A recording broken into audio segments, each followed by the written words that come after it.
Sorry I'm late. Again. I hate that it's par for the course, but it's par for the course, huh?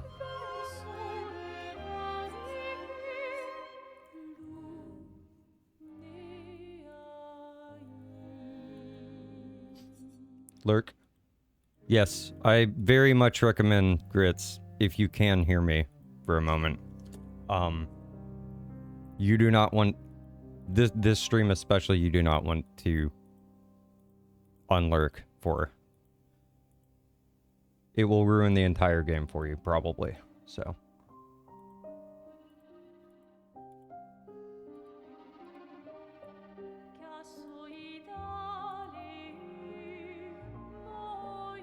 Ugh. Alright, so how are you guys doing today? I, personally, am sweating my ass off. Fuck,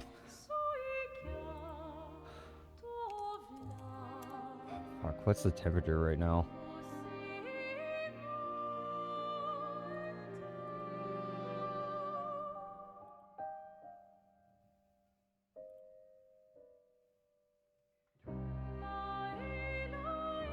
It's actually cooling down pretty fast today.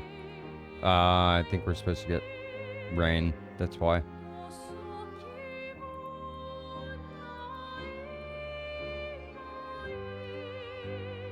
It's not too terrible right now, but takes a minute for the house to cool down, you know. Oh, that's why it feels like crap today. 80% humidity. Yeah, that'll do it. Okay.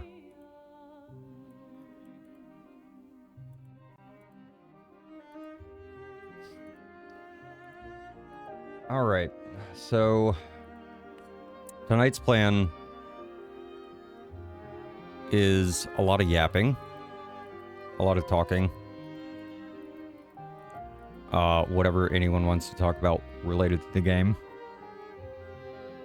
and doing the second ending.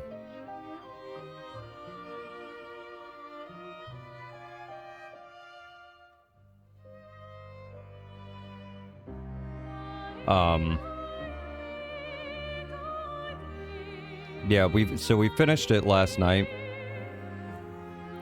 and we picked Verso's ending.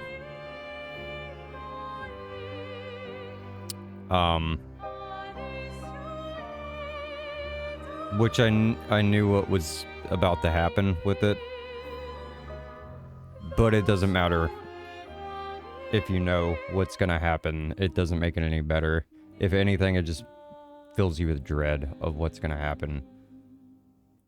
Like, this game...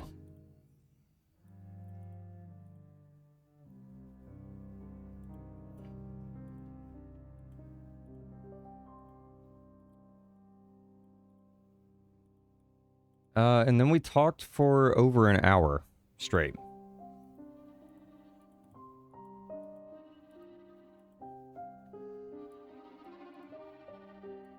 And that was mostly just about the ending.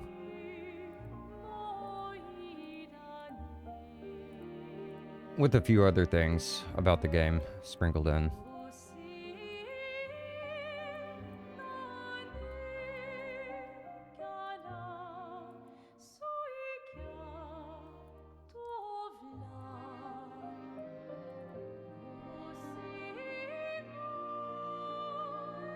I actually had considered doing the second ending last night. I was like, maybe we'll do this. I had the thought in my head, and I was like, after we started talking, I was like, I don't think that's a good idea. I think we should sit on this for a day before we go back in.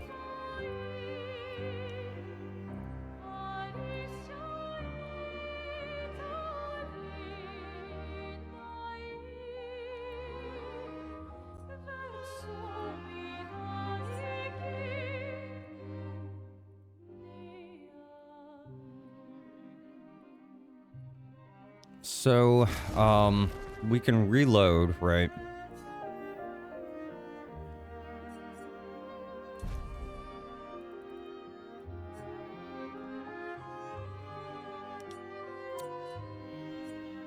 I think this is the one that we should load. I was warned to be careful. You have a bunch of saves, but to be careful loading in too much without starting New Game Plus. Or if you start New Game Plus, because eventually you lose all the other saves, right? So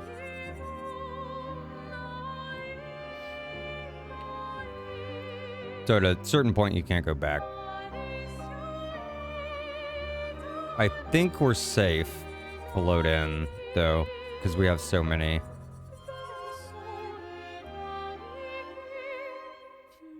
So actual playtime was 110:18. I guess if you take the starting upstream and then the breaks out, it's probably closer to an hour and 105 hours.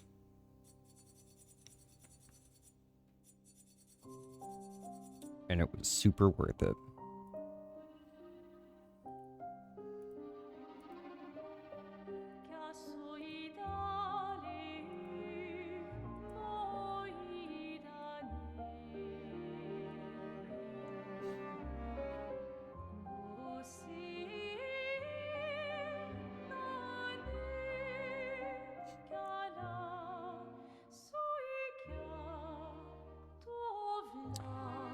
So we're gonna load back in.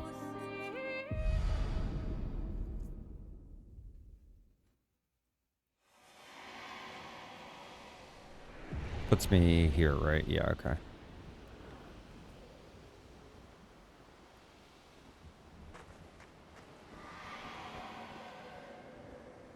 Did I talk to the shade? He is here doing what needs to be done, but I can't do anymore. I don't think I talked to him last night.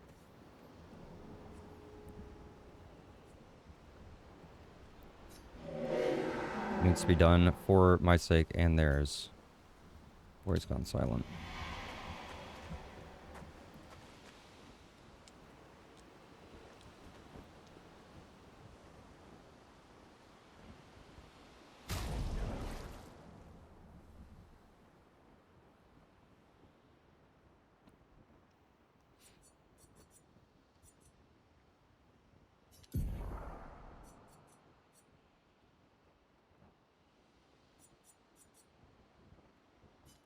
How many pictos did I actually get?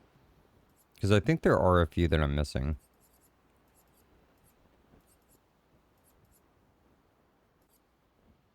I'm curious what I did miss.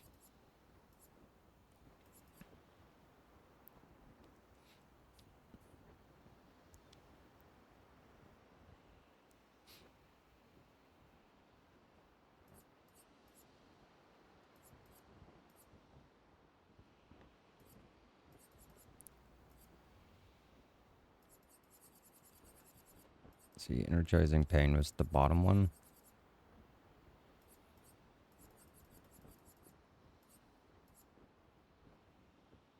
So it's 13 per page, 2 rows.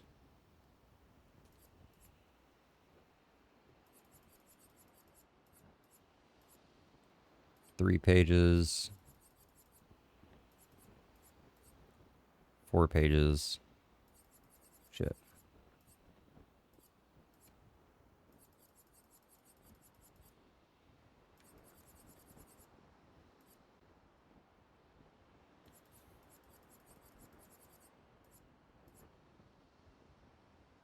Five pages. 6. 7.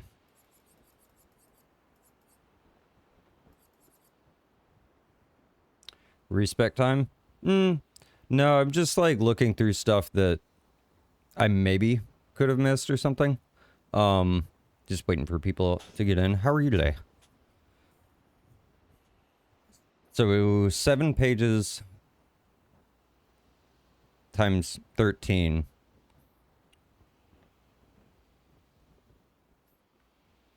it's what, 91 times 2 is 182. And then 2, 3, 4, 5, 6, 7, 8, 9. It's 191.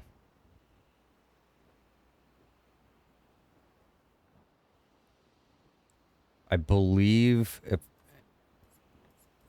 Aussie said that there were 193, so I'm missing 2.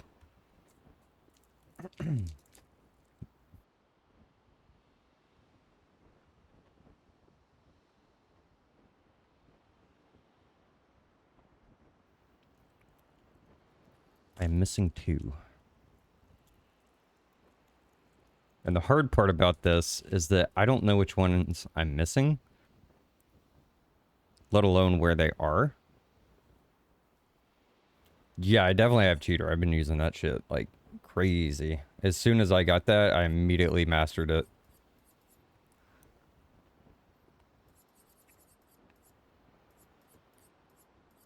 I don't think it's off anything that's a boss or anything like that. It's probably vendors somewhere that I missed. I did think of one thing that I didn't do,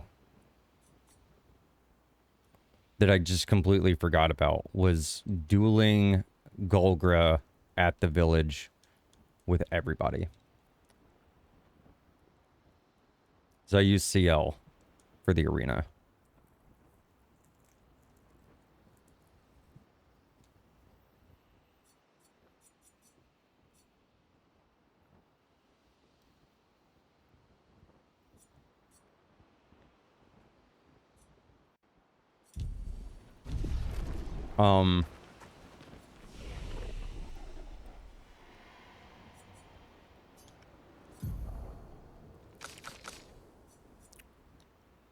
There's something else too. Oh, right. The Gestural Village. Actually, I do know where one of the Pictos is. It's in the village behind the guy who's asleep. I never figured out how to wake him up.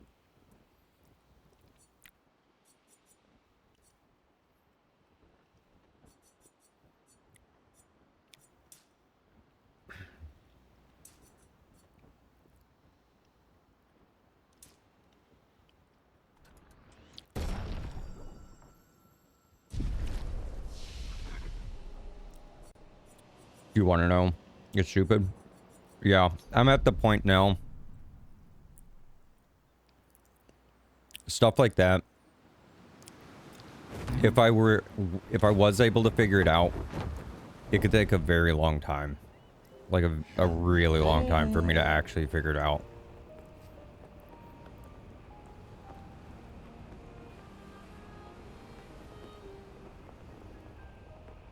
Of course. That makes sense. Okay. Can you get the kid down, by the way? From the pillar?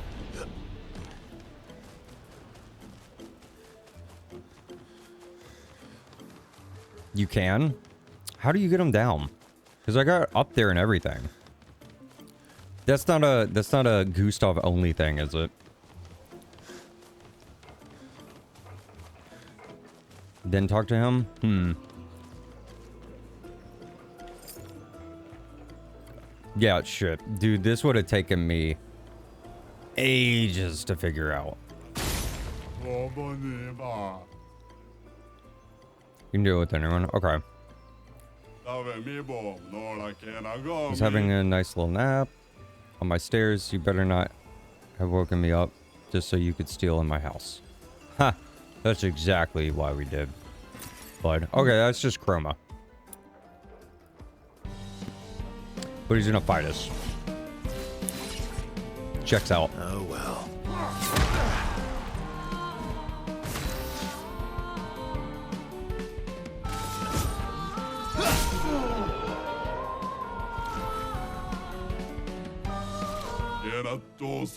Oh, okay, okay. You beat me, alright? Now please leave. I want to be alone. Okay. Okay. So that was I wonder if any of the other houses is where I missed one of the pictos. Like, there's a, maybe there's an interaction that I didn't understand. Or didn't figure out. I don't think so, but... Factory... Test weapon? Eager to get beaten up. Oh yes, pain is life. Good for you. Good for you. I did talk to this guy. Wait, I don't know if I ever talked to this guy though. He is coming to see the Joust games. New trend in town. No, I did talk to him. Is this the dude I have to talk to? Some help them down.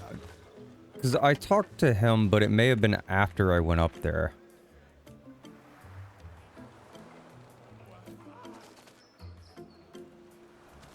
Christ, I gotta figure out how to get back up there. It's around... It's, it was like a path over here that was hidden. Is this it? Yeah, this is it.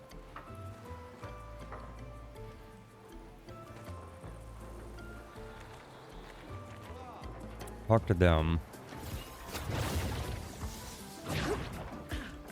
I have been up here before. I've talked to the kid while I was on top of the pillar before. But if I did talk to the other gestural that you guys mentioned, it must have been after I came up here. Or it's just like one gestural that I just didn't talk to.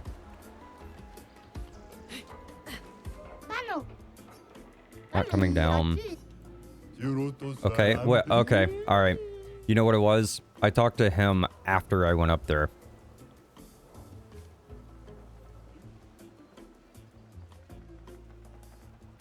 So I almost got it, but I did it in the wrong order.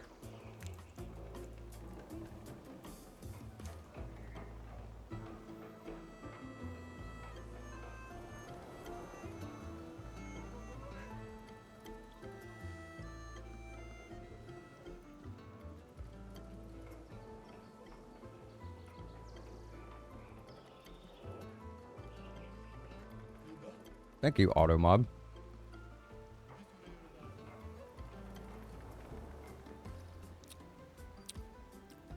Bot spammer.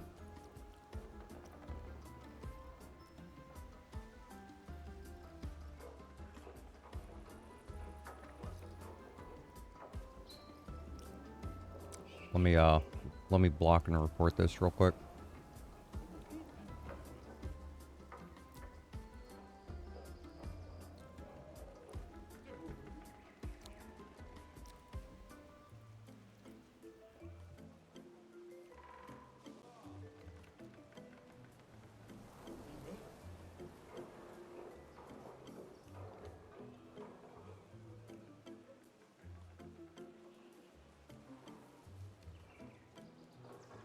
You're a bot spam. Yes, block this user. Cool. Also, congrats on beating the game. Thank you, thank you. We chose Verso's ending. I'm gonna do Miles tonight. I had the thought of doing Miles last night, but I was like, After we started Versos, I was like, I need a day. It's too much. Thank you. This little tot was just reborn the other day. They're still a little thick in the head. A little thick-headed. That's okay. I am too. And I'm 36, so, you know. Earn yourself a trip to the arena, Patat. Huh? Okay, so that's how we get Lunes.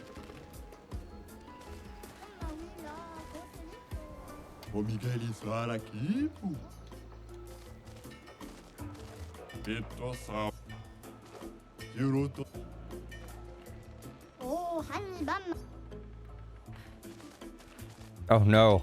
Oh no. Where's the man with the metal arm? Oh god. It's still too soon, man.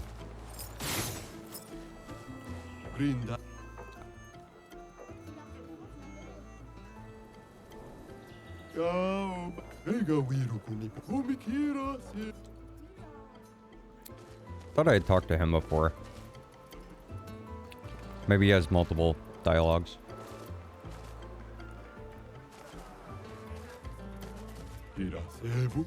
Yeah, Monkey, honestly, I don't... If people have not played the game, I don't know how to exactly get the point across of how good it is and how amazing it is.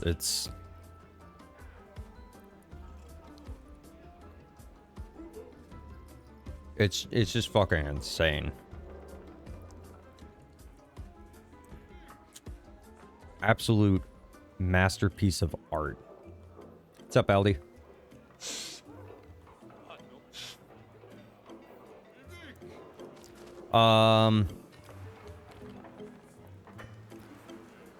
I guess the best way to do this is to just look at them and look it up. Look up the list to figure out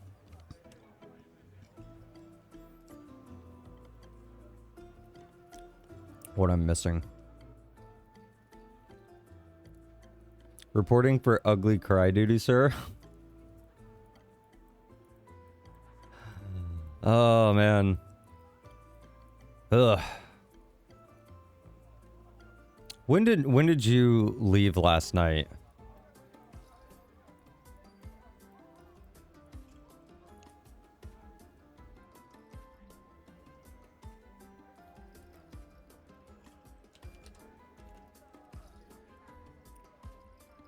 I'm gonna look up the list to see which ones we're missing, because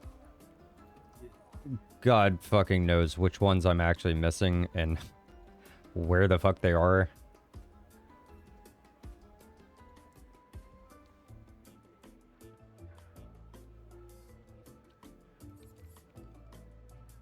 Alright.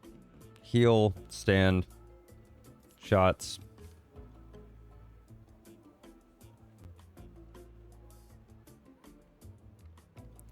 Tent. I'm missing accelerating tent. Well, that was one down real fast.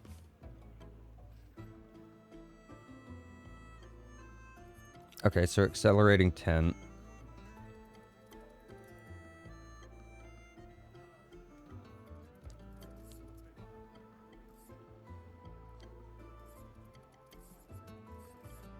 Just revival, anti-blight, anti-burn, anti-charm, anti-freeze, anti-freeze.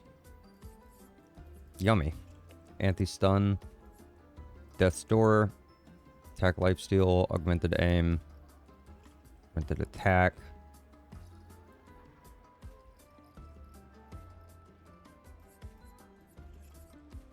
Where was I? Counter 1, 2, 3. Got all those. Oh, I think I know. It was like something 2 is the other one I was missing. I can't remember exactly which one it was.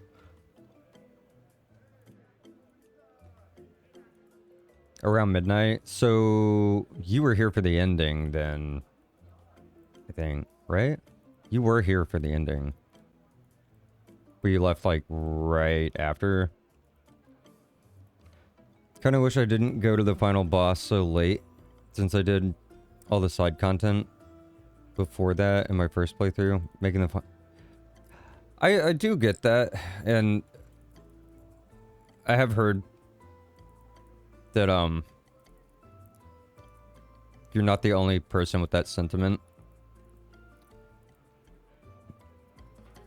I think the counter argument is the fact that they have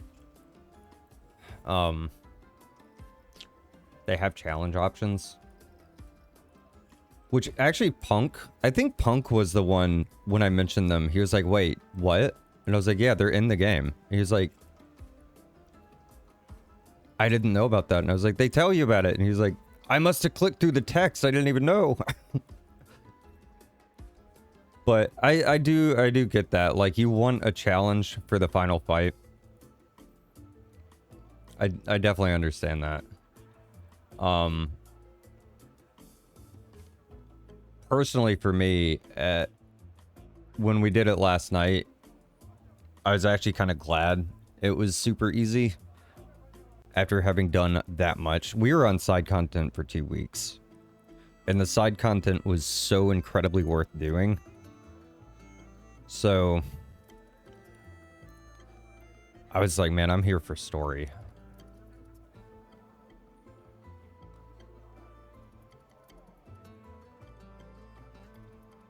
I just thought Renoir was going to be stronger and needed max level.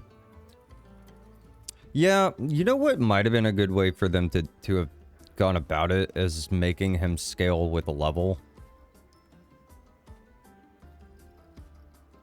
Up to a certain point, like make him scale all the way up to like 90.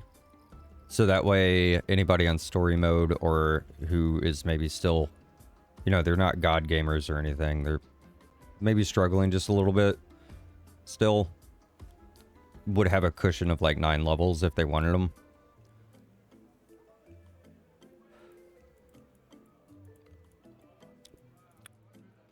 Would have been interesting. Yeah, I think I feel like that might have been a good route for them to have taken.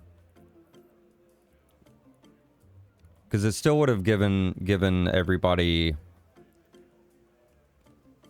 it would give anybody on any setting a little bit of a challenge with enough of a cushion that you could still overpower it if you absolutely had to.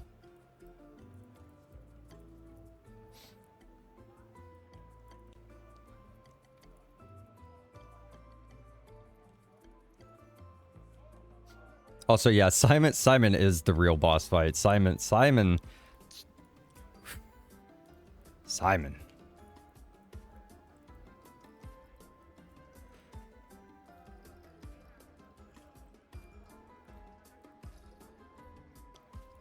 Aldi made a clip of me beating Simon the very end, and he titled it "Simon Doesn't Say Anymore." I'm clever with stuff, but I wouldn't have come up with that. I think that is like the perfect title for that clip.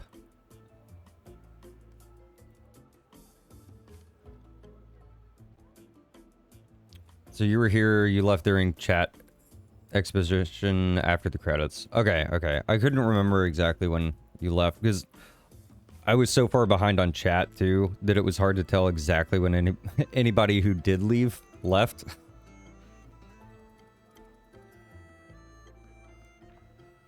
You turned on X2 health when you got to Act 3 and it didn't help much. Yeah, a lot of stuff. Things either clapped my cheeks or fell over in Act 3 a lot.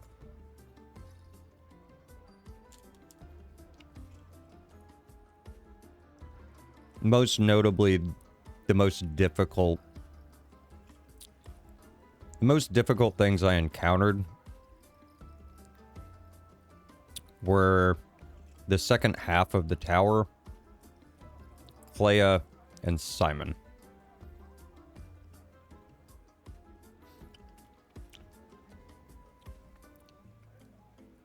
A stupid fucking horse was pretty scary too, but he didn't give me too much trouble.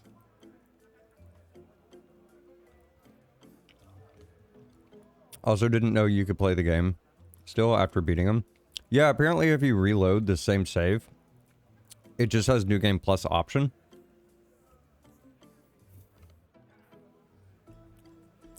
Oh, you did everything expecting the game to actually end after killing him?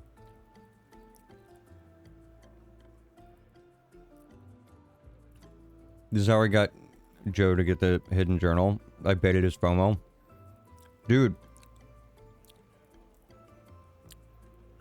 Is it true that the journals reset?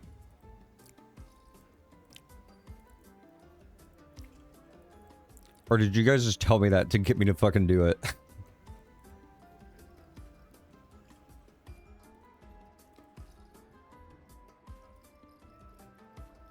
Yes, they do. Okay. Then, like, when you guys said that, I was like, okay.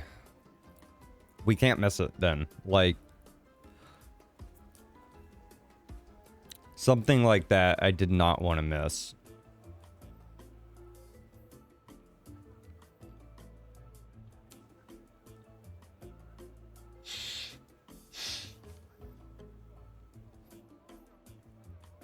In order to get the achievement, you have to get them all in one playthrough. Oh. Yeah, I'm glad then. Only the journals and music disc reset on New Game Plus? Okay.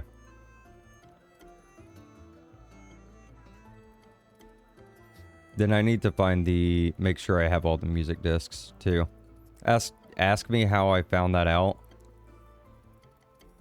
The hard way. Rest in pepperonis, dude.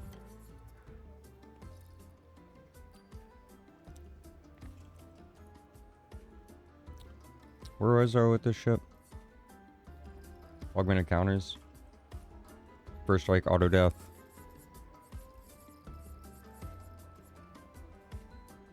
Powerful. I don't have auto powerful.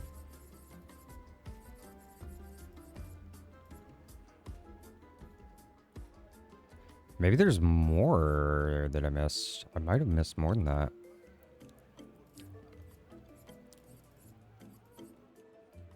This is gonna take a second.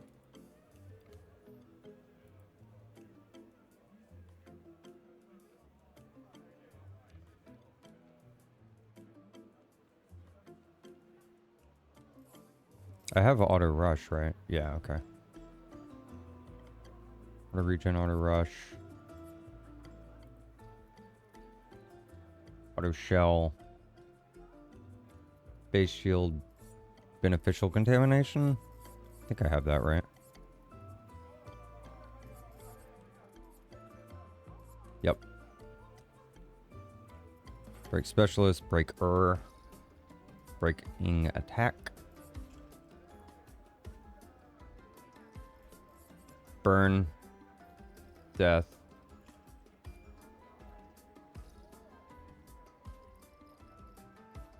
Oh, there's more than 193 because I'm missing breaking counter as well. Damn. We counted this at the beginning of stream. I have 191. The bald mime? Yeah, I did. Oh, I didn't do it with everybody.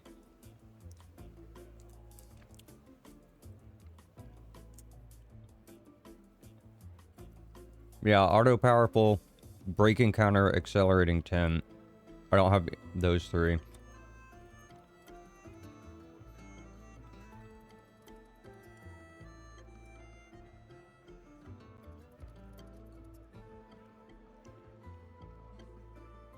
I'm opening a tab for all of these.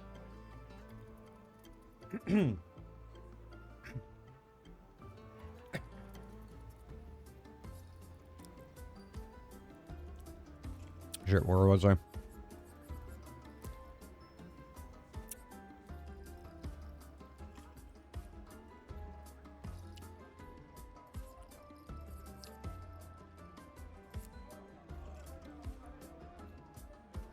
Breaking death, breaking shots, breaking slow, burn affinity, burning break.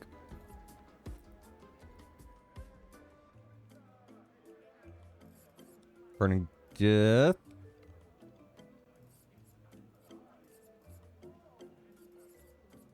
Yep. I don't have burning mark. Jesus. There are quite a few I don't have. Shit. Burn shots. Is that another one I'm missing? What the fuck? Charging alteration. Burn. Okay. Charging counter. Charging critical.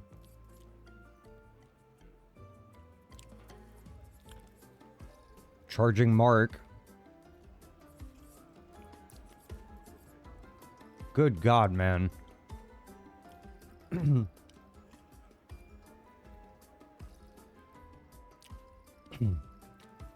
What's charging alteration? I don't know. Let's see. Oh, that's good. 10% of a gradient charge on applying a buff once per turn. Damn. That's pretty good. Especially for someone who loves gradient charge.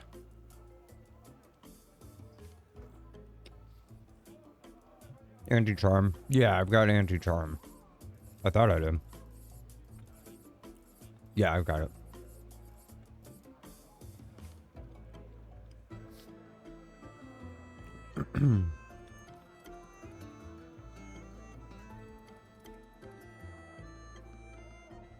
Had all my characters in their baguette outfits with the bald hairstyle at the end. Most goofy ending cutscenes ever. Oh my god.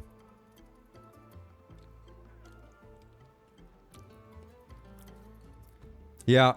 Was it you, Monkey, who mentioned that if everybody's wearing bathing suits, then the game, at the end of the game, the boss wears it? I thought that was like a trigger that you would have to activate by having everybody in them. I now understand exactly why, because they use the... Because technically the final boss is the very, very last fight, and they're using whatever cosmetics you have on.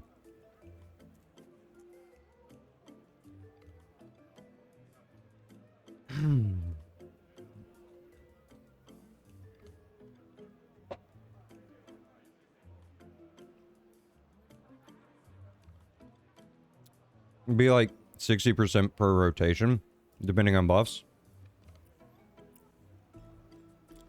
Are you, well, 60%? It'd be 30, but 60 if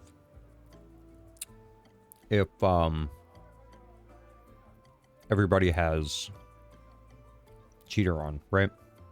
Is that what you mean? Cheater. Yeah, okay.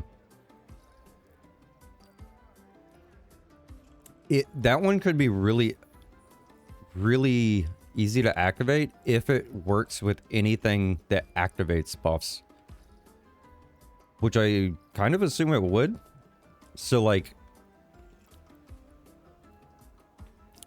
any of the powerful on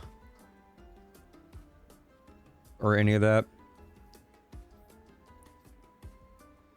I was very confused seeing Renoir with a baguette when I talked to him. I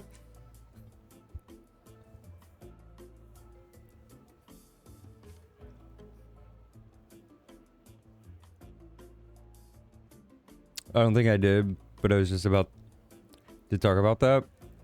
Yeah, somebody mentioned it because they were like, this isn't really a spoiler, but it's an interesting thing that you probably won't do. Because I used all, like, normal cosmetics for this first play. Well, like, more, you know, stylish ones or whatever. So I didn't mind getting that, like, technically spoiler, non-spoiler.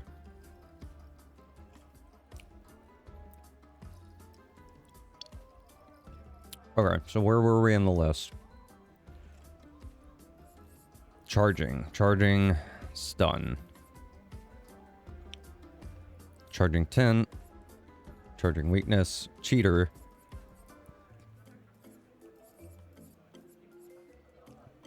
Cleansing 10. Clay's life. Combo attack 1, 2, and 3. Yep. Confident fighter. Yep.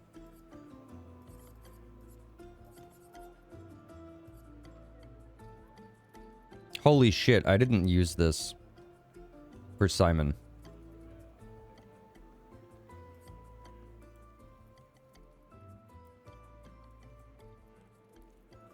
How's Chat Edition 33 going?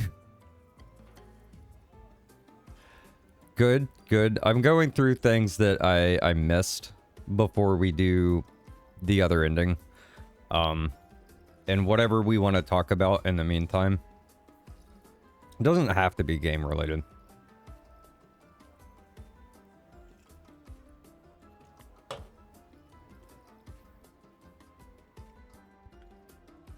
But yeah, we did Verso's ending last night, and it hurt deeply. Aldi, by the way, Aussie said the same thing last night, that he pretty much exclusively listened to the soundtrack for like 2 weeks.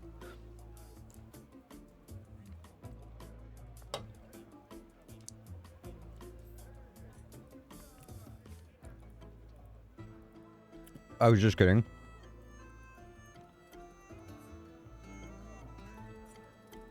Yeah, but some streamers are mental.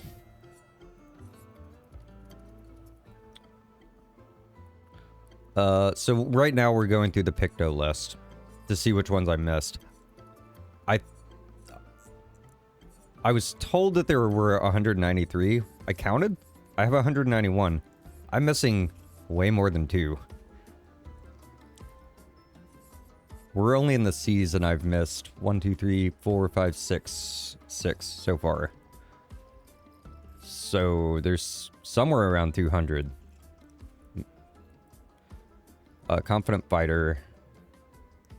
The last one we were looking at. Critical Break. Critical Burn. Critical Moment.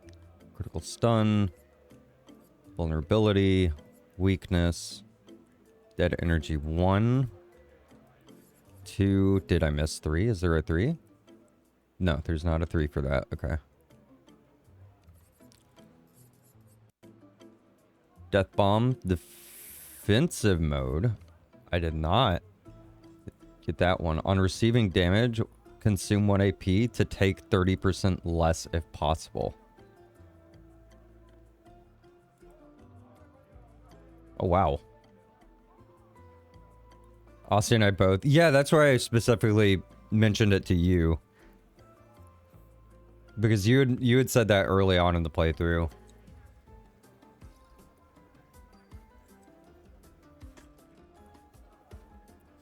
And you know what I did last night?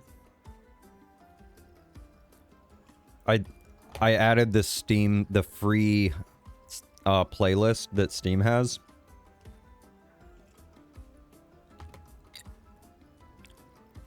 I chatted in Au revoir Kneecap.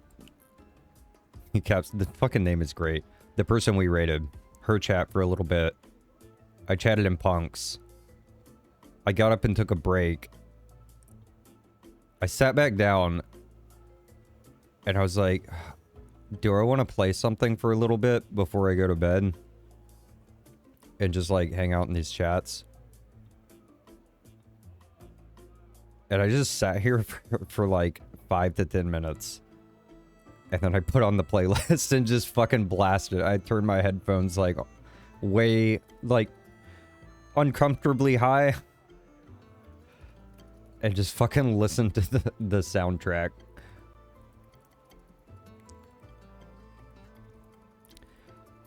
Mental could be a positive thing. People are always a half empty glass with my name.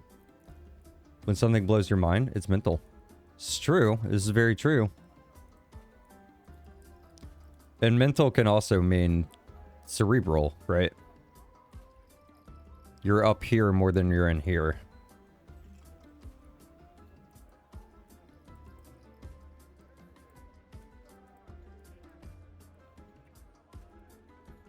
Some people be like that. All brains.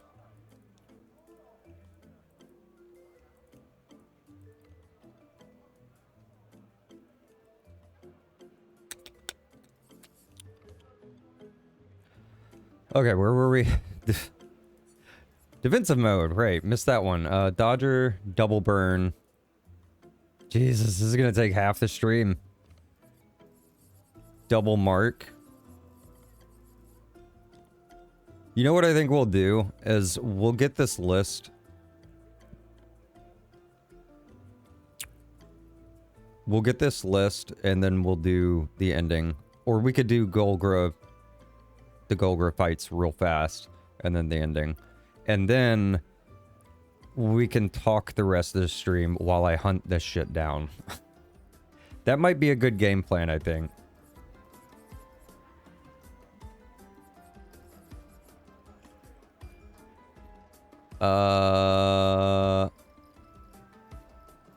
Drain and cleanse. Effective heal. Effective support. Empowering attack. Empowering break. Empowering dodge. Last stand. Parry. Tint. Is that another one I'm missing? That's another one I'm missing. Energetic healer.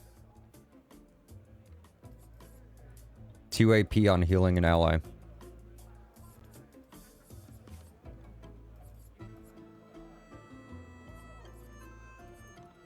Energizing attack 1, 2. That's the 2 that I was missing, that I was thinking about, I think.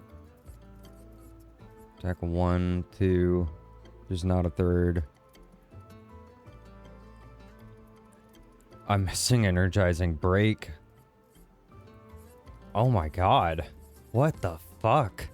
It just keeps going. There's so many I missed still. Burn, cleanse, death, gradient. Heal, jump, pain, parry, powerful, revive, energizing shell I don't have. No, I do have that.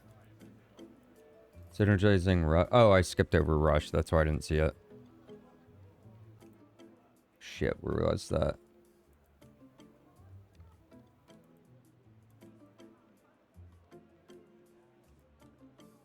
Shell. Okay, close that tab. Spreadsheet time? Like, actually, dude, this is fucking crazy. I thought I maybe missed a few. We're at 10 at the moment. I missed 10 so far. Fuck.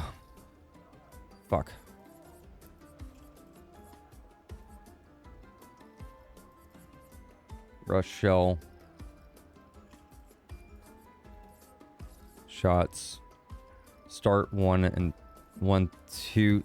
This is the one that I was actually thinking about. 2. I don't have energizing start 2.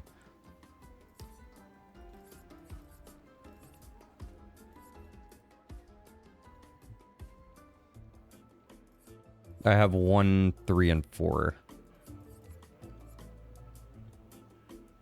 Using stun, turn,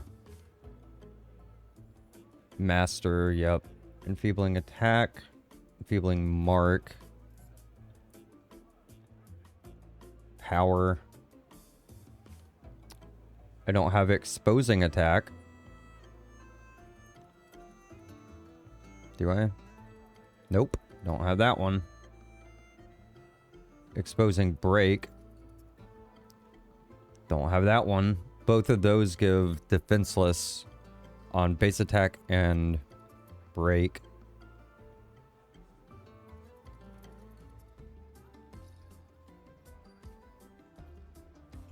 Faster than strong. Got it.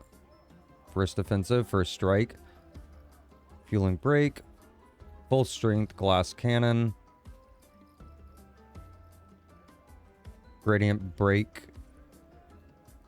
Oh, no, those are different. Gradient break and gradient breaker. I have breaker, but not break. 50% of a gradient charge on a break? On a break? Nani? Holy.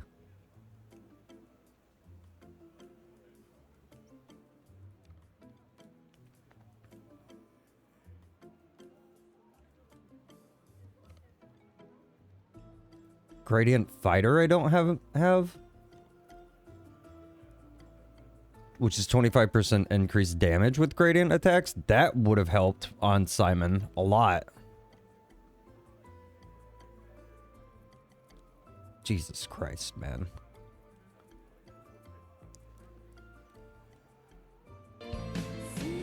Oh shit. Sorry, I was. I'm not looking at chat. My bad. Luck. Lurk. Thank you for the resub bats. 9 months. Twitch baby.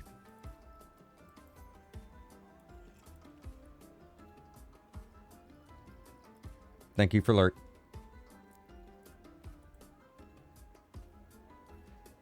$22 million Gomage would have been like 28. Something like that, yeah.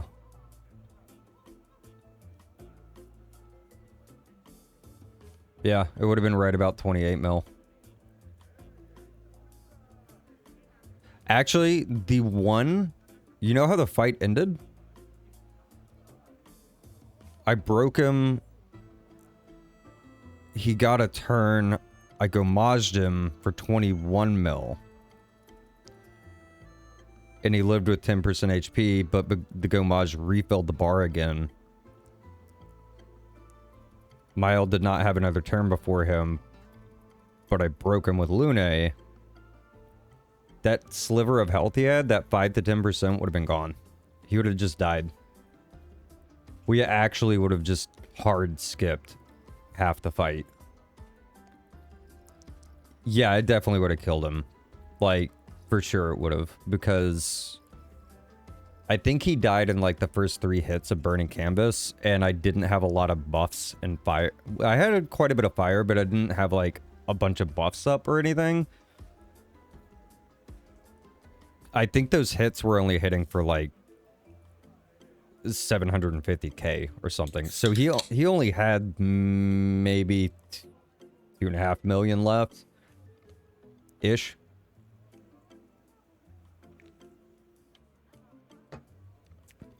I wouldn't have even had to have sweated it.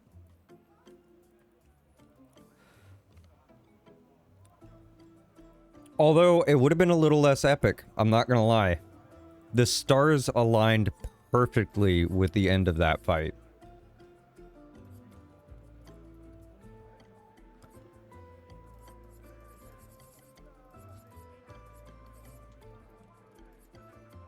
Fuck, where am I? Healing break. Full strength. Glass cannon. Gradient break. Right, okay, the gradient ones.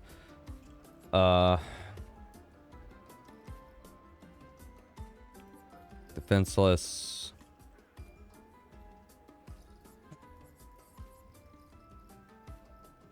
The dog just hit his head on the side table again. He keeps going over there. And he gets the sneezes. He sneezes really hard and he like hits his head on things. It's funny. It's not funny, but it's kind of funny. Because every time he does it, he looks around like, what the fuck just happened, man? He had 1.4 mil left when he did the Burning Canvas. He just went and checked. Okay, okay. So we were... It would have... That definitely would have been enough. Because it would have been about an extra 5 mil.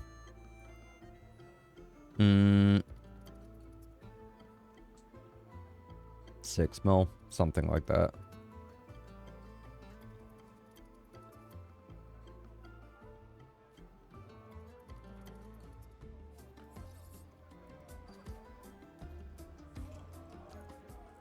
Where was I?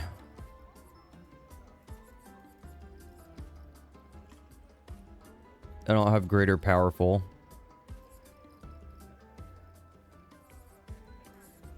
Rush shell slow. Boon counter.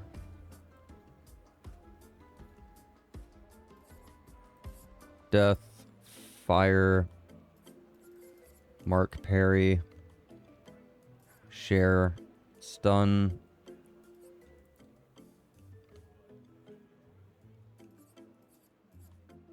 Energy, Immaculate, Inmidious Ray, Inverted Affinity,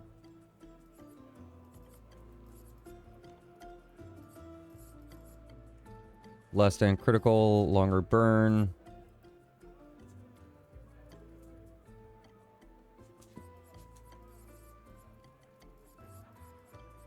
Longer powerful. Rush. Shell. Marking break. Apply mark on break. Okay. Marking shots. Painted power. Painter. Convert all physical damage to void damage. Okay. Bruh. What the fuck? There's so fucking many. Perilous parry. Piercing shot. Powered attack. Powerful mark. I don't have powerful heal.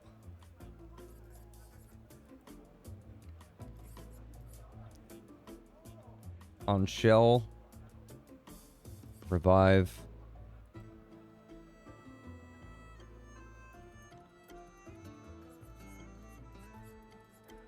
I don't have powerful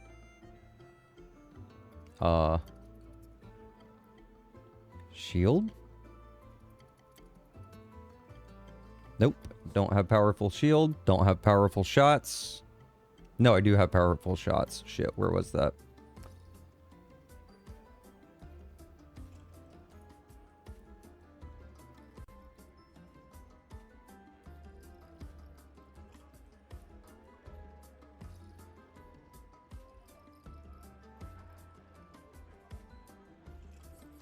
Throw retreat, protecting heal.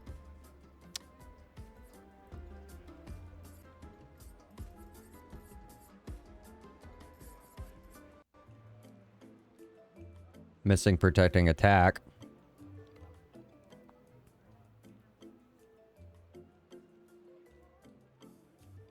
I'm missing protecting death.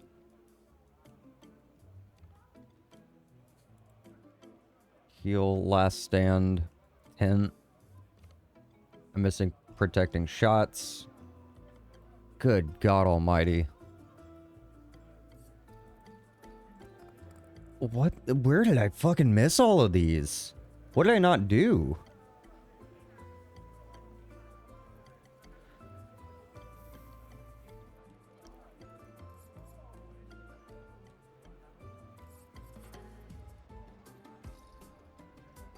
I don't have quick break. I don't have random defense.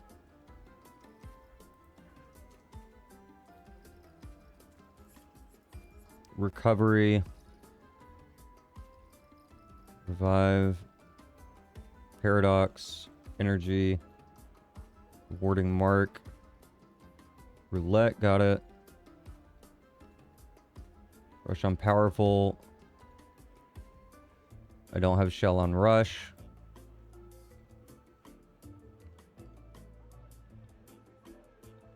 SOS power, SOS shell. I don't have SOS rush. I have second chance. Shield affinity. Shielding death. Shielding tent. Shortcut. Slowing break. Sniper. Solidifying. Solo fighter. Staggering attack.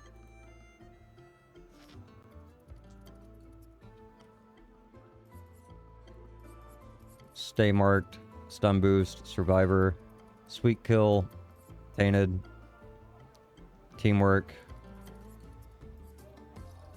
the one, time 10, versatile, warming up, and weakness gain. Okay.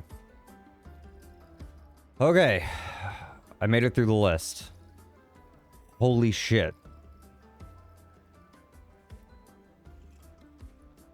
1, 2, 3, 4, 5, 6, 7, 8, 9, 10, 11, 12, 13, 14, 15, 16, 17, 18, 19, 20. 1, 2, 3, 4, 5, 6, 7. I'm missing 27 still. I have 191 and I missed 27.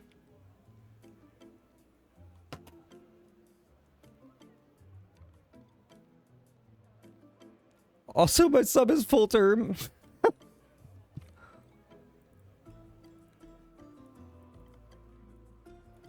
Jesus. Okay.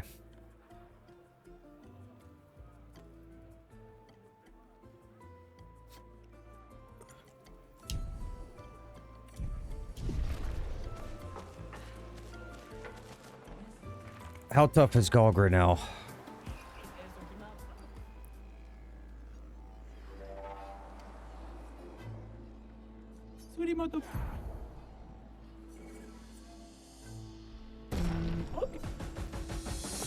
Let's see if how tough she is at this point.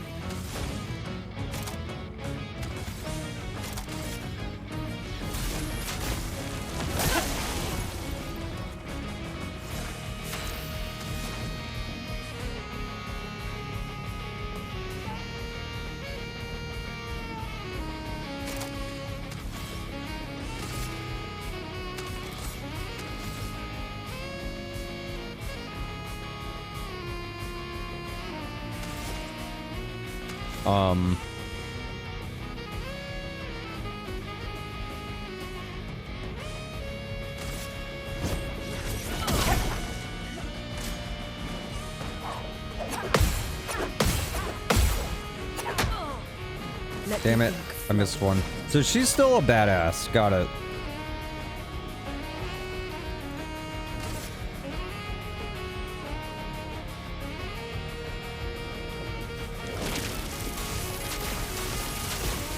Let's get going. A storm is coming. Feeling better.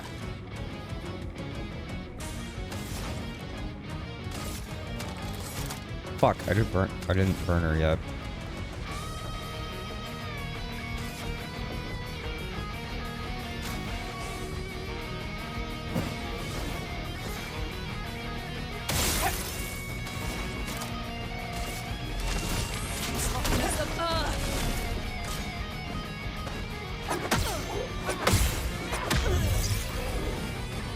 Let the ink flow.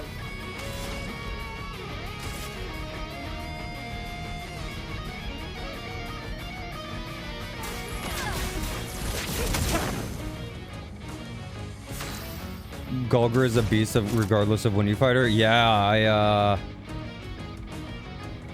I'm definitely realizing that now.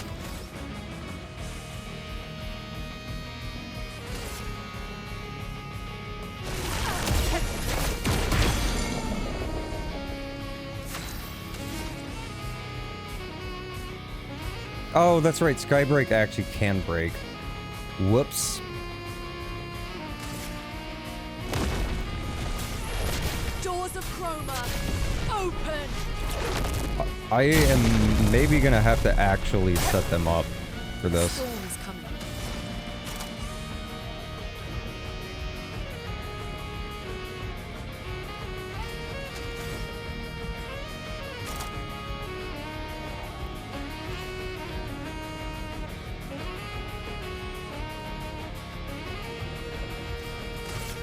I'm not gonna have enough AP. Frick!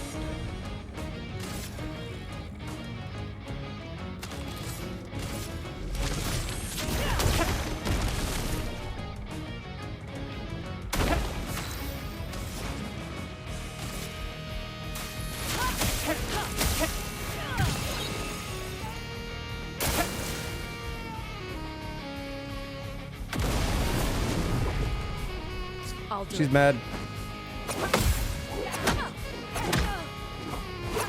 Shit. Okay. While you do that, I apparently have to go get a burger because nobody else is capable of feeding themselves. Well, shit, get yourself one too while you're at it.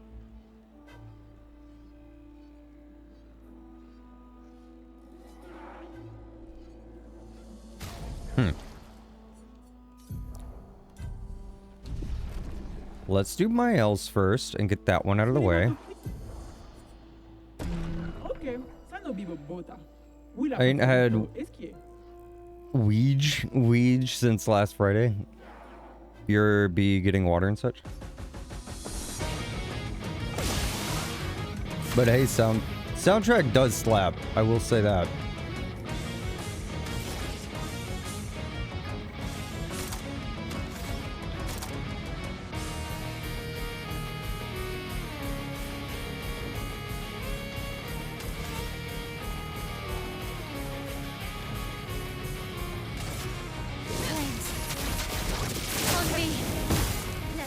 Feel some ink.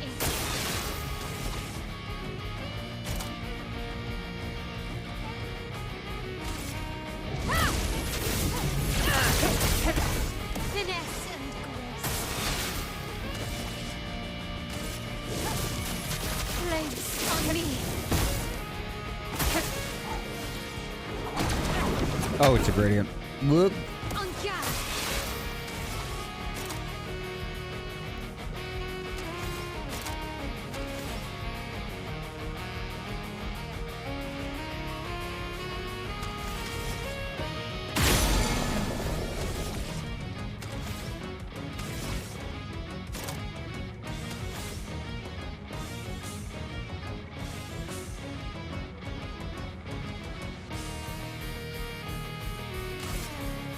Your sword is death.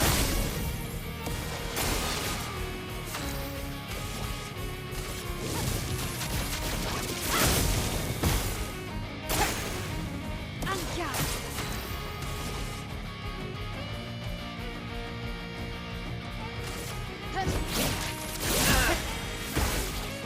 Okay, Break. time to kill her. Sorry, Golgra. My ult's too powerful. Sorry to any boss.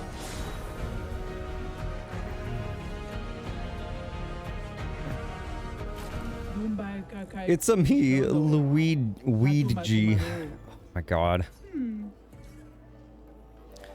Medallum. Okay. What's this do?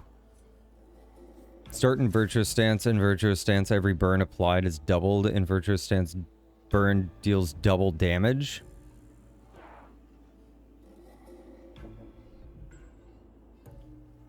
Man, I should have done this shit. I should have brute forced this a long time ago.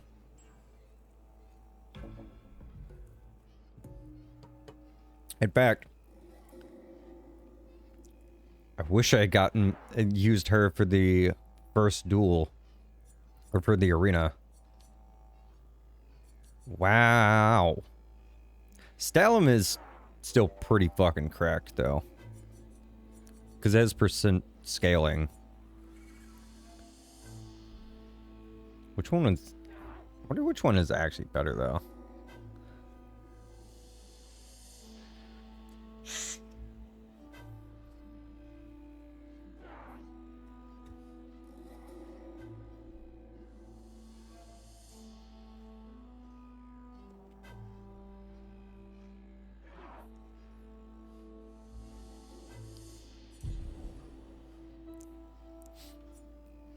Because with her double, with double burn on, I'm guessing that you get, I wonder if it's just like double base twice. So if it applies one, it would apply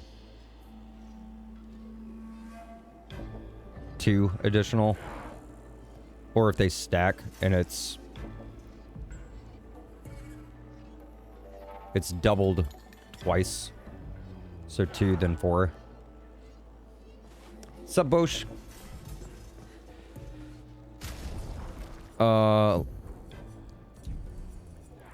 Dude, Verso and Minoko can't do this. I mean, I could if I got good, right? I was honestly kind of expecting this to be, like, way easier.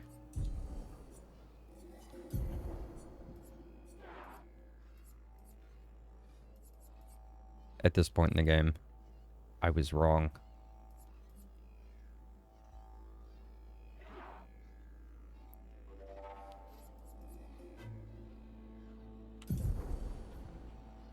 Does she have any free Lumina? She does not.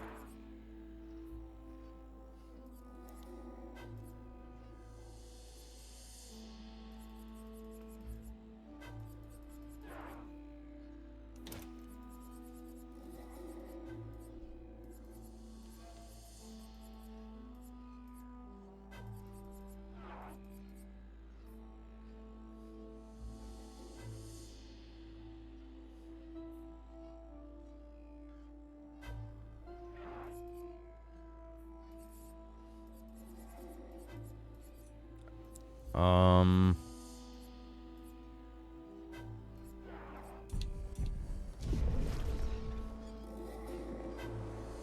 This is awkward. I don't know how the fuck I'm gonna do it on Minoko. Minoko's so weak.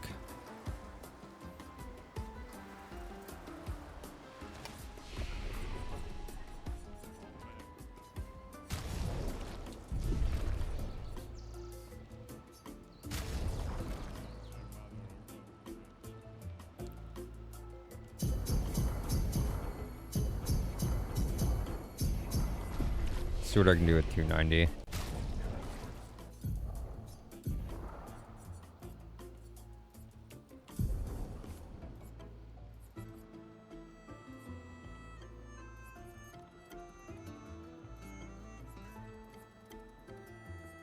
Because I need the like solo stuff, you know? Like solo fighter.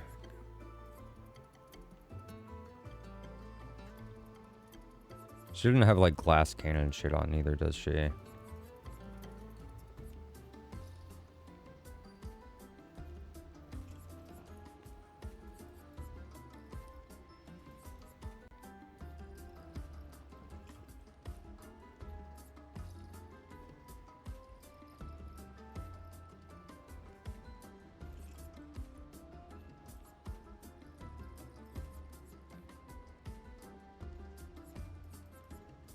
Actually, I don't have any of the shield stuff on her either. Like, base shield would be helpful here, huh?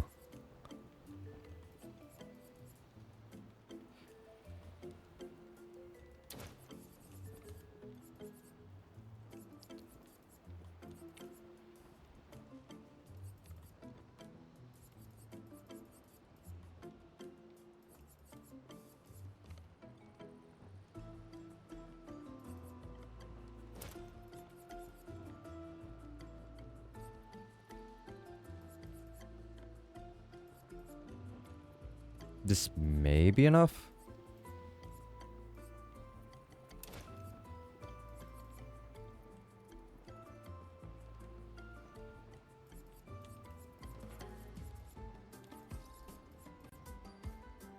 I don't know if I need base shield. We maybe can get away with not doing it. If I can just blow her up, you know?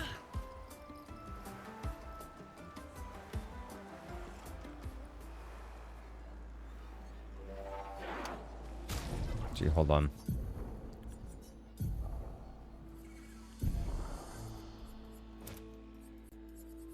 I just remembered I have that on.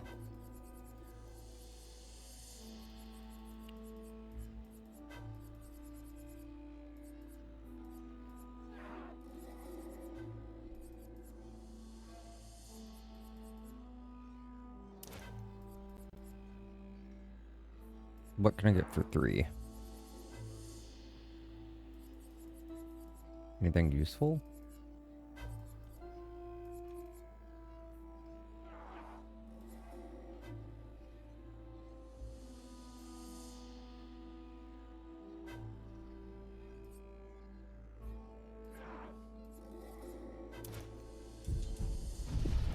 Do that. Sweetie mot. Ok, ça no bibo bota. Oui la foserito eskie. Let us stain them.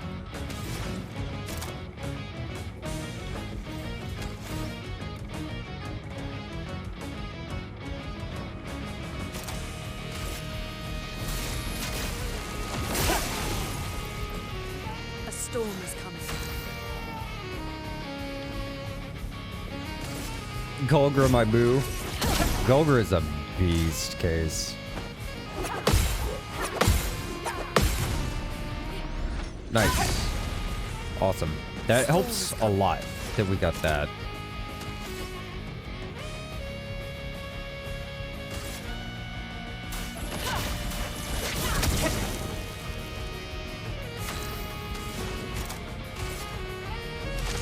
Toughness of earth. Let the ink flow.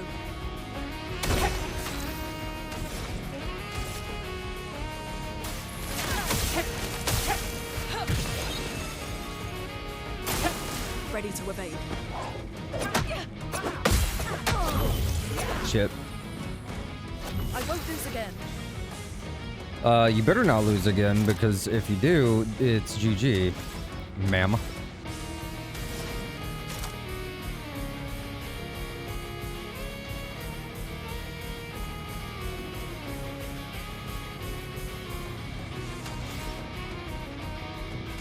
Let's just put more fire on her. Then we can break her with Skybreaker.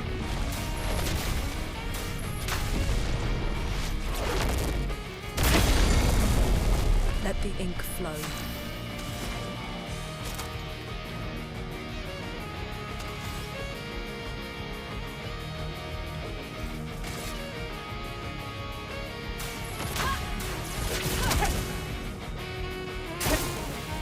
A storm is coming.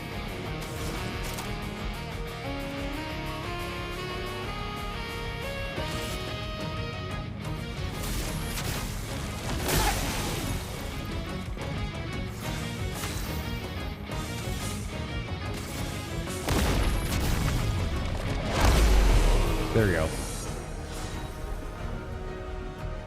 Exhausted? You're exhausted? You're just worn out? Long day?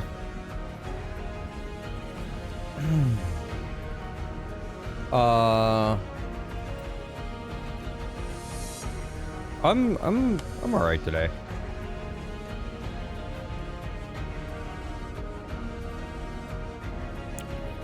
Got a little bit of a headache, but I already took something for it.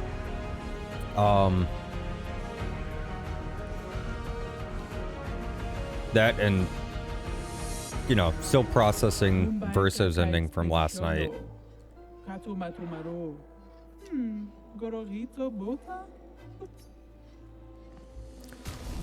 Oop, what was the... Oh, I already had hers.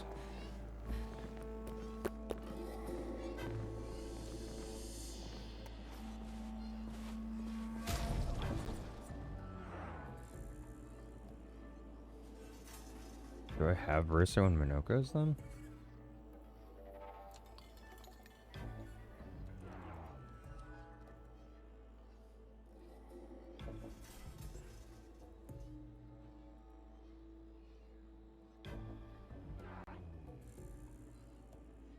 I don't want a guide. What I want is what the rewards are, because I may actually have them. Some of them. So apparently I had Luna's.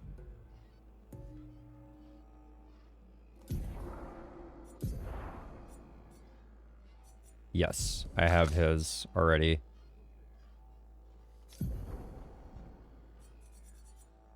No, I don't have Minoko's. Is my weakest character by far, and I don't have any feet, man. Oh god. Weapons and shit carry over there, right? We can just do his on another playthrough, I'm thinking. Because I'm not going and getting feet and all that shit tonight.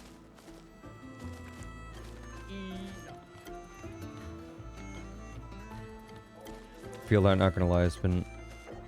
It was my day with the girlfriend, helping her with her house chores and stuff. Godspeed.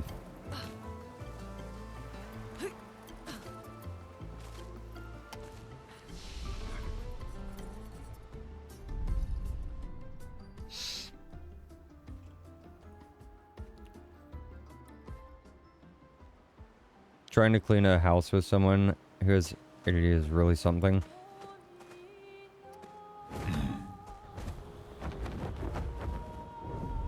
That is true.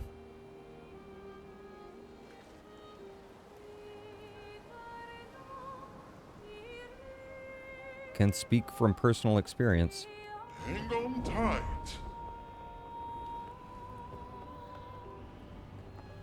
When I clean by myself, it's chaotic, but if someone tries to help me, I turn into type A. That's me too, Case. Like, I'll get everything cleaned and done, but staying on a single cleaning task is not gonna happen. Like, I bounce between them until I get all of it done.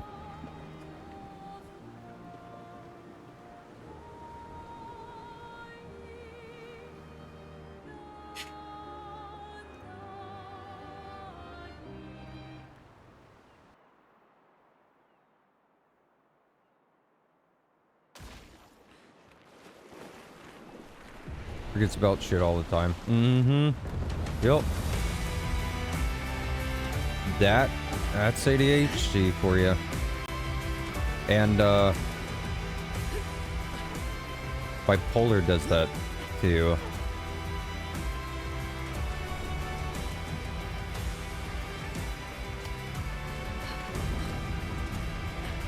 Oh, right. This flag doesn't work, which I think is a bug.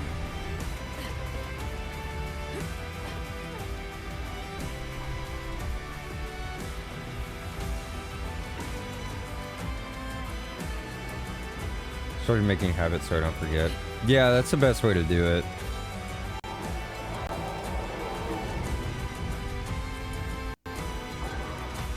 This is actually pretty annoying that that flag doesn't work. I have to go through like a third of the zone to be able to teleport back.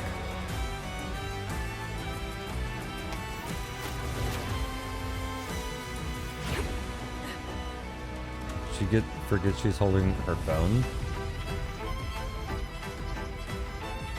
We're not finding it. Yeah, I don't think I have that problem generally.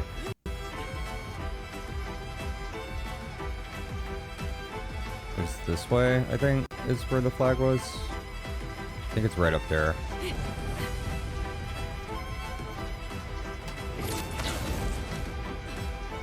Do you lose your phone a lot?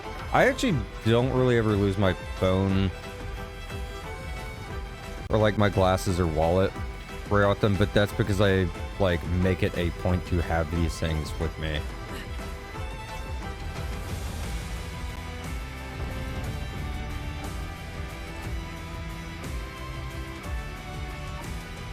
Black phone on black sheets, instant blindness.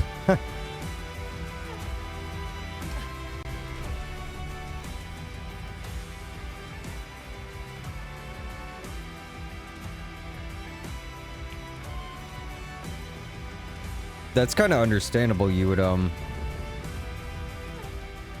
lose it. You toss it on the bed and you literally just don't see it.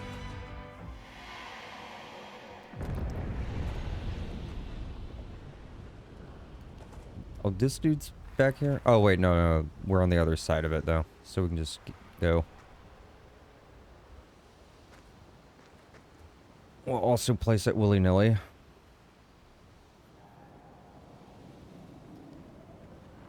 Leave it in the bathroom, kitchen, someone else's room.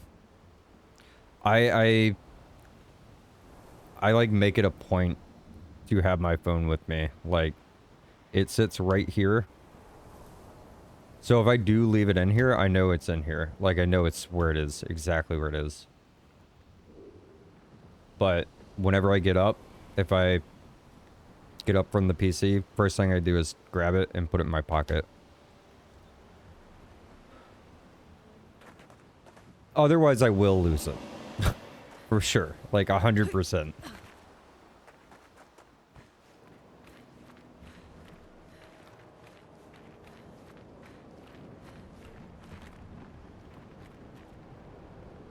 We're an hour 35 in. Ads will play in about 30 minutes.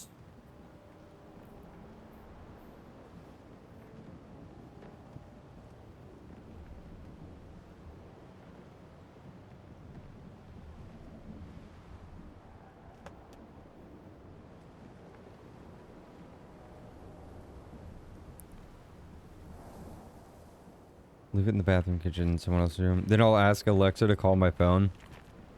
Actually, you know, alright, so my mom is also bipolar and ADHD, just like me. Thank God for Siri. She loses her phone, like, several times a day. Like every other time I walk through their side of the house, I hear it just be like, "Hey Siri."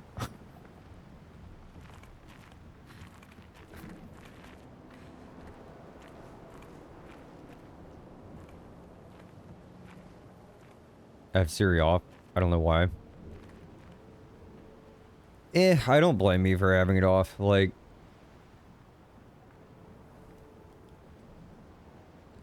you don't need it listening to you all the time, you know?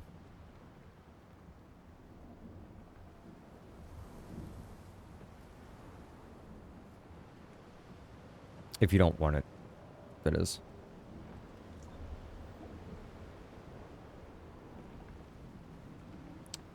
Alright. So are we ready to do the other ending?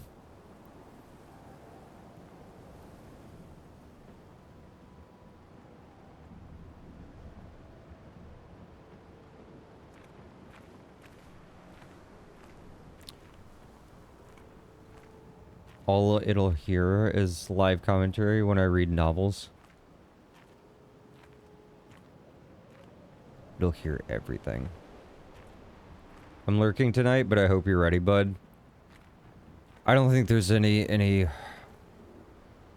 I don't think you can be ready, even if you know what's gonna happen. It's like, you can't prepare for this game.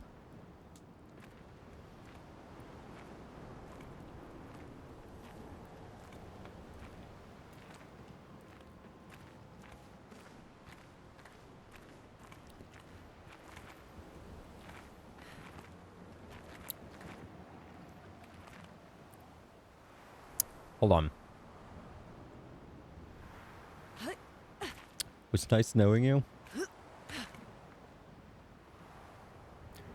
I need to reload from an earlier save, correct?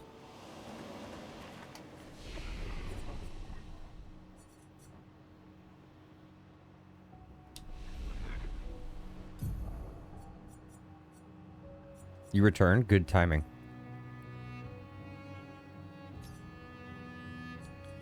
I don't know which one it is.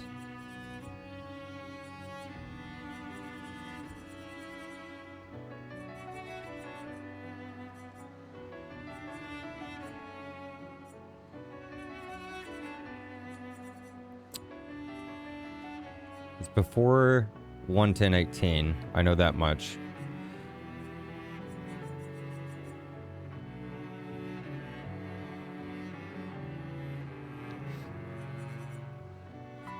These do not look separated very much, though.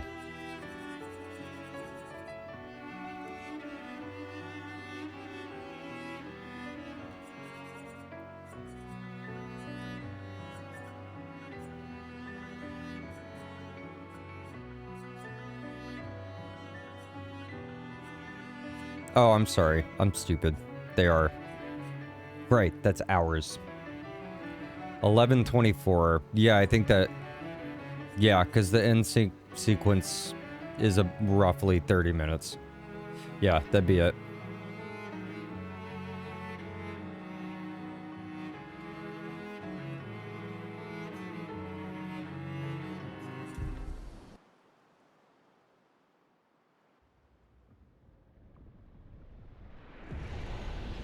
Oh, wow. It actually puts us in here. Huh? Okay. Give me 1 second.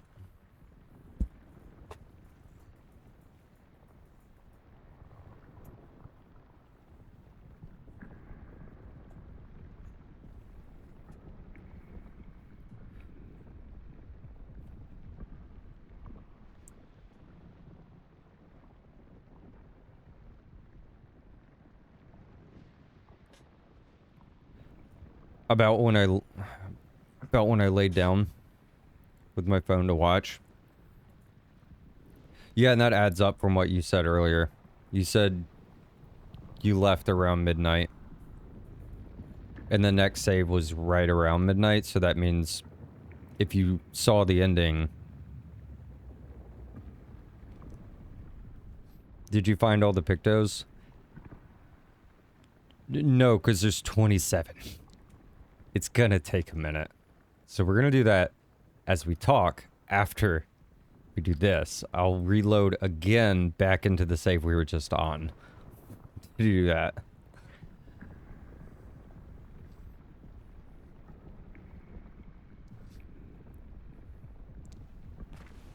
Alright.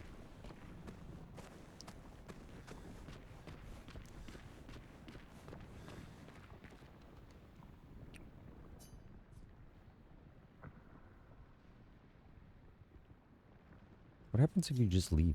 Nothing?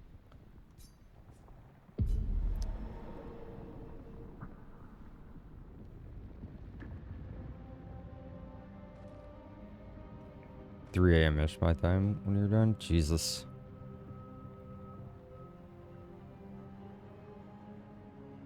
Yeah, we talked for like a little over an hour after the credits.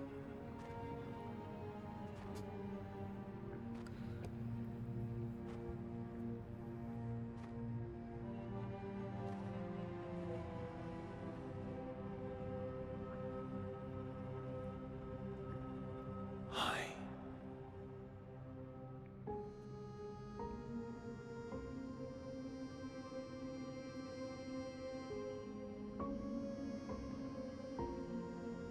You're tired of painting, aren't you? I'm tired too.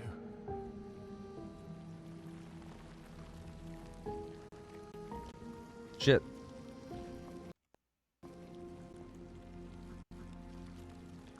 We good?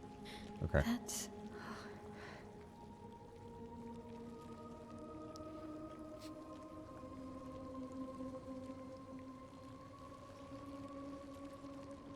You shouldn't be able to be here. Mamon's gift. Why did you run in? It's dangerous for you here. See things as they are. Not how you want them to be. What? You lied to your father. No. He saw it too. But he wanted to believe. You're going to die here. Why don't you just leave? You can always come back. The moment I leave, Papa will erase this canvas. This is not worth your life. What life? My life of loneliness in a shell of a body, with no voice and no future. You're my El. No matter where you are, you don't need this canvas. But everything I want is here. Here I have a chance to live, Verso to live. Out there I merely exist. Life keeps forcing cruel choices. Stop quoting Papa!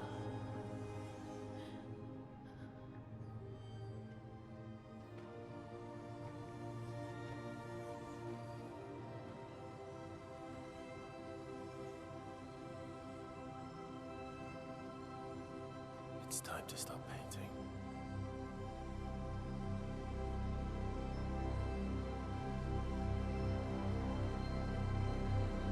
Verso!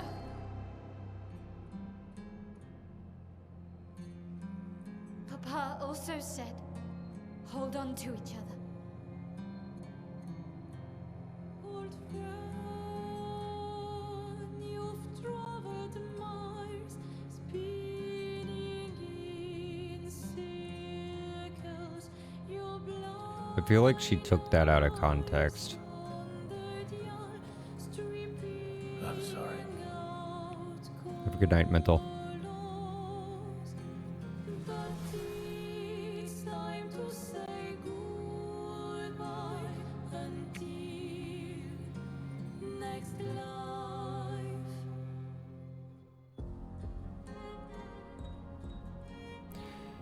Yeah, sorry, that's something I was, like, subconsciously aware of, but reading it as a message brings it, like,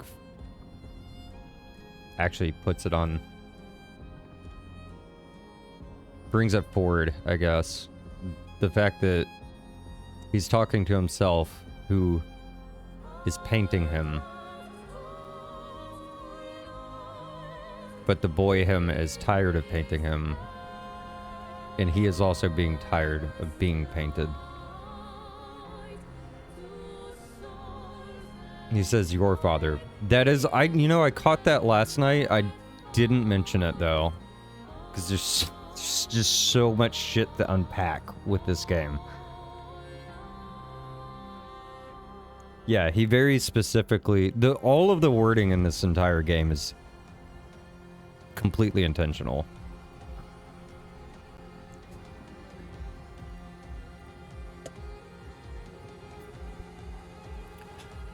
And I had a thought that I'll share after we're done, too. A couple of them.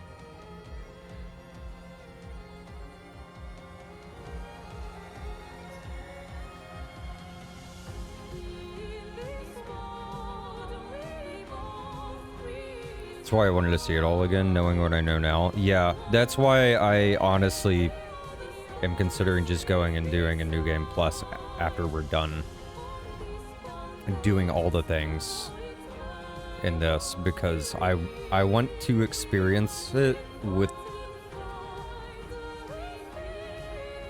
the viewpoint of I know what's going down, to see what blows my mind and like all that. Agreed, Aldi. Holy shit.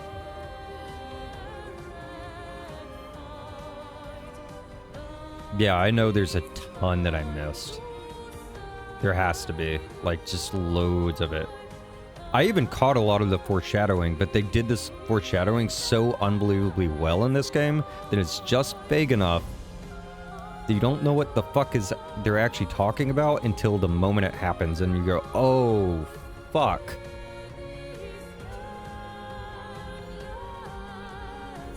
Alright. Let's do it.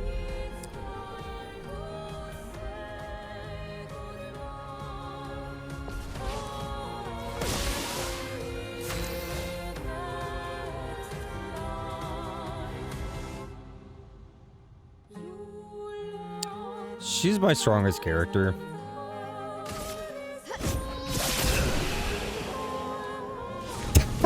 He didn't get the chance to say anything. I was afraid that was gonna happen. I wasn't expecting her to base attack kill him one shot.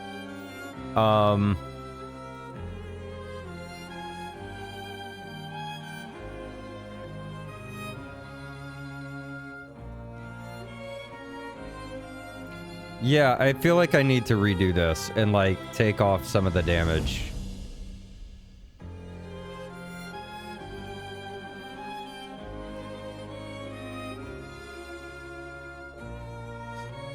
Should I just Alt F4 out of the game? Is that the play? Because it's gonna start the cutscene, and I'll have to skip the cutscene and then go into menus. I think I should just Alt F4. Any of those level 3 weapons laying around? I have some pretty low ones, so yeah.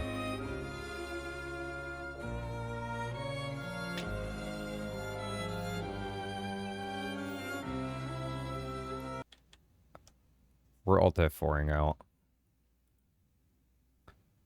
I don't want to even start that cutscene.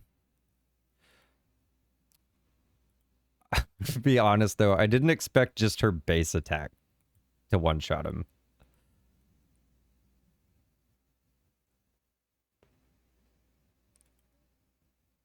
I'm back. Welcome back. You know, maybe it was meant to be. Wyra gets to see it now, too.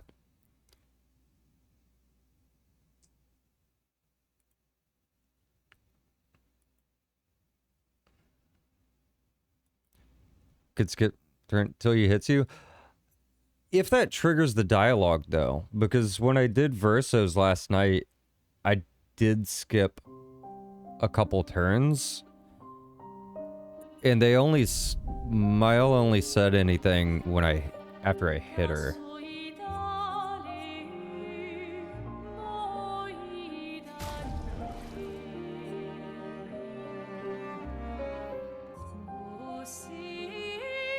Okay, where were we?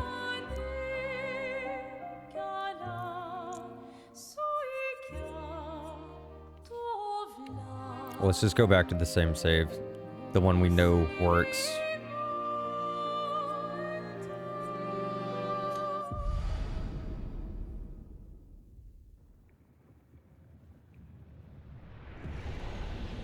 You know nothing of the game story, by the way?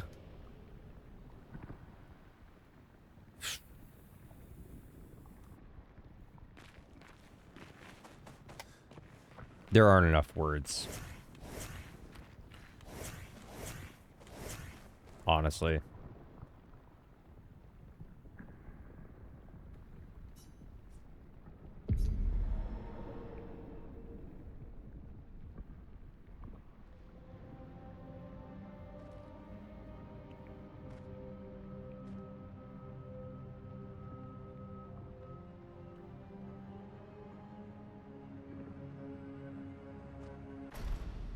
Oh.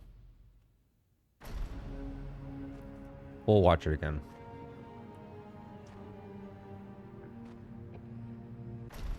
We won't... I'm an idiot. Actually, we could try... Let's just try skipping turns. Or reloading. We can just reload. Takes 2 seconds.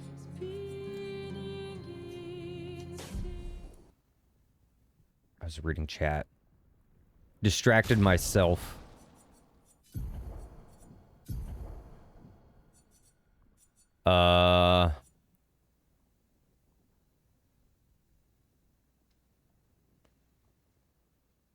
That'll still do damage.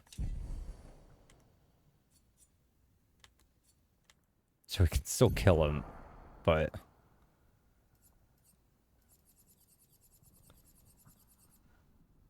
Wait. Where's glass cannon? We'll take off glass cannon. And inverted affinity.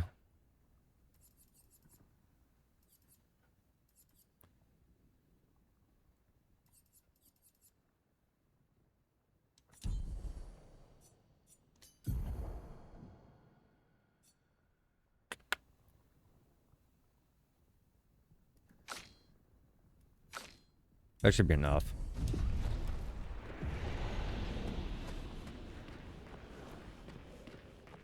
Because Verso has 7,500, and it wasn't too difficult with him. Okay.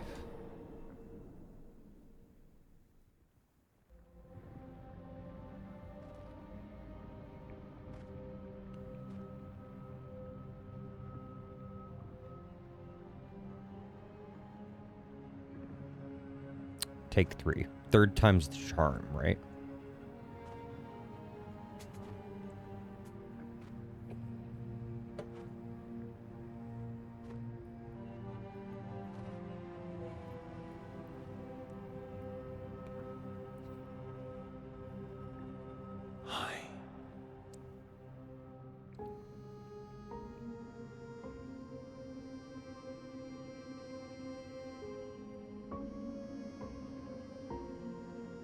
You're tired of painting, aren't you?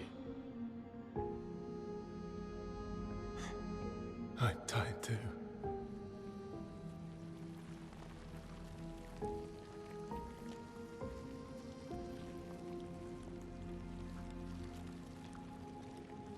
That's...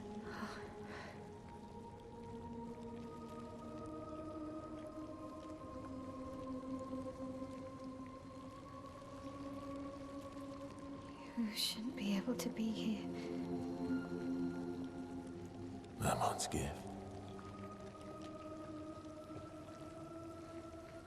Why did you run in? It's dangerous for you here. See things as they are, not how you want them to be. What? You lied to your father.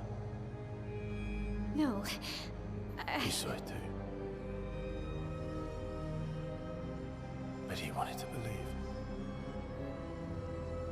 You're going to die here. Why don't you just leave? You can always come back. The moment I leave, Papa will erase this canvas. This is not worth your life. What life? My life of loneliness in a shell of a body, with no voice and no future. You're my El. No matter where you are, you don't need this canvas. But everything I want is here. Here I have a chance to live, verso to live. Out there I merely exist. Life keeps forcing cruel choices. Stop quoting Papa!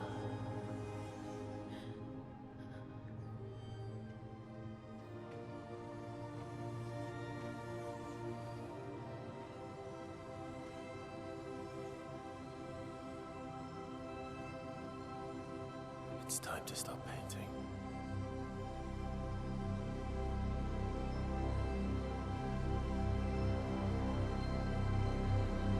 Verso!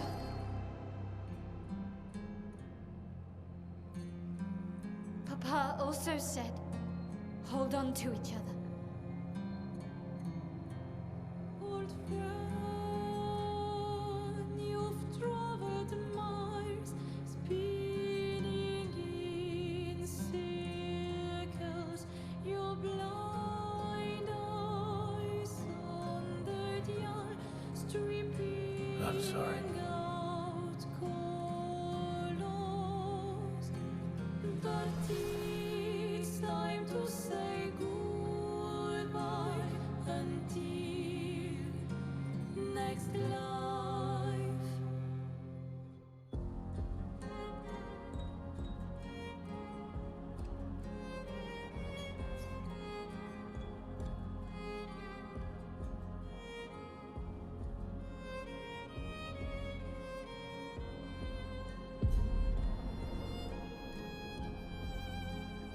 I noticed that time that his face, the look he gave her right there at the end. It's like he has determinism, but at the same time, he is genuinely sorry that he has to do this.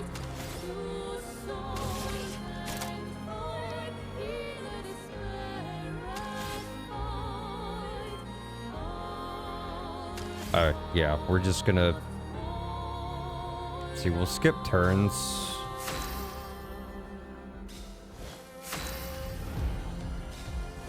And then we'll poke him. Verso, stop! You can't just decide this for everyone! We're all hypocrites, doing the same thing to each other.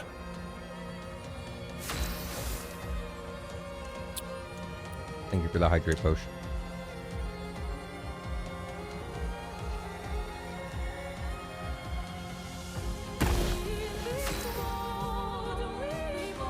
Let's try skipping this one too and see if...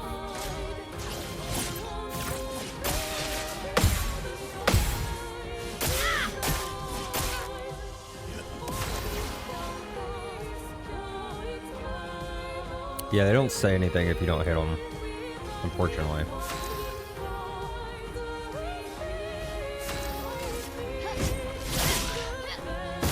That's good. What about Lune and Ciel and Monoko? What about Esquier? Ciel was right. Grief blinds us. All you see are walls.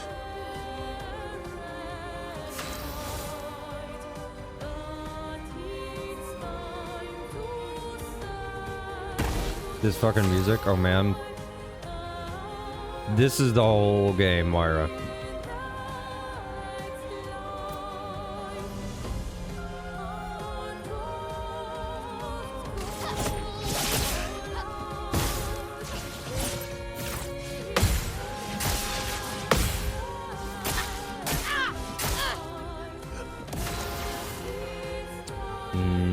No dialogue there.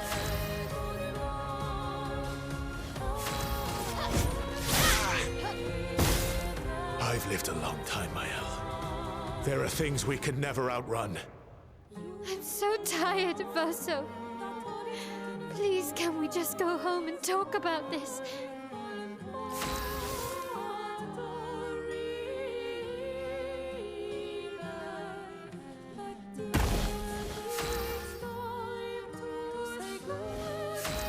Surprised he didn't just immediately reply, "You think you're tired?"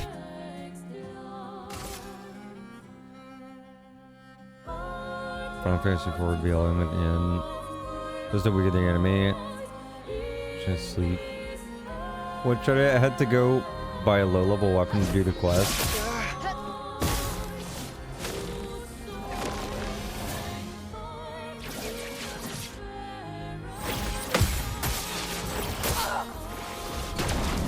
Oh, it's a gradient. Oh, it's a very slow gradient. Derp.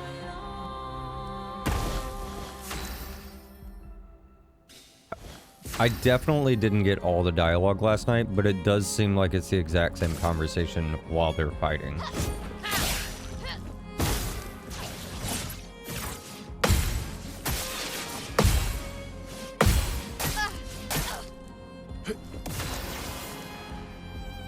I think that's all the dialogue.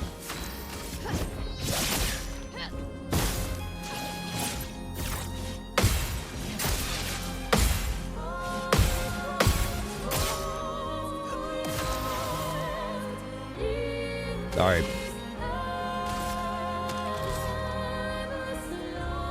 Sorry.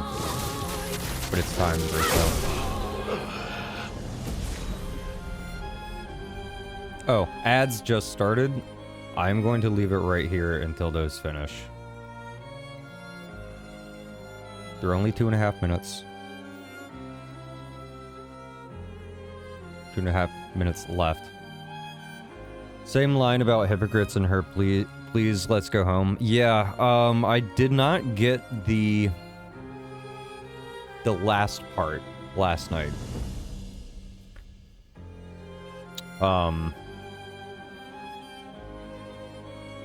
That last bit of dialogue.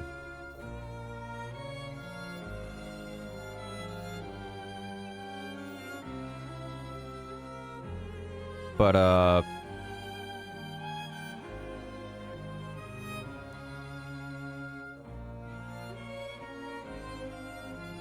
please let's go home. It shows you how lost she is in this. Because for her to say that to him implies that her home is the canvas.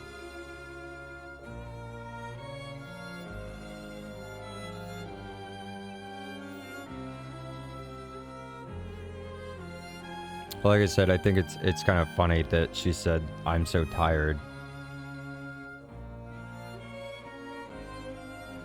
while standing next to the last fragment of his soul and an immortal canvas version of him.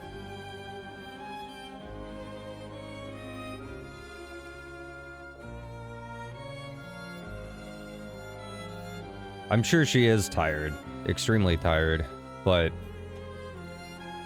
there's a bit of irony there.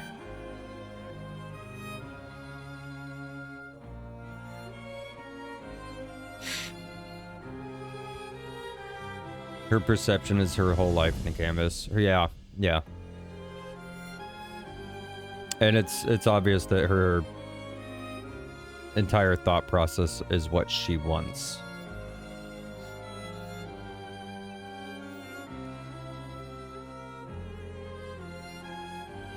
Alright, are ads done yet? 30 seconds. Almost.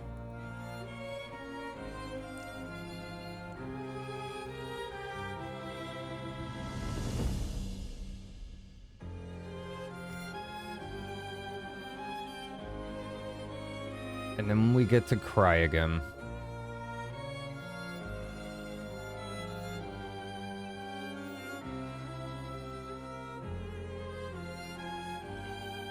Alright, ads should be done. Are we ready to hit continue? That's a trick question. We will never be ready to hit continue on this.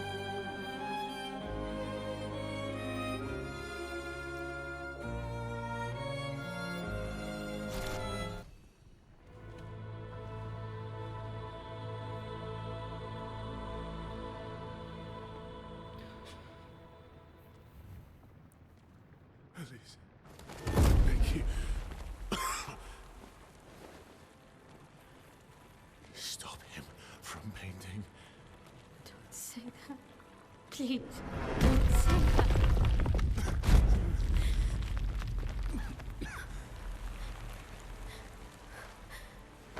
Hey, please, listen to me. Only you can do this. You can do this, please.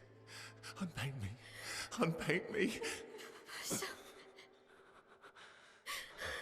Please. I don't want this life. stop saying I that. don't want this life.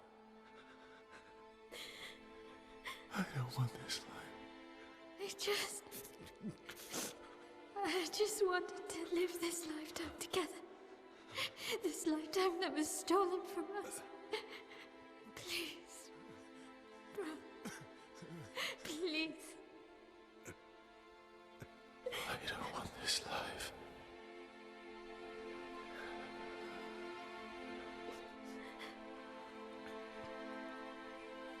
Help me. Help me.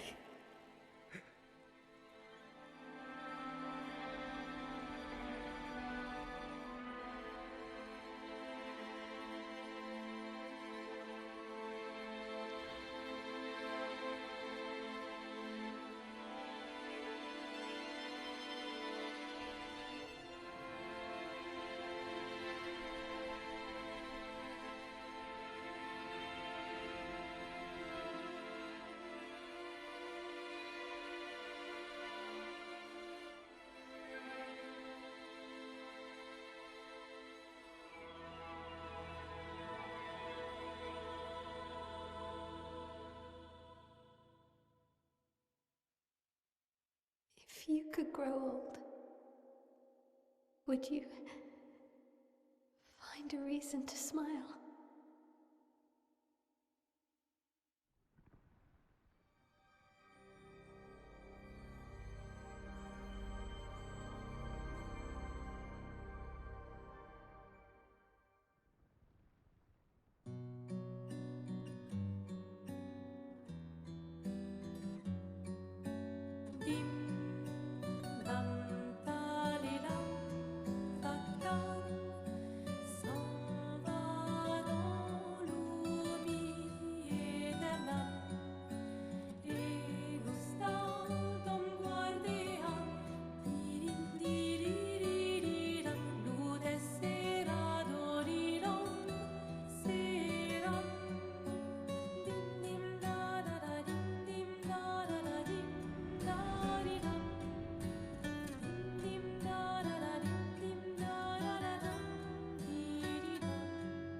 Je t'aimerai toujours, je rêverai encore,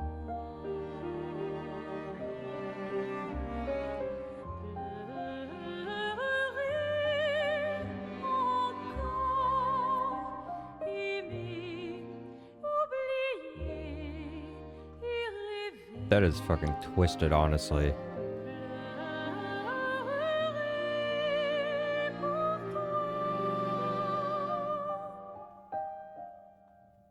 No.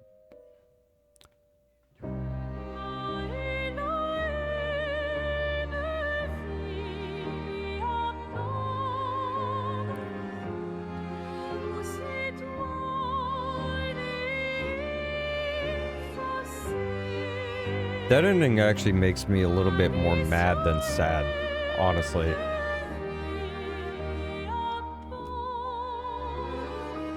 It's sad. Not mad at the devs or the game. Mad at the characters in the story.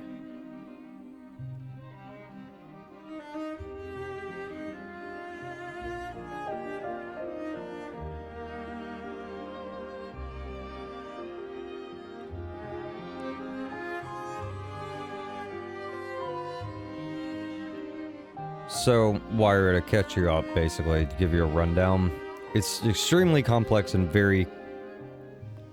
incredibly convoluted if you don't know the game, but TLDR is that the guy that died, who was playing piano, Ismail's brother. They are in a canvas world. The little boy who is painting is the last fragment of the brother's actual IRL soul.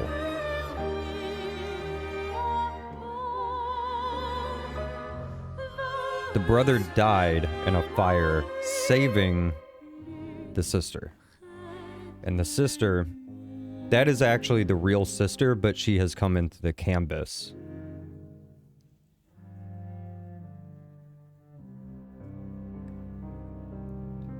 And what's even more upsetting about that ending is the fact that, well, one, she continued this shit when he didn't want it.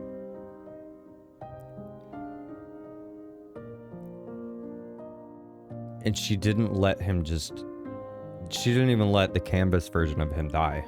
Like, she just brought him back.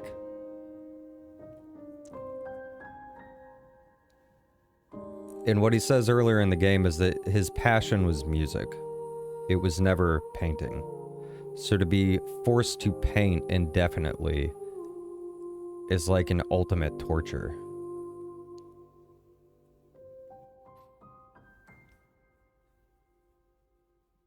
But she brought the canvas version of him back and let him play the piano.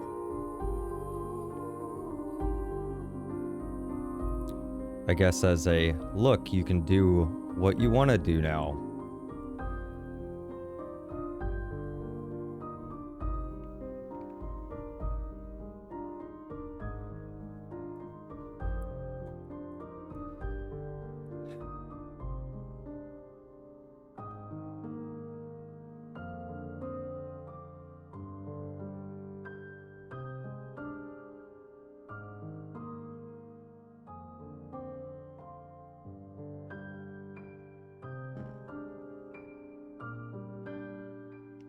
Perso was right. Yeah, Renoir. I don't think Renoir's methods were correct. I don't agree 100% with Renoir. What I felt last night is that at the end of the day, it's Verso's canvas. It's his soul that's trapped in there.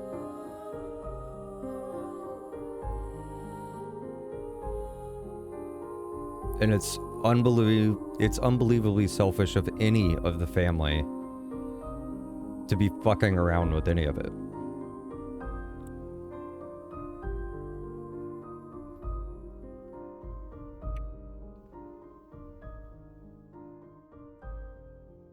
And it's pretty sick and twisted of Mael to choose what she wanted because she couldn't let go of him. So she tortured his soul and the canvas version of him to get what she wanted.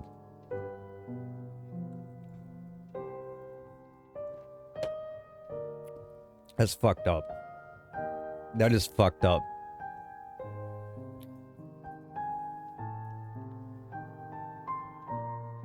This is why I didn't do her ending last night. Because going into it, I was like, I can't... I know where her ending is gonna go. It's... I get it.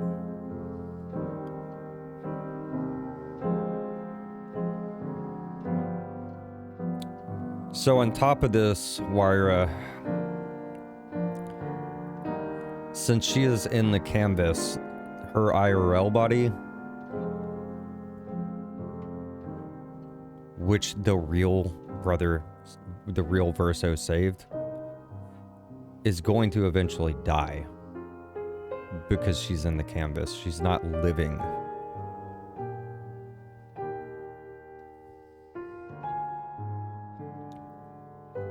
Which is like an extra massive disrespect to him.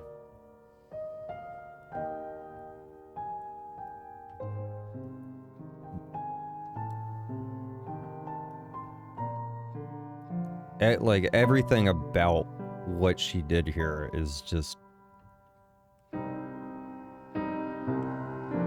selfish and disgusting, honestly.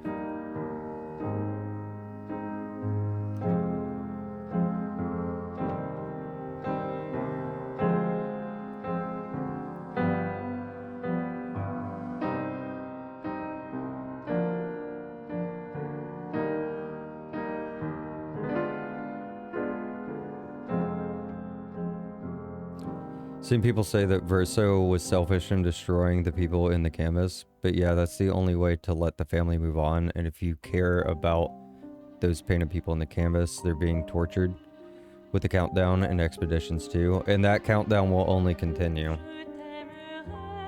The inevitability of all of this is that if Verso didn't end it, Papa was going to end it. Renoir was going to end it eventually. And if Renoir didn't end it, everyone would die, including the people IRL. And it would just be Clea and Renoir with 3 dead family members.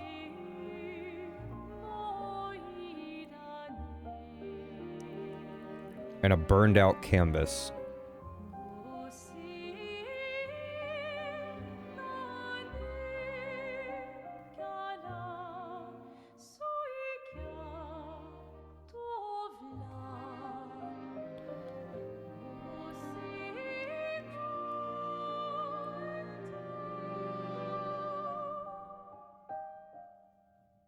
Survivor guilt and doesn't want to lose what's left. Yeah, you got the gist of it there, Wyra. For not knowing the story, like, that is very much the case, is that Mael is buried in Survivor's guilt. And the mother as well is so buried in grief that she has nearly killed herself staying in the canvas, trying to preserve everything in it because Verso created it.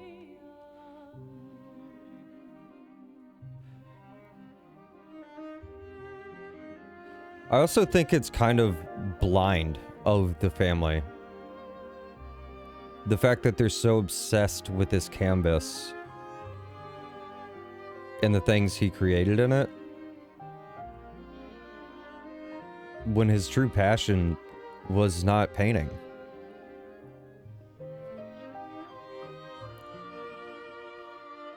It was music.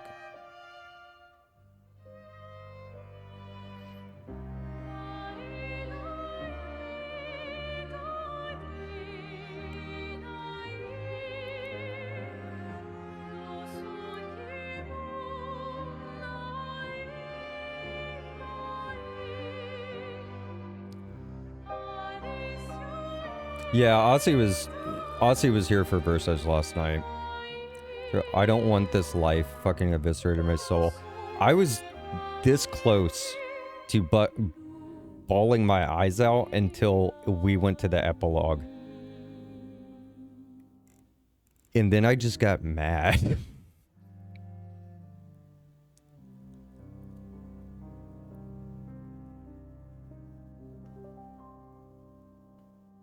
I feel for Mael. I feel for the whole family, but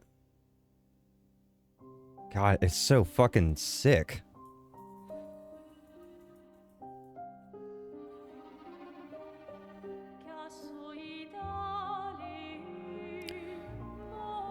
Soulless coma. They're kind of in suspended animation, I guess, in front of the canvas, but their body continues to function, so something like a catatonic state. Yeah, pretty much. That. Oh, and Wyra, I did see your comment about the music. The music in this game is unfucking believable. The entire game is unbelievable. Yeah, Ben Starr, Jennifer English, like,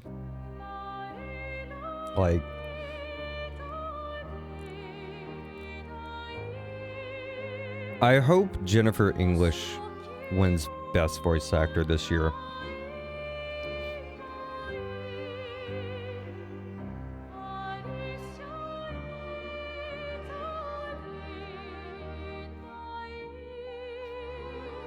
I do love Ben Starr as well, but I think Jennifer English deserves it for this.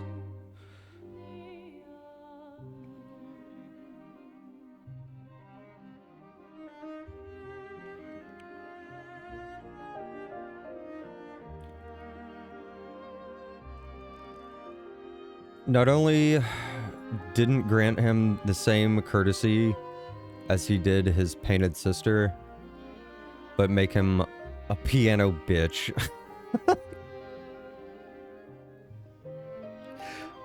Yeah, pretty much.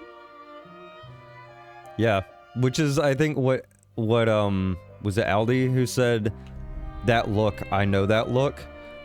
He was not, she gave him what he wanted in terms of like, oh, you can do your passion. That is not what he wanted. At all. And he basically was, to use Aussie's words, made him a piano bitch. It's kind of like saying, you can do it, so now you're gonna do it. There was zero enjoyment in his face whatsoever. He did not want to be there. He did not want to be doing that.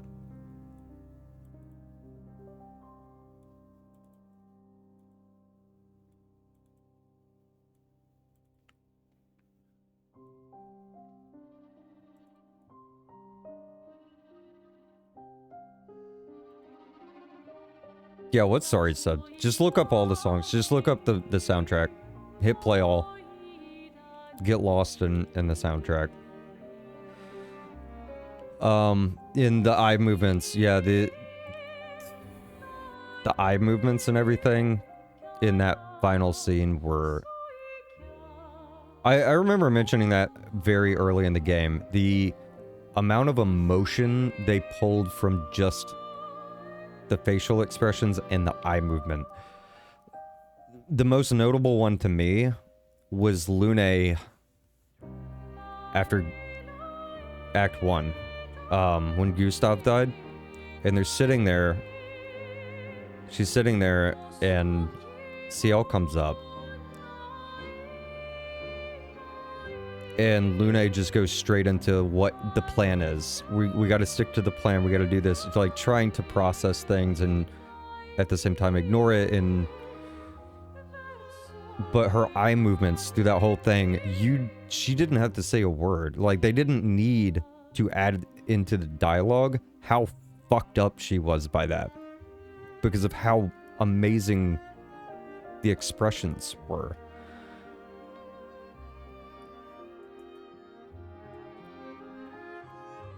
Shell shock is a hell of a thing. Yeah, she was in shock, and Rightfully so.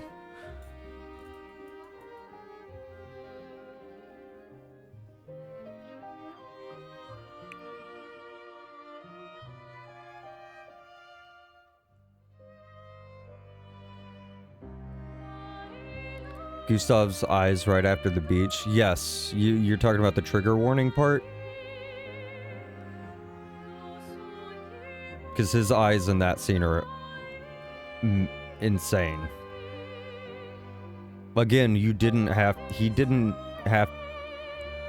I don't think he does say anything. I don't think there were words in that part. And you knew what he was about to do before he even went to do it. You're like, oh, fuck. He's gonna do what I think he's gonna do.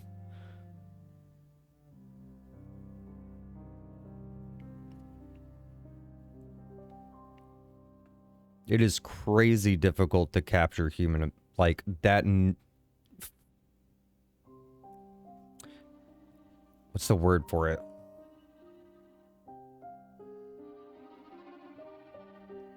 That nuance of human emotion, in body language and eye movement and every last little detail like that.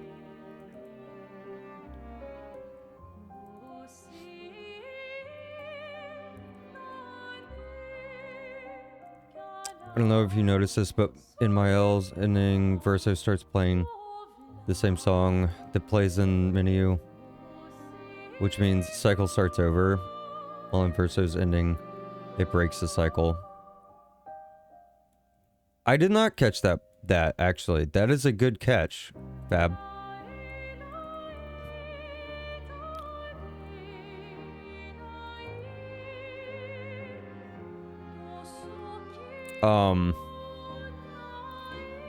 Let me catch up on chat, and there were a couple things that I thought of last night too.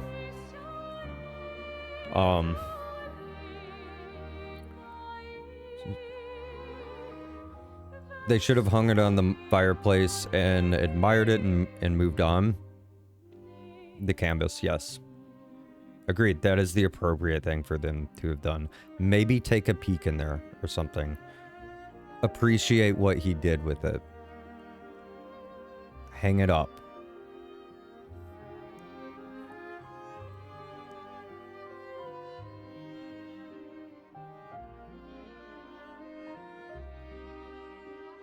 Been started. Oh, already read that. Through. It's kind of in the same boat. That's why. That's what I was saying last night. I feel like my L's ending hit me harder, but not in a good way. The pre-epilogue piece was fucking brutal for me. The epilogue itself was just a bit disturbing. That's exactly what I felt there.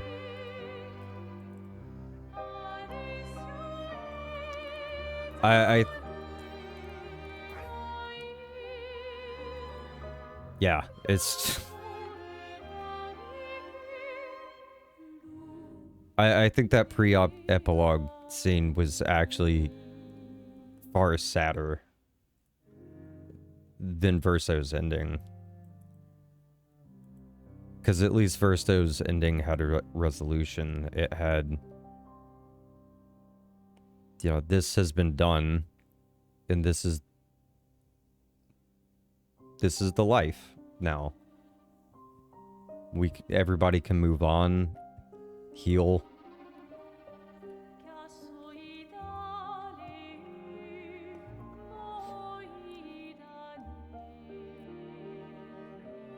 So yeah, I may have ordered the 6 vinyl box set that went up for pre-order the other day. Wait, it went? I did not realize I had 6 vinyls. Jesus, not just the music. Whoever decided, let's cut to silence and hear a body drop, then come in with the sad music. So many scenes where they wring every bit of feels out. I mentioned it a couple times in the playthrough too, that there's just deafening silence in certain areas and certain scenes. Just abrupt, just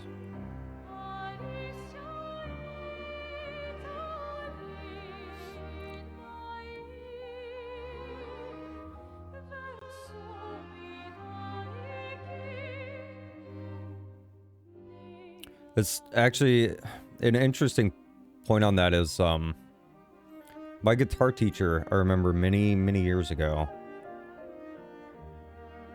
one of the many tips he gave me was you don't have to be the fastest or the best player.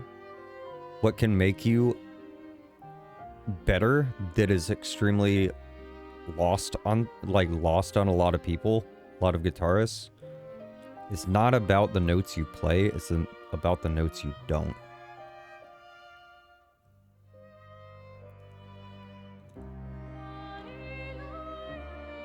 Which they did very well with the sound design in that aspect with this.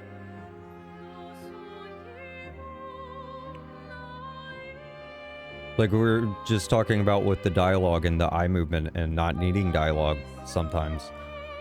The absence of words is sometimes more impactful.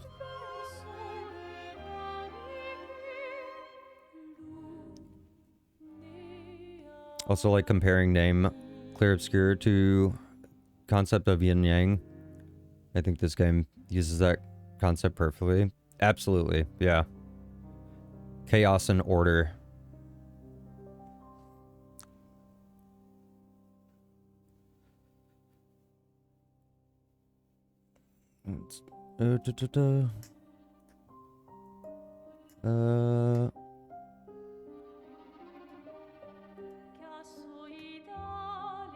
That scene was rough for me.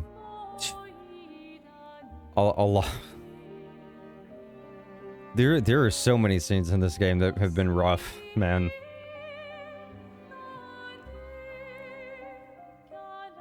Opening 15 minutes, and then another 15 minutes in, and then a lot of the camp conversations, a lot of the side content, like...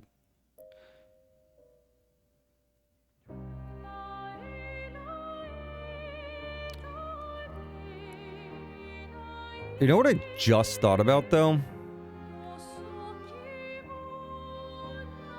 There's a running theme with anybody who understood the truth about the canvas. Any of the people from the canvas who understood the truth of the canvas.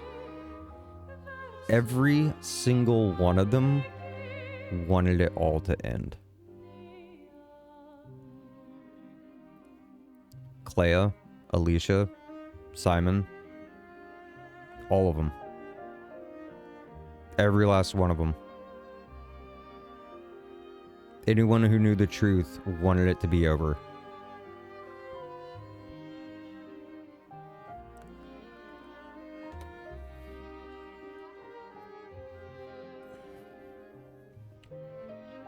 The mocap actors did a phenomenal job. Yeah, especially Francois, man. Francois, that mocap actor, unbeatable. Best I've ever seen. That is a joke, by the way. Because the mocap actor for Francois was a bottle of water.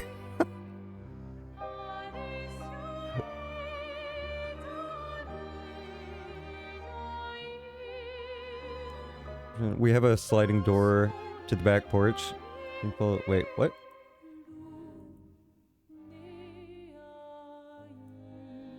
I'll listen to him next door with a window right next to an open window. I'm in Lune mode, worked as an emergency dispatcher, so I'm all telling everyone where to go and what we need to do in a crisis. But then we'll have my own massive breakdown later when there's nothing left to do. You were one of 3 people then I know who have worked as in that field, basically. Like I believe I know Bats was an EMT previously, and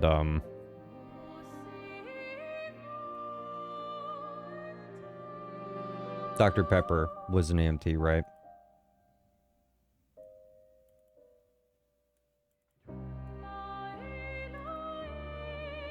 And I that's kind of what I gather from them too, is that that's kind of how it operates. It's rough. So you feel this? Feel like I'm always the one holding it together in times of distress and guiding everyone through, followed by going catatonic behind closed doors. That a lot of times is me too, Aussie. Or I just straight up go catatonic.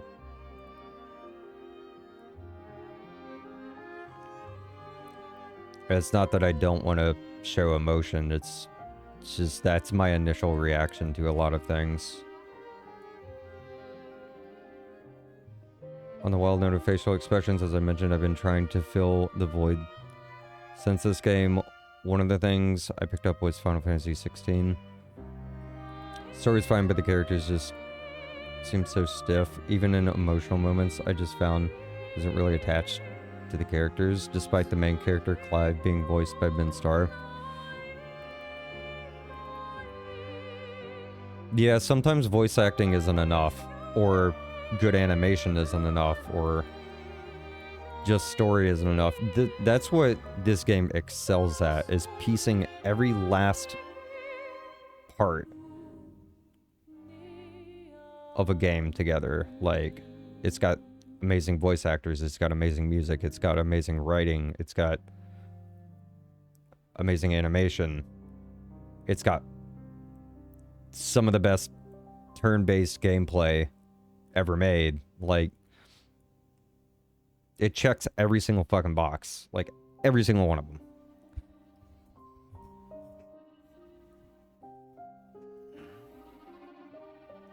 The only thing I can knock this game for is a few quality of life things that are not really that big of a deal.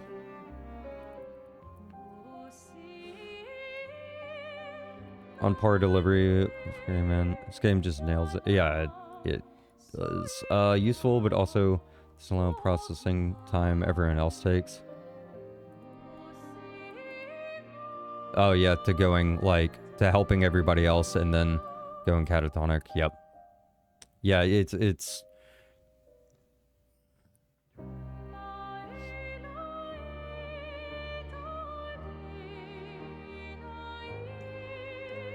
pushing things along.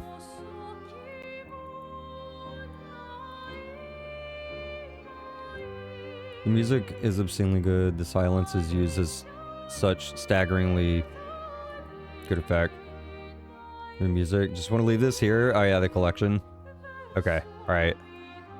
Anyone with a record player? I hate you, fuck off.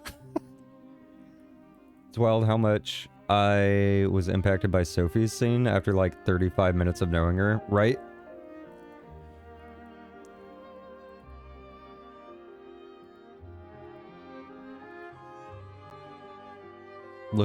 Looked at that and $145 disappeared from my wallet somehow. Jesus.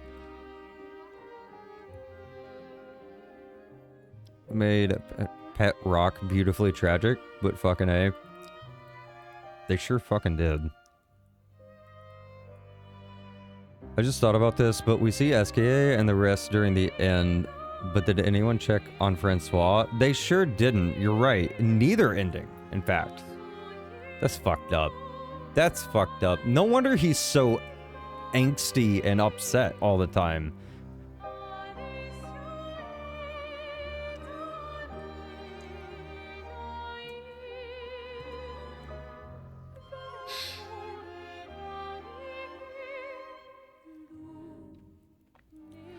Sure, he'd be okay with me talking about it, but Dr. Pepper was basically a first responder for Texas DOT.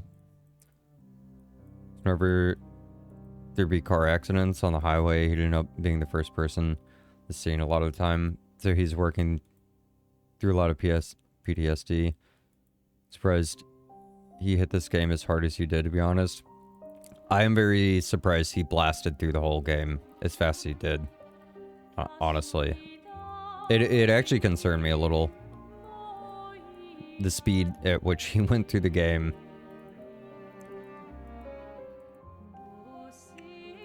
But yeah, he's pretty open about that stuff. He's, even on his own streams, he's pretty open about it. Which I think is good. So long as it's a productive thing you're doing. Like, you're being constructive with it. Try playing Metaphor Rifantasio after playing this game, and I couldn't. That's where I am right now. I'm like, I have things I want to play. I don't know what the hell I actually want to play, or I have things to play.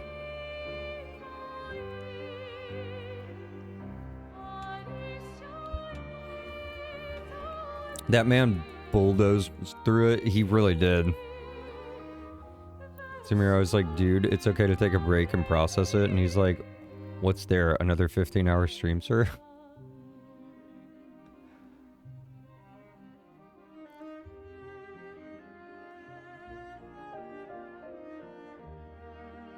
I mean, that goes hand in hand with this game, though, in a weird way.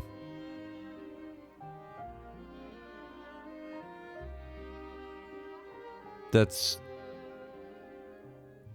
emotional processing, right?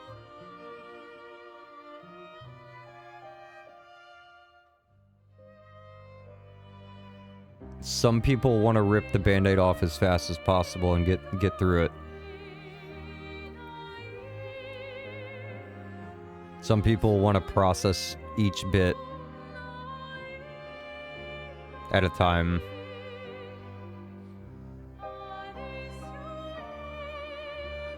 And some people need a lot of time.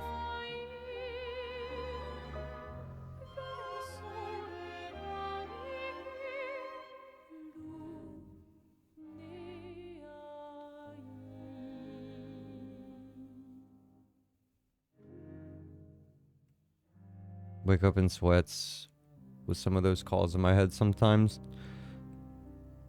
Yeah. Yeah, PTSD's not... This shit is... It's rough. Very rough. Team Francois all the way. Nobody wants him to have any rocks, and he can't even walk to go get them. God, he can't, can he? He can't even move.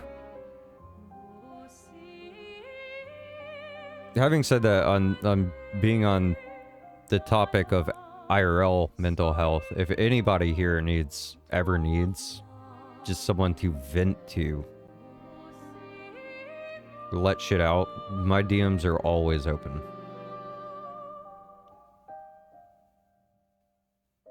I can't solve your problems, and I'm not a therapist, not licensed, but I'll listen.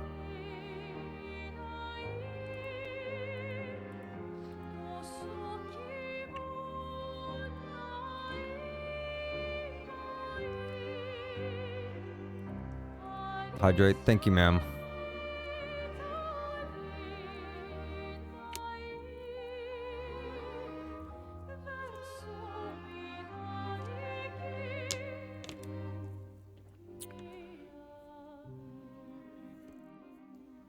Ma'am. Yeah, because you're old.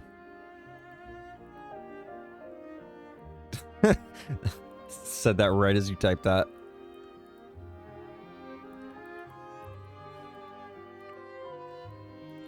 You're just a southern boy?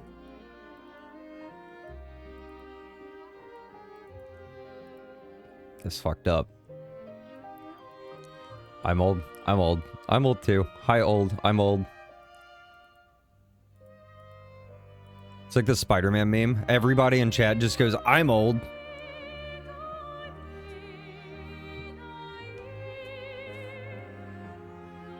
I'm not that old. Not a Zoomer, but I'm not old. 36.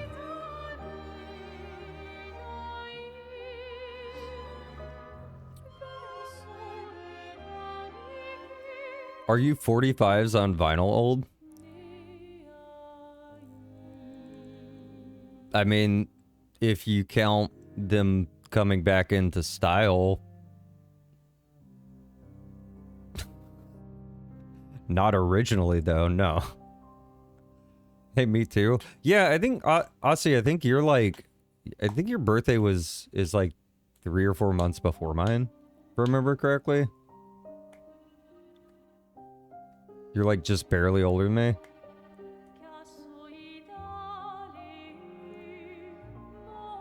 You're not old till AARP tells you. Yeah, once you start getting the magazines.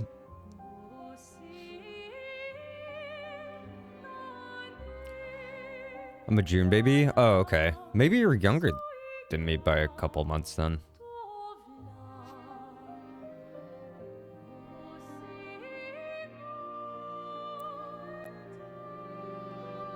Got more than... Also, happy belated birthday.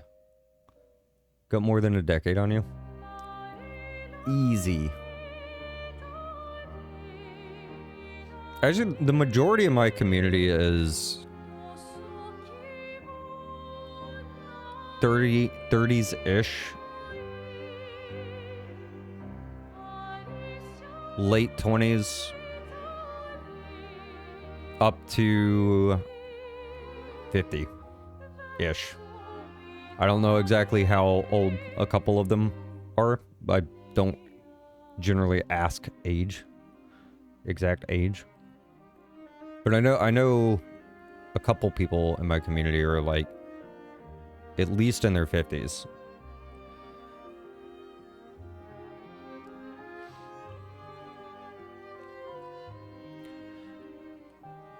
Now once the letter comes in, you might as well plan for a home in the nearby future. They wait until after your birthday for the letter to be in the mailbox. Oh my god.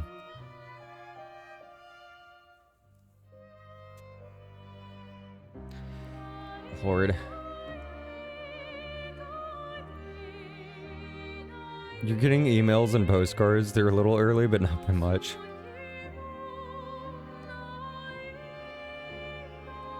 Not the best person to ask the 45s on vinyl. My mom saved all her 45s and kept the player running. My dad has a lot of vinyls too. Just over 50, but refused to act it. I mean, shit, my parents are gonna be 67 in a couple months here, a few months here. And they are more active than anybody I know. They go out on the weekends. They go on like 2 to 4 mile walks every day through the woods. They're living it up in Florida at the moment. On vacation. And they go to Dragon Con every year down in Atlanta. The huge sci-fi convention. It's hard raising parents, though. Honestly, that's kind of the running joke at this point, is that I'm the parent and they're the kids. Ever since they retired. I'm the grumpy old man.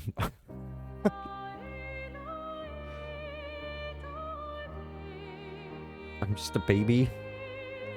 Little baby bats.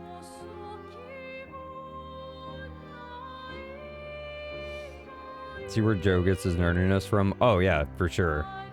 Like, my dad is a huge history nerd, too.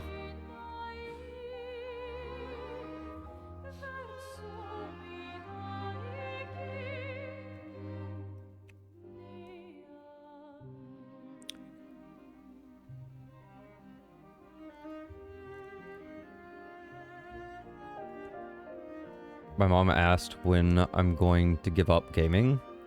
I said when they pry a mouse or controller from my cold, dead fingers. Yeah, you know? I mean, honestly.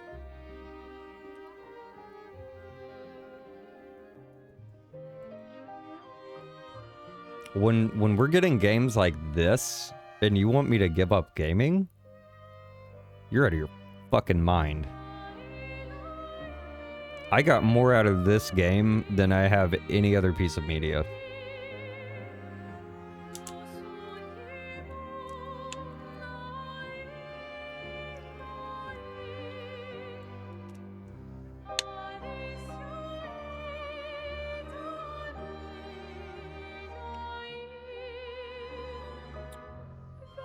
You know, that way my 80-year-old mom had a tantrum because she didn't feel like cooking and I worked until 9.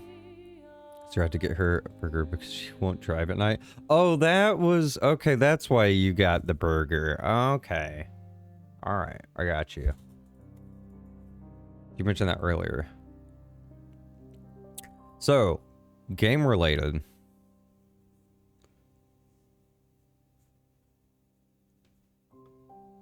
Let me gather the thought.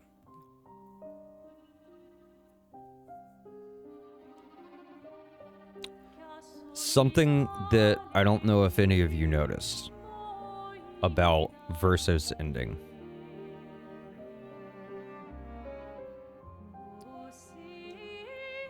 Some of you may have, but it hasn't been mentioned in my chat at the very least. Nobody I know has brought it up. There is something very deeply, like, jarring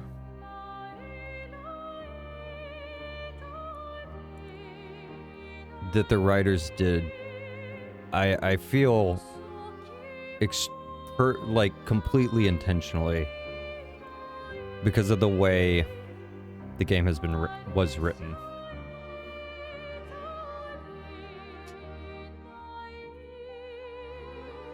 Verso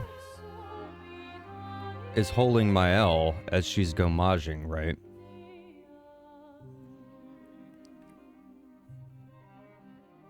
And she says, I don't want to lose you again.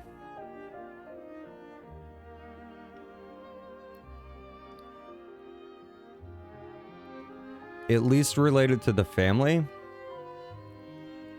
just like in real life with the fire, she's the last person to have seen him. She's the last person next to his soul and with Verso. Related to the family, at least.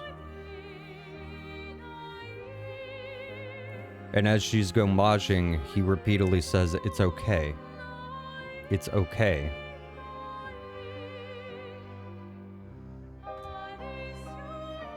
Which I found really interesting because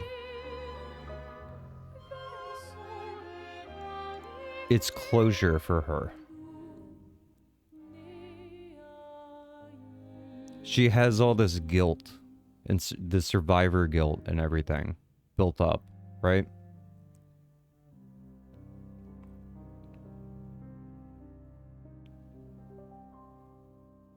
And to me, it was her chance, or his chance, to give her closure that it is okay. This is what I wanted. And more to that point,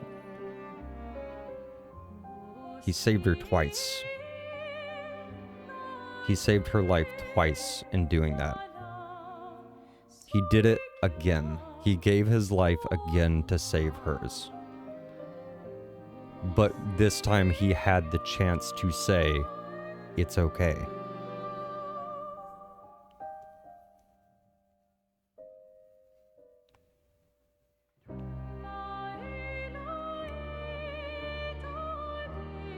And I think that is incredibly well written and such an amazing detail to write it that way.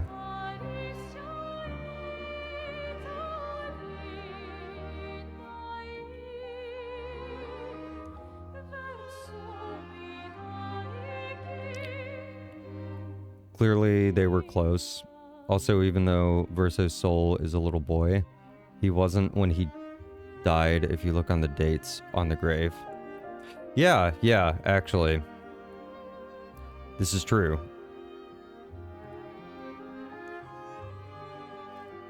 Yeah, the dates on the grave, I believe he's 26. He was 26 when he died. Was expecting him to have been 7 to 10 when he died, but he wasn't. Yeah, he was... So...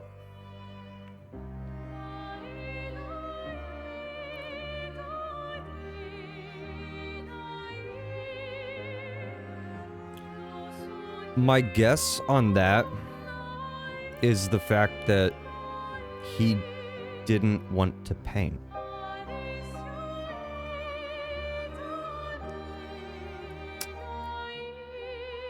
Also that is a really good point. He was a full-fledged man, but the parents see him as a child. And that is how Renoir treats him, actually. The canvas version of him. That's how Renoir treats him.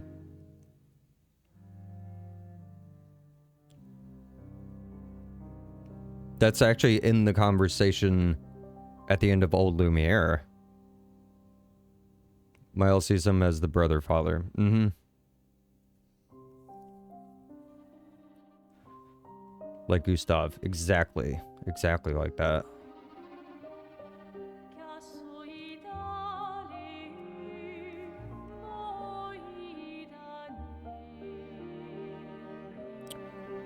If when you make your way back through in one form or another, the "you're okay" from Verso accompanying Mael occurs more than once throughout the story. So bringing it full circle back to that hits hard. It's one of the first things he says when Renoir kills Gustave. Hey, it's okay. I'll take care of things here. Go join your friends. I hadn't really thought about that part. The repeated...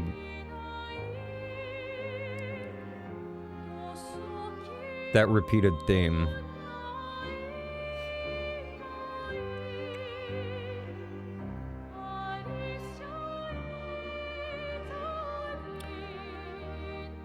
That's how a lot of the scenes are, now that I'm thinking about it. That scene I was talking about earlier with Lune and Ciel after Gustave died. Ciel makes conversation, but where it ends up is her finally just putting her arm on Lune's, or her hand on Lune's shoulder, or whatever. I think it's on her shoulder. And all she has to say is, it's okay.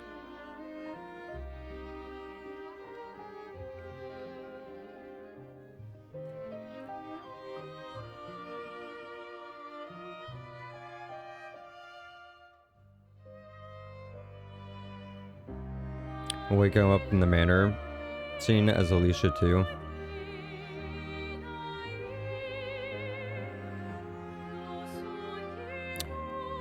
I don't remember that part that specifically. I'm gonna have to go back and find that.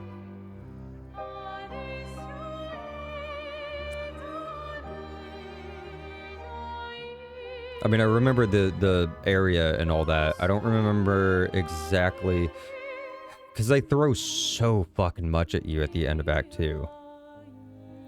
So I definitely have a lot of things to unpack with the end of Act 2 the next time I go back through it.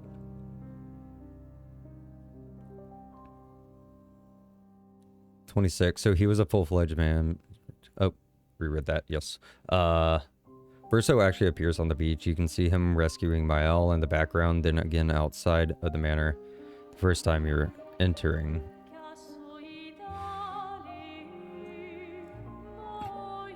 Oh, ads just started. During it kind of shows a shot over his shoulder, which afterwards I think most people assume was Noko, but once you recognize him...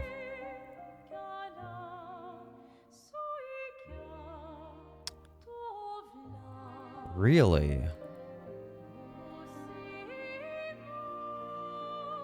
Yeah, we've got to do another playthrough. Like, we have to.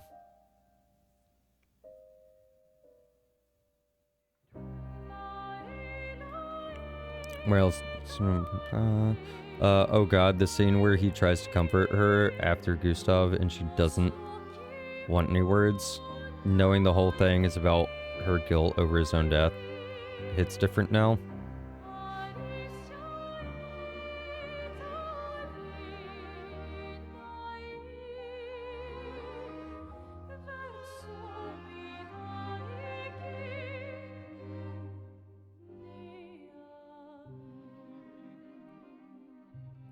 Survivor's guilt times 2.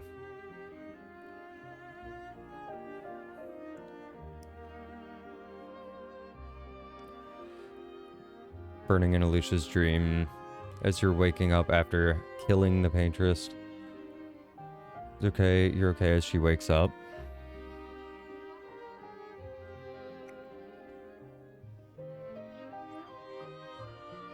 Okay. Okay, yeah. Because he was your brother? Something like that. But it's still cold and pushes Verso away, not knowing how full well he understands. Fucking gun punch, dude.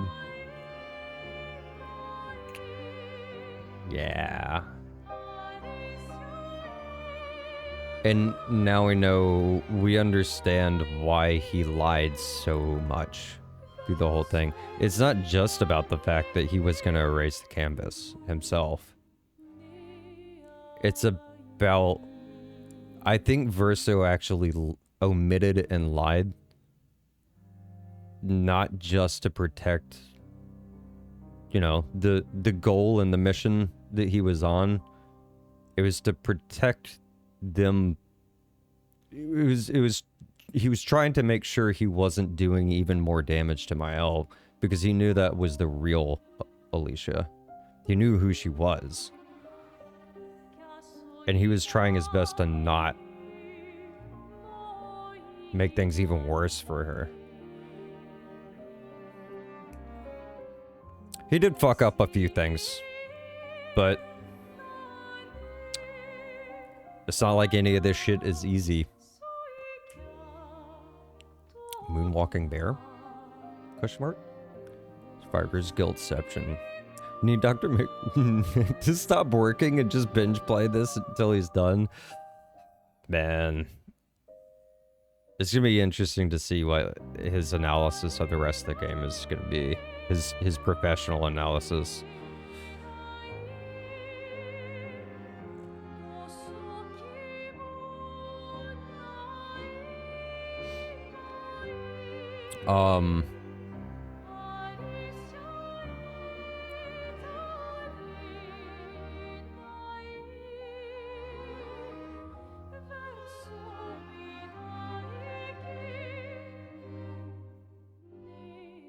You know what's an interesting thought too? And I don't necessarily actually believe this little theory that I thought of. But it is an interesting thought.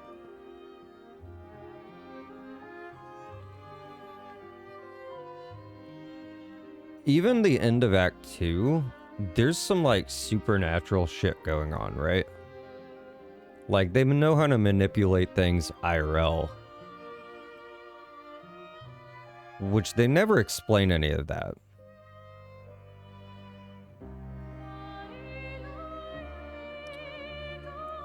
Outside of that, the only IRL scene is the epilogue of Verso's ending, right?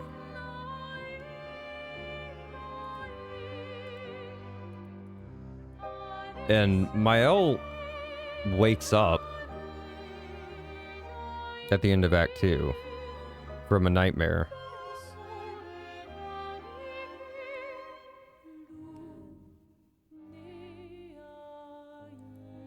If you wanted to stretch the logic a little, you could make an argument,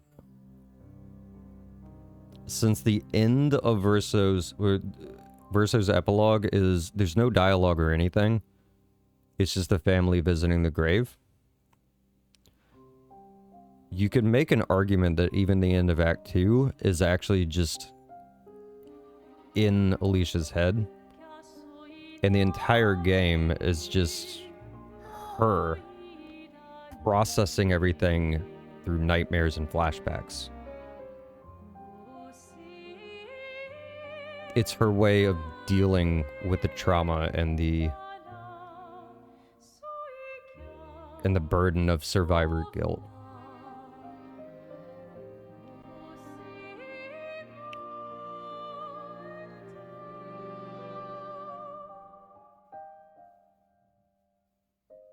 I don't necessarily believe that, but I had that thought, and I was like,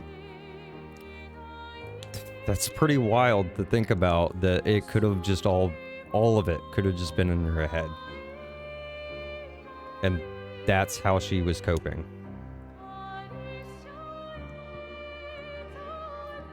Until at the end of Versa's ending, finally she gets her own closure and is able to push away from it.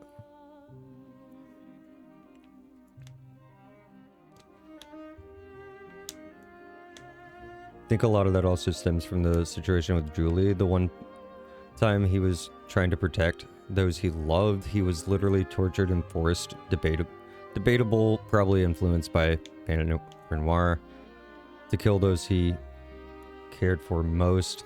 Like he's been around so many expeditions over 100 years. It's basically that meme of the little dude leaving his box, getting sucker punched in the face, and immediately building that box back up.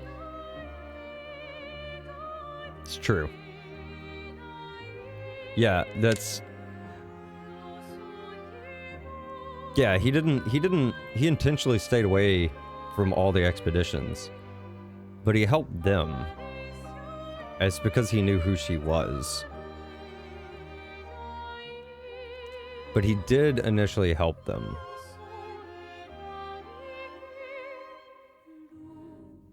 So we know that Julie was a romance, but we don't have a ton of details on it. But we know how that ended.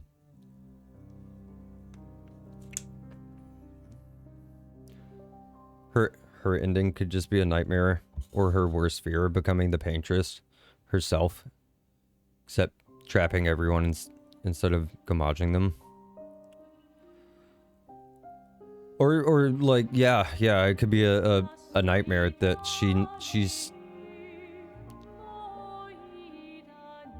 she's incapable of moving past it, of moving past the trauma and the PTSD and the guilt.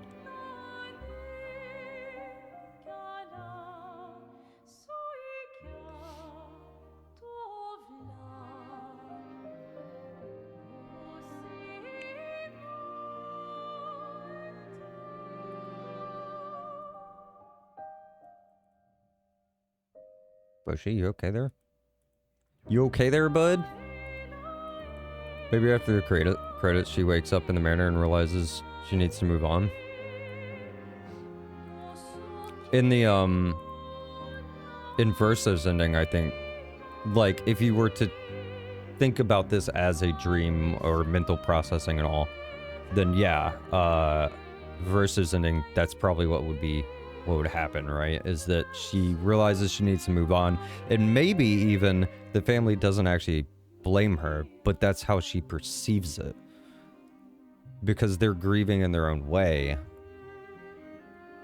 In the reality is that they're cold or distant from her because they're not okay either. So she's Lune's story. What does Verso say to Lune? Those voices in your head aren't real. They're you.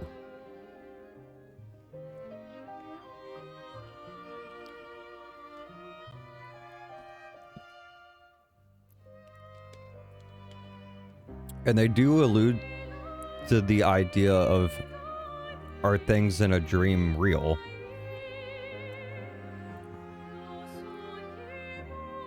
Her literal face is a reminder of the fire and the loss. Mm-hmm.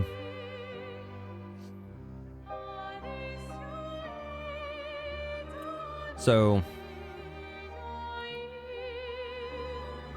yeah, keeping in mind she's 16. She could very well be perceiving her parents' coldness as blaming her place. Yeah, actually, I hadn't even thought about the fact that she's fucking 16. So, like, yeah, she might actually just perceive all of that. From her point of view, everyone fucking hates her.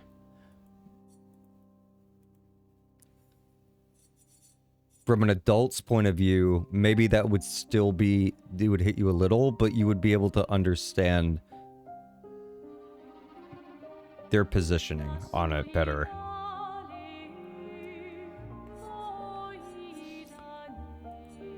Did you ever find out exactly how the fire started? All I remember them saying was that the writers did it. And yeah, Mael was somehow influenced by it or something. She contacted the writers.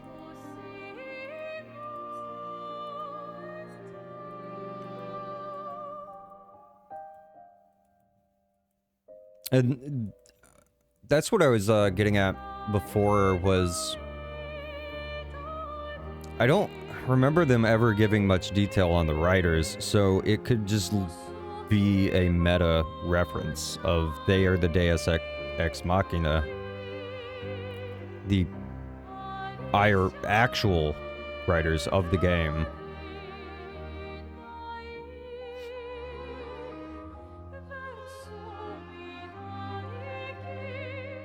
Yeah, I had mentioned that a few times that it's meta because it's a layer.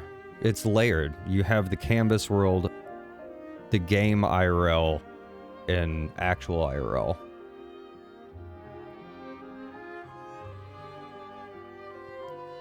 I'd love some expansion on. Yeah, I would like some expansion on that. Because if it's not the writers of the game, give me more lore on who the fuck these writers are.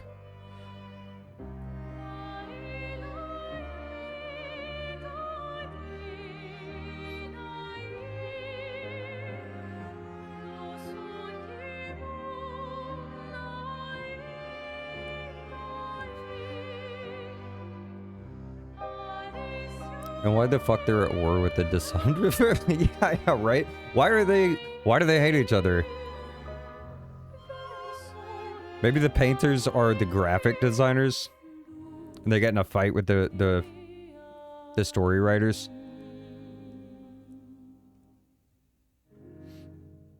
So a couple reviews bashing that they didn't explain everything, but I kind of enjoy this being left with questions and things to try to discover in another playthrough. I think that's the most trash take. And not just because I love this game, but if you watch a movie or anything, like, and you think they didn't explain every last detail on the first playthrough or the first watch or the first read, dude, what? Turn your brain on for a moment. Or wait for the sequel. Like...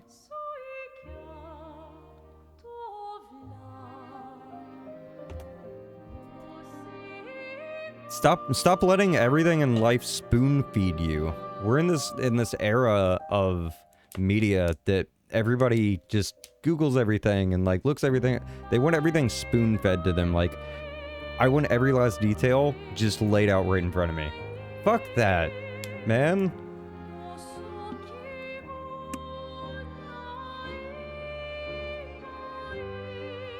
I think the fact that they don't explain every last detail in this game is part of what makes it amazing. Because it forces you to think. It forces you to actually sit and linger on all the events in the game.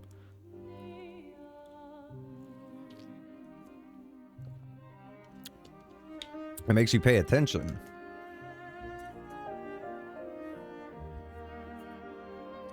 Also, why would I not, like, being able to discover more in another playthrough? Hell yeah, that's more playtime out of a $50 game I got. Replayability? Fuck yes.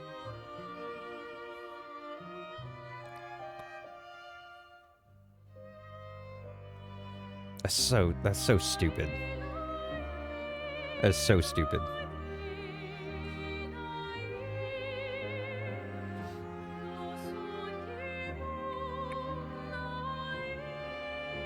Whole game is just one big metaphor for the writers and artists duking it out during their during development. That would actually make me laugh really hard if that was if they came out and said that.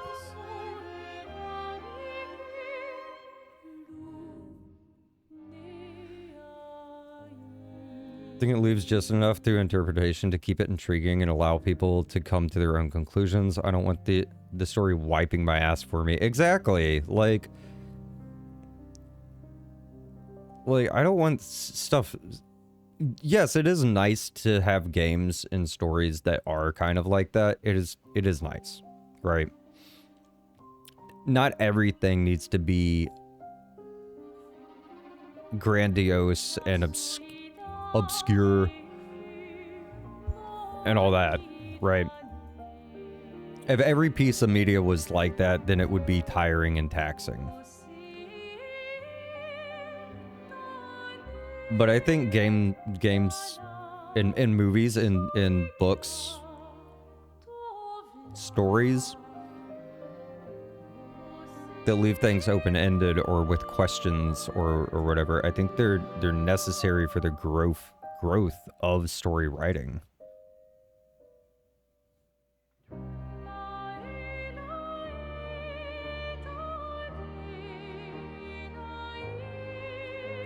And the fact that this was a sudden tragic death that's in the game, actually, specifically related to this game's story. Whenever there is... Whenever anyone dies around you, especially if it's suddenly and tragically, there are a lot of things that are not answered, right? It goes with the theme of the game to not have every question answered, to not have all the pieces of the puzzle.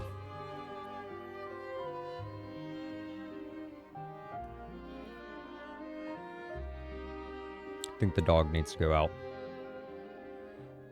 I always forget this game was only $50, which is also baffling to me. We see everyone else jacking up prices. Yeah, I know, right? The Borderlands CEO of, I forget the company name, did that whole fucking tweet and interview and everything where he's like, they'll pay that shit at fucking $90. Like, brother, there's games out here like this for 50, and you think you can act like that? Go fuck yourself. I'm not paying that shit. For a game I'll probably play one time and never look at again. Love the series. But I've only replayed one of them, and it was 2. And I replayed it one time because friends. Great games. One and done. Well, closest word to Descender? Descendra? Get finished?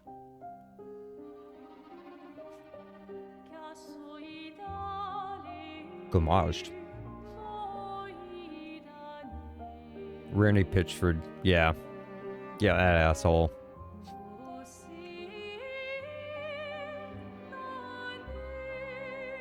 Some French writer got pissed and set one of the painter's mopeds on fire or some shit. Oh my god, that would be such a funny way. Such a funny actual IRL story of how they came up with the idea. Good god.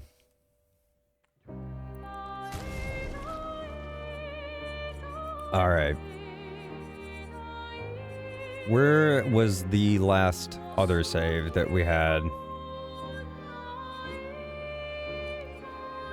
This one, right?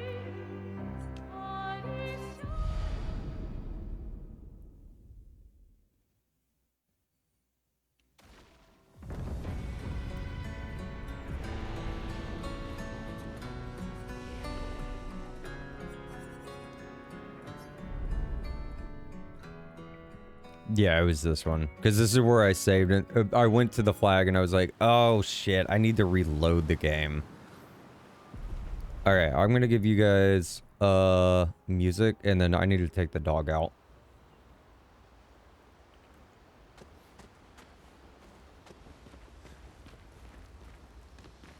We seriously could talk about this game for hours and hours and hours though.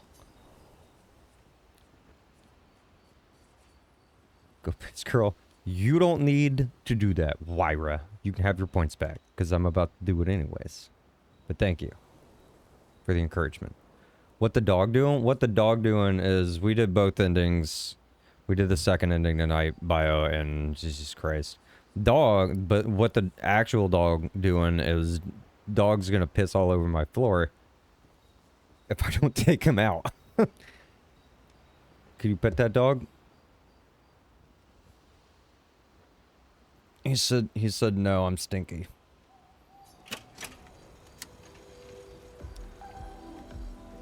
We're gonna shower real quick. I'll probably be back. I'm just gonna do, so for the rest of the stream, we're just gonna go hunt those pictos. I still have the tabs open. We have 27 of them to find still.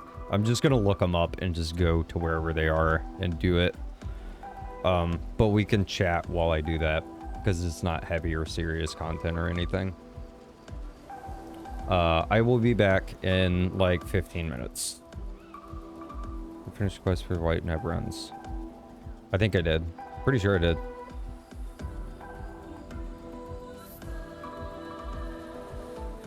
Pretty sure I did. We'll talk about it when I come back. I'll be back in like 15. 10 to 15.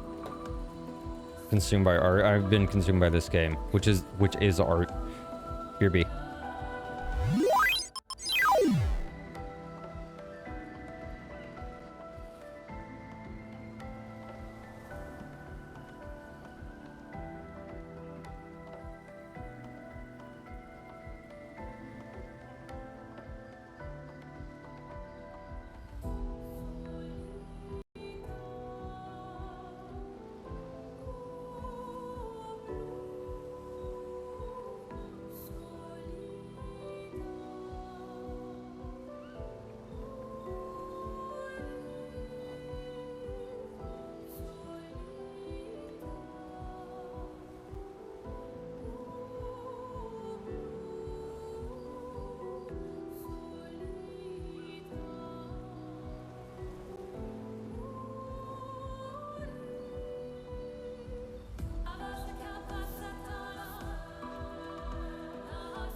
Alright, I'm back.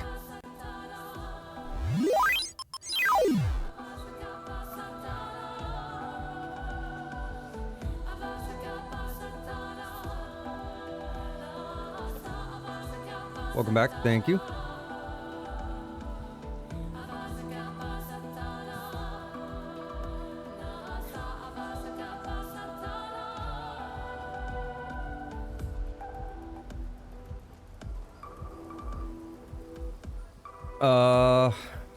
Aussie said he was gonna go take a shower, but if he is here, you can hear me. Yes, I did get that sweet ass reward. Thank you, Wyra. Welcome back, welcome back.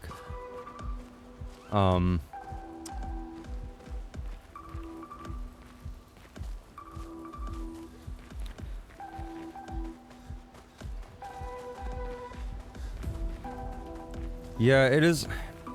Inevitably, games will go up in price. But kind of my point in bringing that up was the fact that you have these companies that are just strong-arming it, right?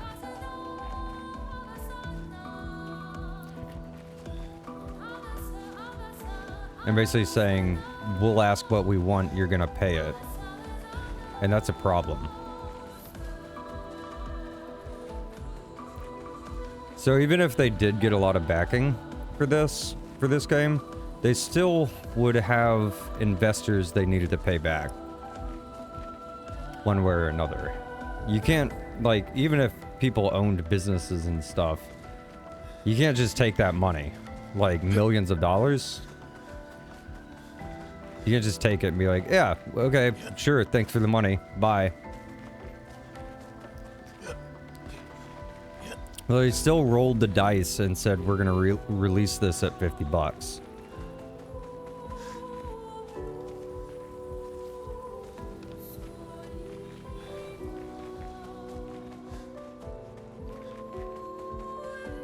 So the owner of the company used his trust fund money?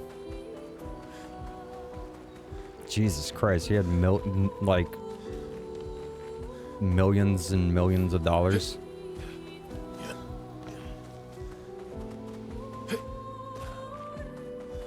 Unnamed entities. 2.5 million is a lot of money. If those are other...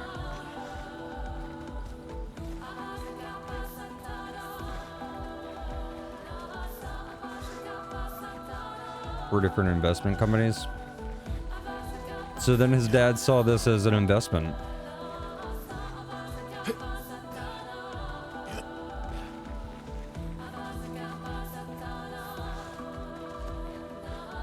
Or he was willing to put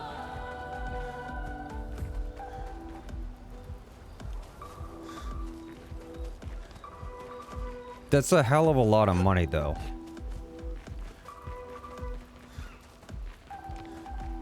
Even if you own companies,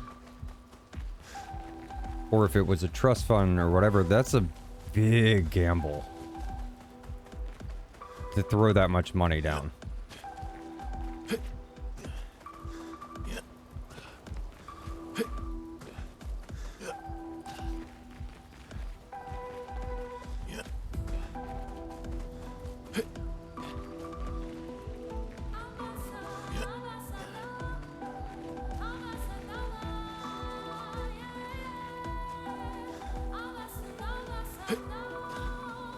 Yeah, no, you don't just get that job.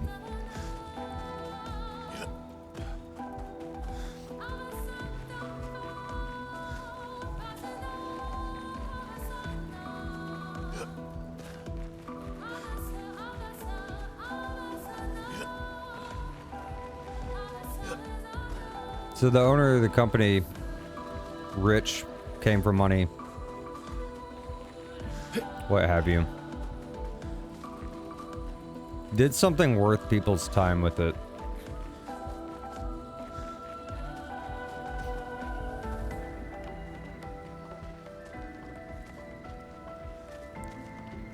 Sales 33 days in. 33? Just oddly specific number.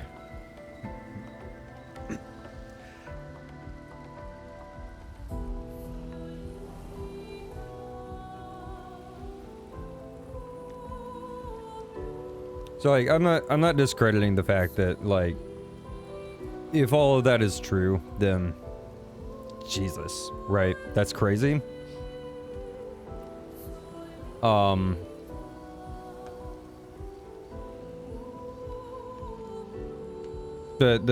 think the main point of the argument was that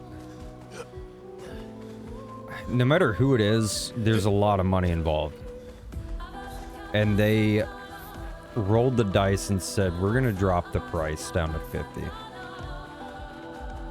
Shit, they've already had sales on this game. Even. I got this like 15% off when I bought it.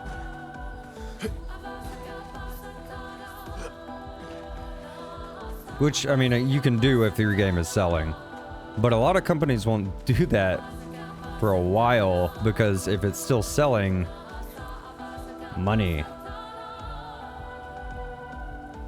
They milk it until the sales start drying up and then they start putting it on sale.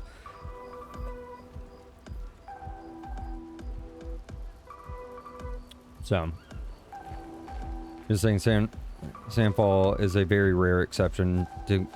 No, that I'll agree with. Yes. Yeah, I will absolutely agree with that. It is a rare exception. Like Larian in a sense. And yeah, to your point on Larian would have gone bankrupt and not been able to finish the game if they hadn't sold, I think it was 40% of the company to Tencent.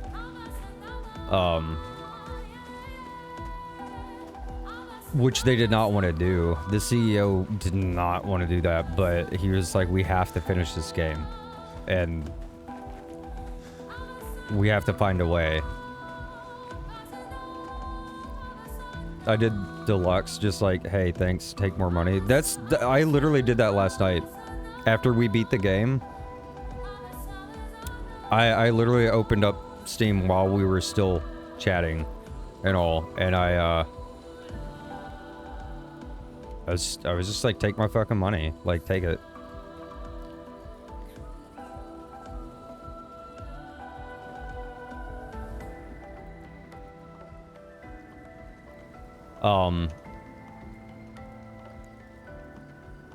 I guess kind of where I land on all of like this information and all of this is that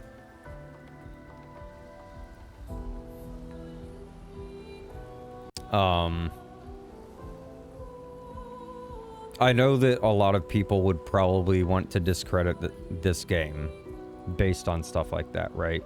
Oh, it was made by people with money, like daddy's money or whatever, right? And people want to use that as like a way to discredit, but that's irrelevant. It doesn't matter if they were fucking broke ass motherfuckers who got a massive investment, got lucky on a like backing from a bigger company, or if the guy used his entire trust fund to do it or whatever. It doesn't matter. Like, they made this game. This is what they did with all of that. And then they set a price point of $50.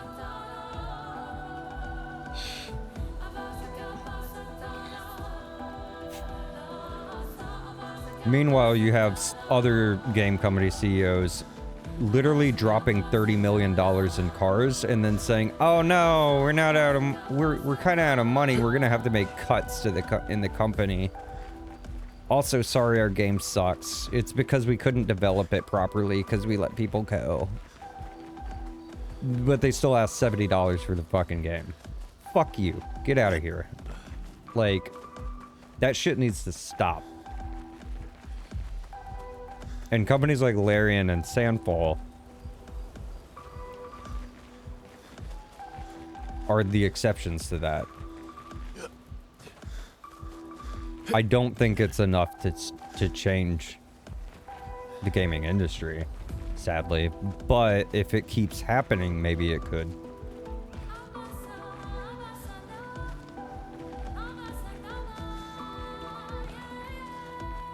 Game develop also. Yeah, it is stupid expensive. Like, that's kind of what why I said when I first came back, at some point games will go up in price. Like, it is inevitable.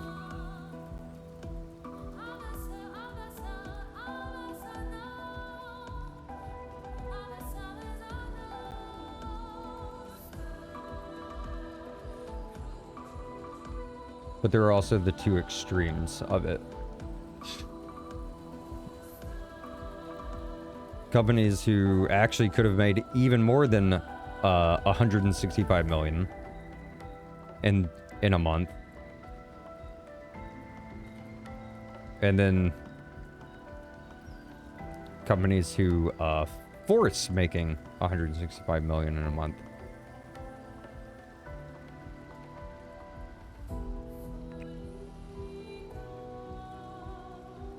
Consumers need to care enough, that's the thing. Problem is, general public just do not care enough. The average gamer care if hardly anymore. Yeah, I mean that's sadly true for the most part.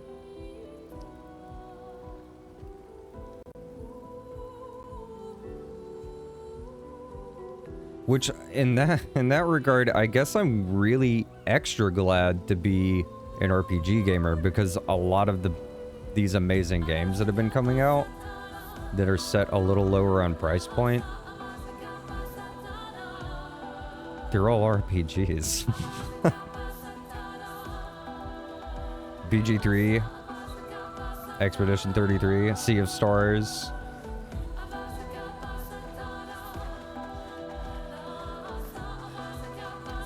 It's the same situation as like skins and stuff, right? Skins in games and shit like that. Game companies are asking 20-30 bucks for skins these days. Because, especially if they have a big enough player base, there are enough people that it's worth losing some of the sales for a higher price point, because they're going to make more money in the long run off that.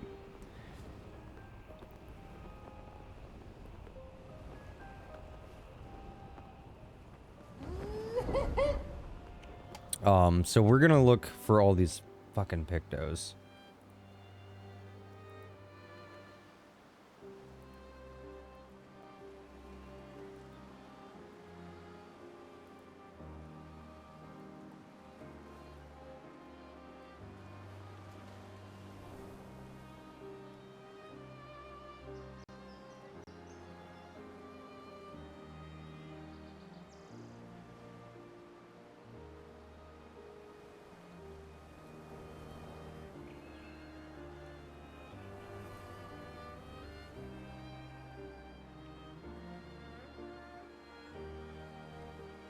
Stonewave Cliffs apparently is where this one is. Here we go. Which I believe is the end of Act 1, that zone, right? Yeah. Flashing through the sky. It says to immediately turn back or like go back in.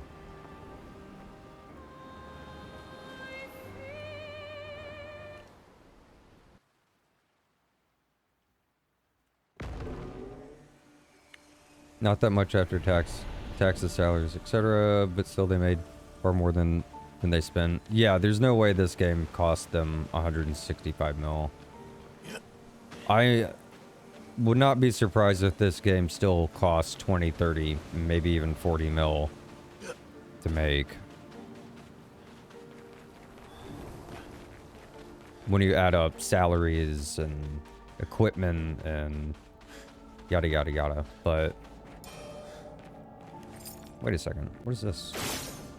Oh, not shootable.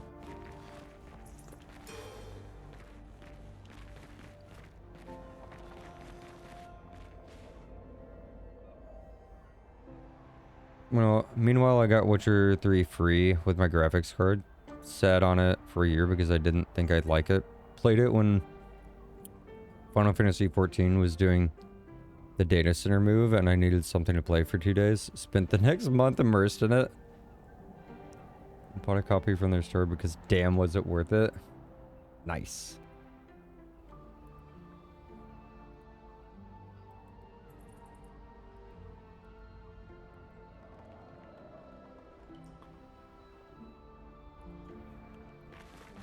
Directly to the left. Wait, it says...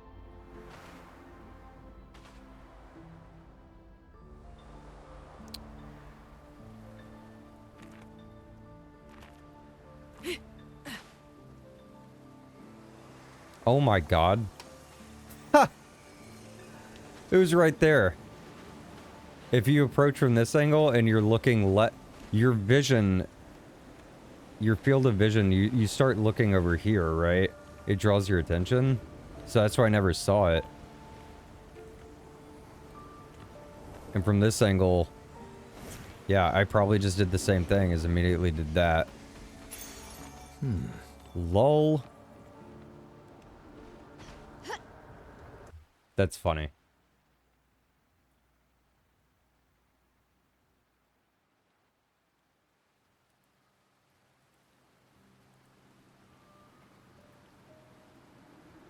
Is late in EP? It is getting pretty late. Go night now. Have fun, y'all. Have a good night, Wyra.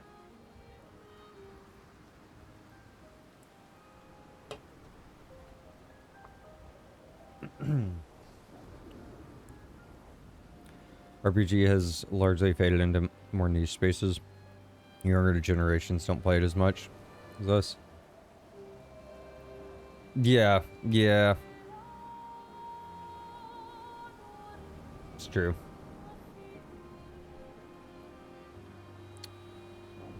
If an RPG is not live service, yeah, it is hard. It's pretty hard to make, like, predatory in terms of skins and all that jazz.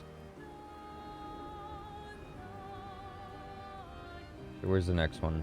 Flying Manor. Flying Manor? I missed one in the Flying Manor.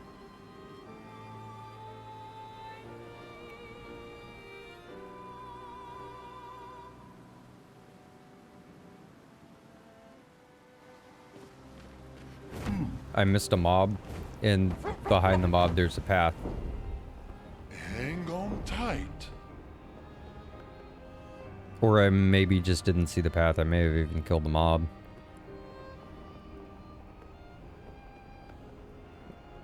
Roughly estimated 30 million. Yeah, I believe it.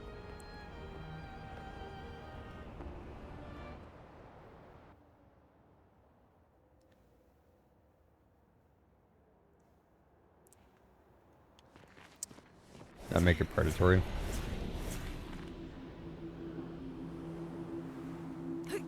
It's hard to do. Extremely hard to do.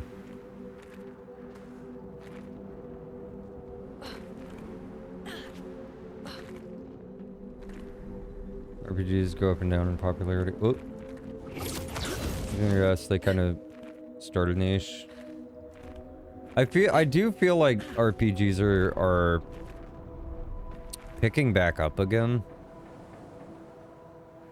And that might be partly due. One, there are amazing ones coming out, but a lot of games have become very samey or overly repetitive, like live service games and stuff. I don't think RPGs will ever overtake like genres like FPS, because millions and tens of millions of people play those games, but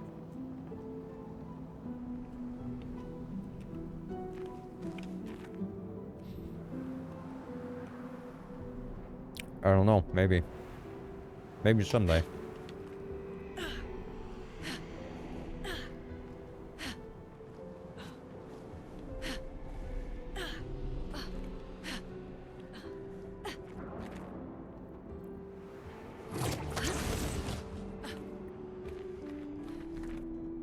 They're considered niche. Weren't they always pretty niche, though?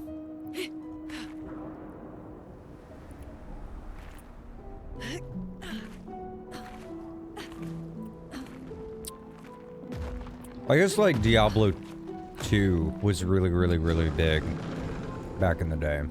It was pretty big. It's still big.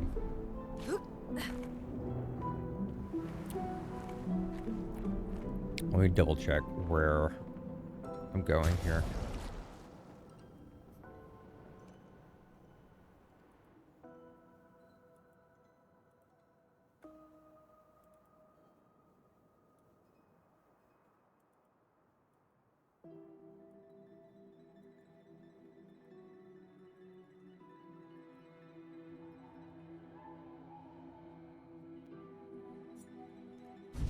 I feel like this is not the Lampmaster path, though.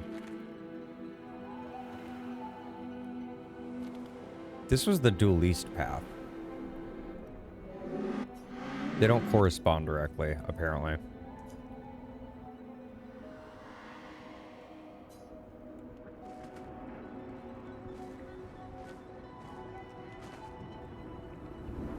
Wasn't Lampmaster the first one I did? He was like back over this way.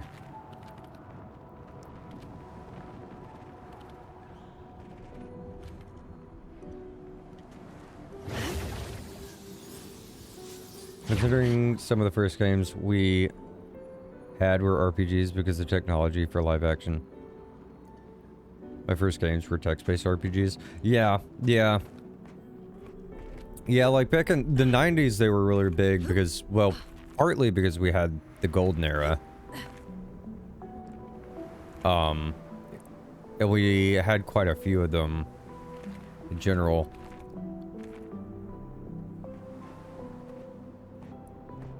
And we had games like Chrono Trigger and Chrono Cross and stuff like that back around that time. So they were pretty big around that time.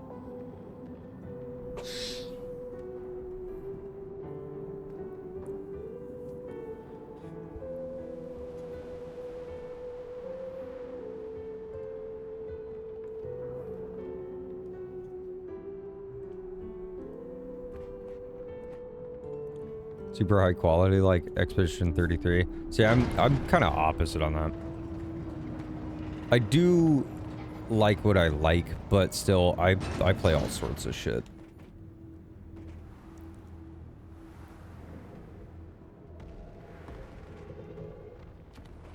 But having said that, I also don't spend a bunch of money on games unless I absolutely love them.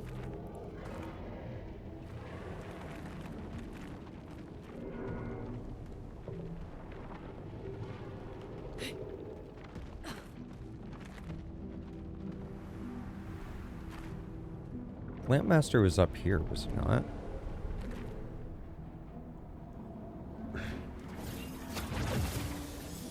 Oh my god, I forgot about Oregon Trail. I never owned it, but I played it at some friends' houses back in the day.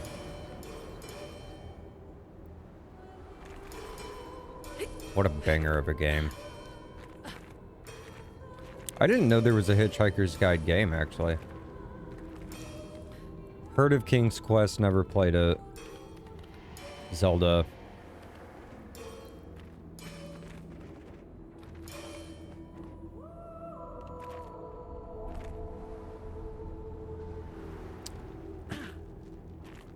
These guides suck.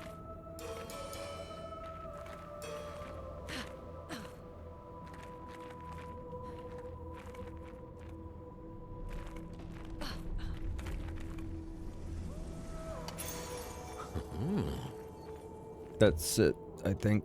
They don't say exactly where this stuff is. They give you a description, but it's not entirely clear.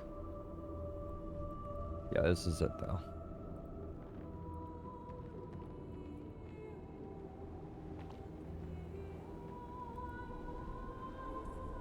Are any others here?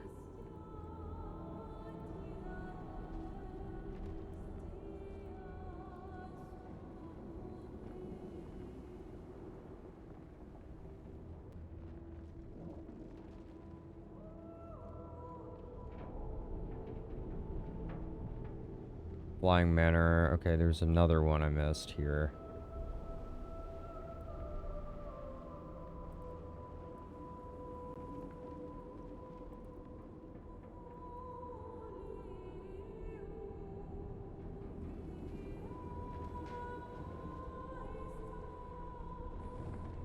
This won't be possible without books on hand though. Really? Was there like a lot of text? It was, oh, they're all text based. Yeah, I see.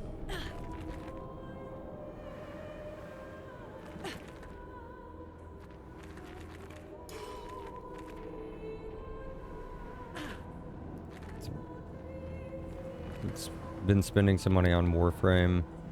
Felt like they provided. Yeah, I don't think there's anything wrong with that.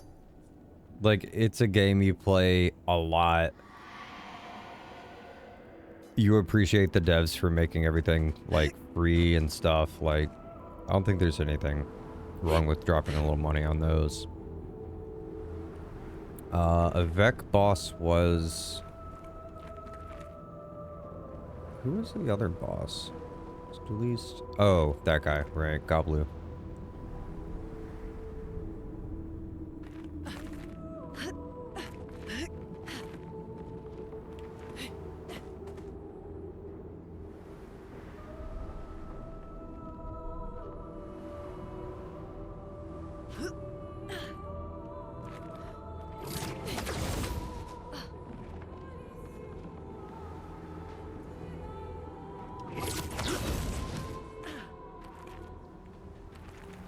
You had books, we had each other on the school bus.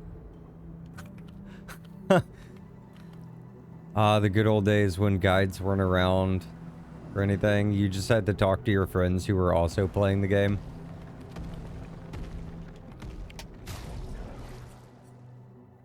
Cancer and war. What did you do? What did you make?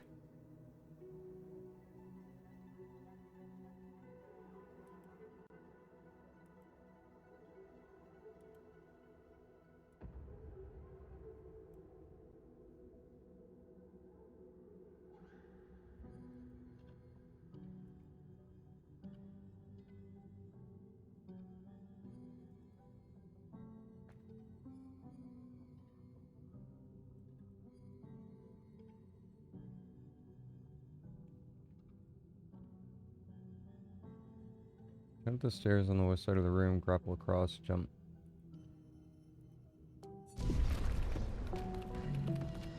Oh god, Baron's chat was a cesspool.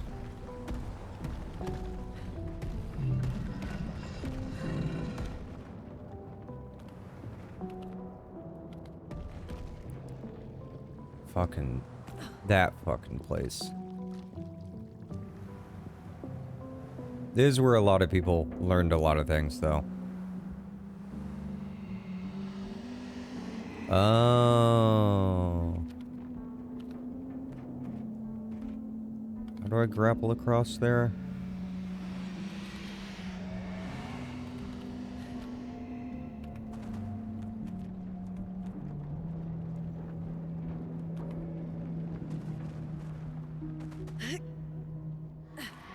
Is this the head up the stairs? I don't see a grapple point anywhere. Oh, these stairs? Ah.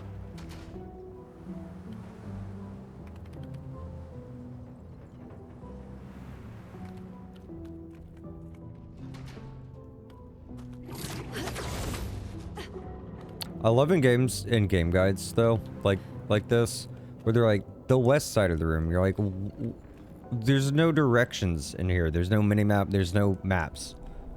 I have no bearing on where the fuck west is.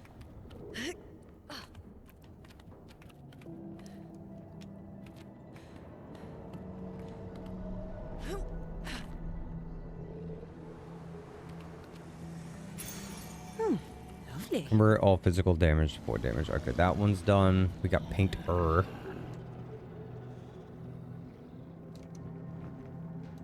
Give me my mouse.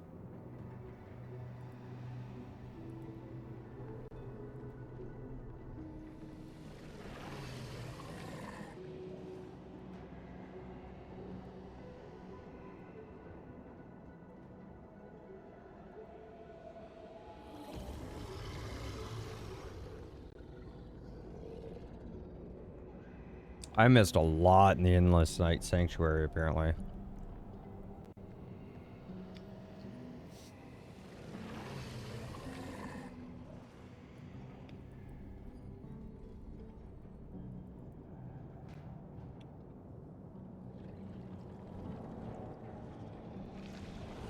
What is this? How do you even look at that when playing it? It's beautiful, though. But God, my eyes would bleed looking at that flying around the screen like in Warframe. My mom committed an honest-to-goodness felony. The statute of limitations has run out decades ago.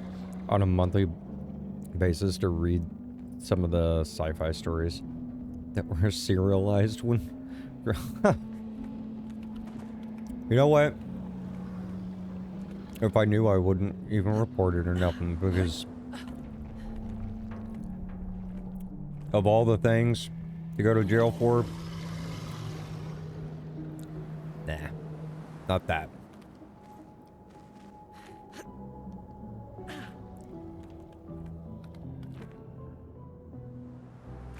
Oh, shit. Wait, hold on. Let me double check. There's another Flying Manor one that I missed, so let me double check. Make sure it's not in this exact area. Did I just not do the Endless Night Sanctuary? I swear to God, there's so many of them.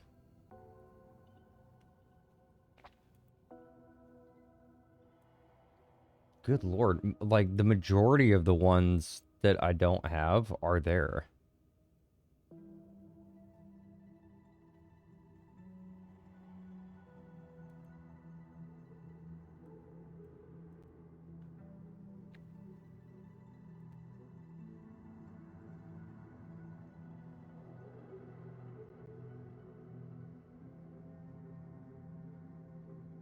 Oh, damn.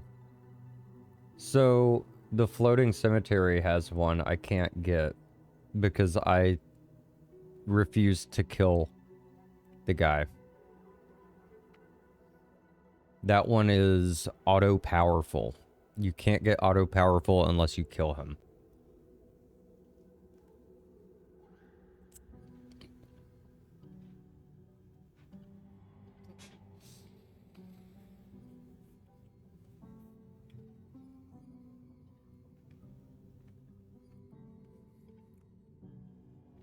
So I guess we have to do another playthrough so that I can get that.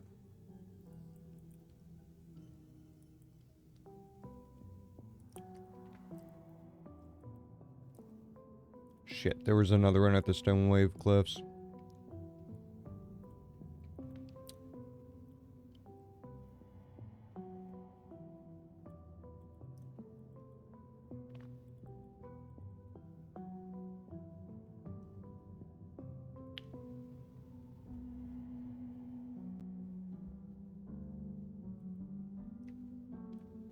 There's another Flying Manor one.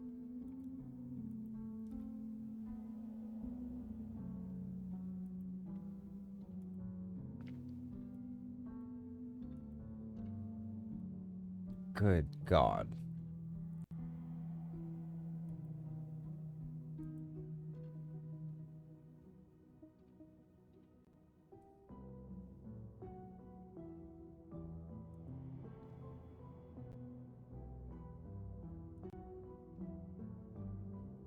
All right, this next one is...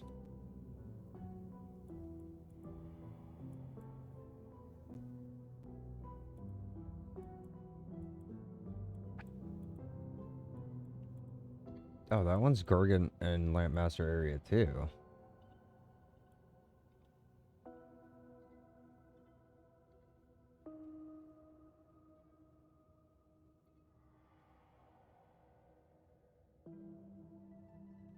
Check out the staircase.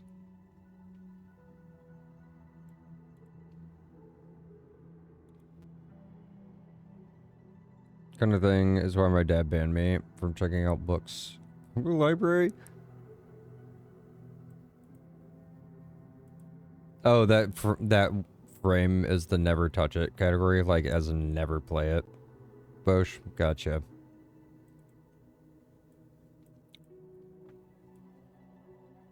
Postal inspectors are kind of a pain in the rear about it though. It's just that no one would get a girl a subscription to Boy's Life in 1950s, 60s. You know what? I remember you telling me about that now. For anyone who enjoys frustration, you do have to make a free BBC account if you want it to save where you were. The HH Guide. 30th Hitchhiker's Guide. 30th anniversary free-to-play version is still up. Wow. Huh.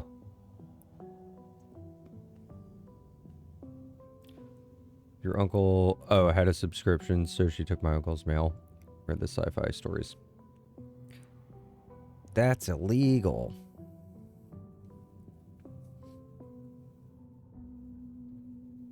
I assume he didn't care, though. Just noticed you have the Sandra family in black, and Lune and CL in white. Holy shit. I wonder if I did that subconsciously.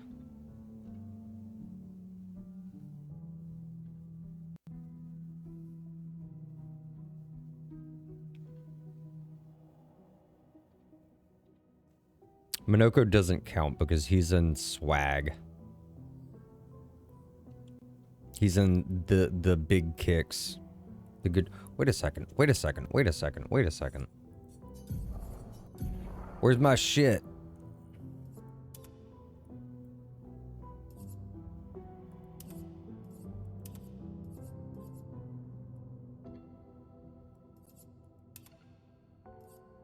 We can run around like this now.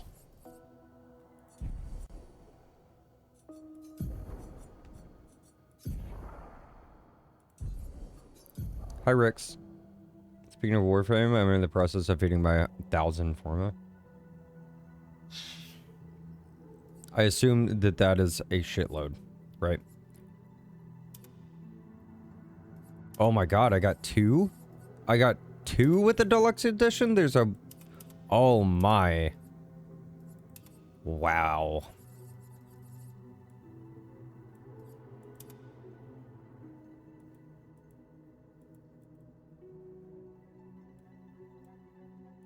The hair's kind of eh. It's alright.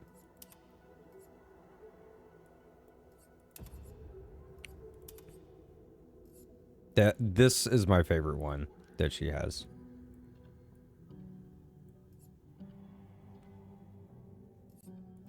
What did they get?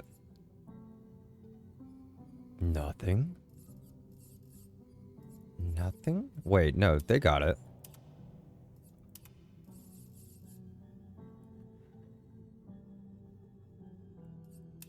Oh.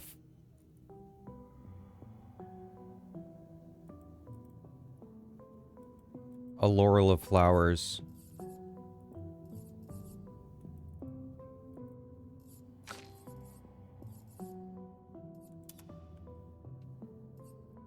She got wavy.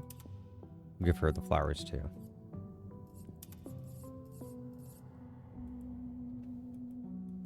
Actually blackmailed into being a Star Trek fan?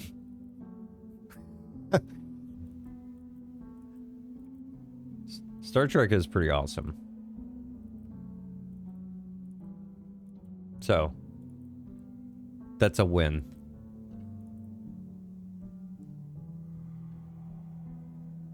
Father probably tried to force me into Star Trek, and I hated it. Star Trek is definitely something that it's not everybody's cup of tea, and I feel like if you try to force someone into liking it, if they don't like it after just a bit, you should just give up. They'll come back to it if they're interested at some point.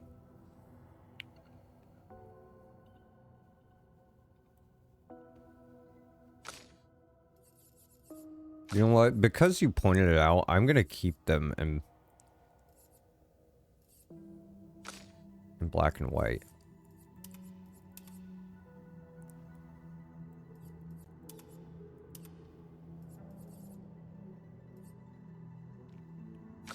The offset.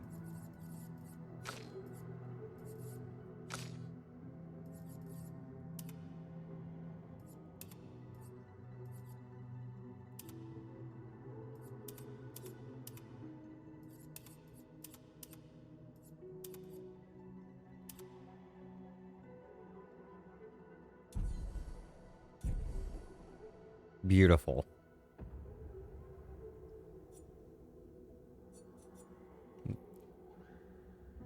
You're resetting characters 1,000 times. Holy shit.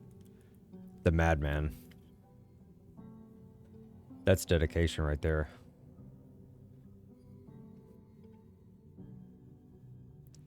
Uncle then turned around later and threatened to tell my grandpa, who worked for the postal office, to convince my mom to watch Star Trek.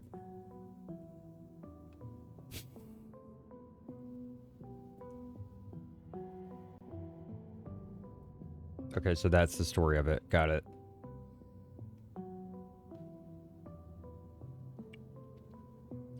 Frost Prime was the first frame. Crafted 10 years ago. Gonna show my homie some love. Hell yeah, go back to the OG. You're currently at 335 out of 1,000. Godspeed, Rix. Like the flower hair on Luna. Seems to suit her for some reason. I think it does too. I think it suits her more than anyone else.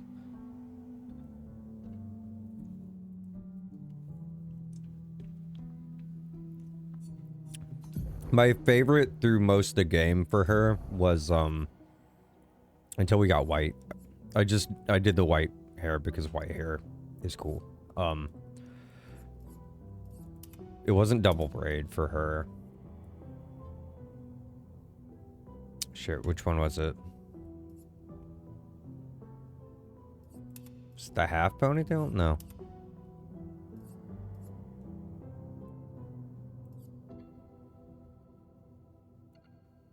Was it single braid?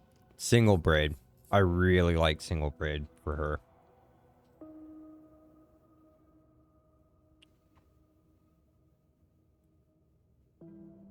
This game made me realize that I really like braids.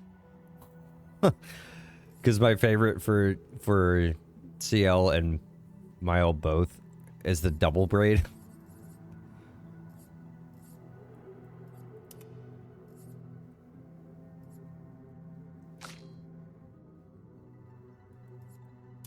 Oh, he got flowers too. Meh. Do Renoir.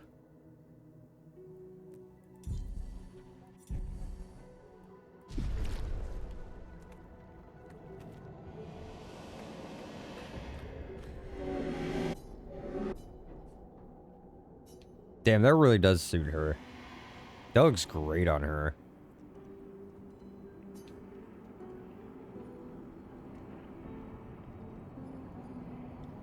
I'm more a Lord of the Rings Narnia type. Ah, Lord of the Rings. Love it.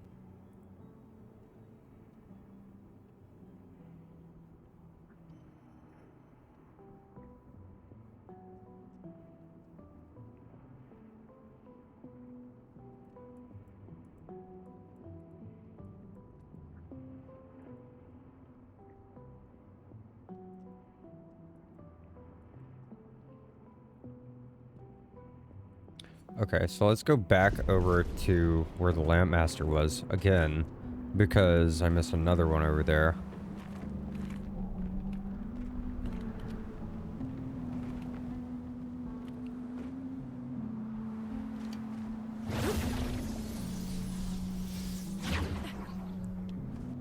Mom's separate. So with Space Seed, I don't know which episode that is.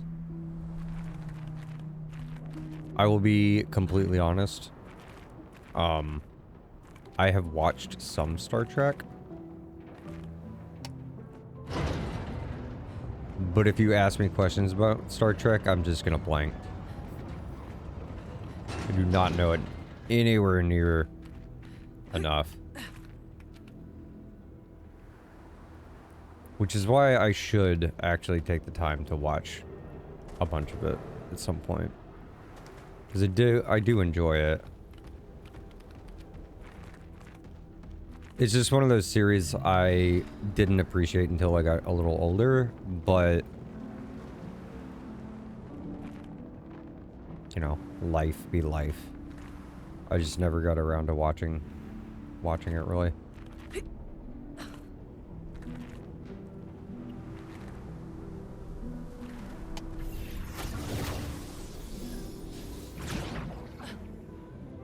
Books to read during the commercials. Also, if you were saying that to someone else in chat, then oops, my bad.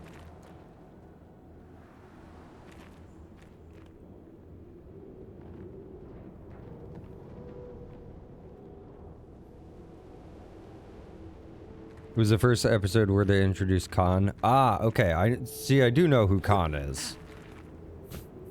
How could anyone forget Khan?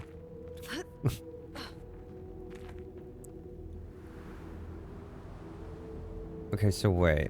Hold up. Where the frick is this platform I missed? Understanding why I missed it, wherever the hell it is.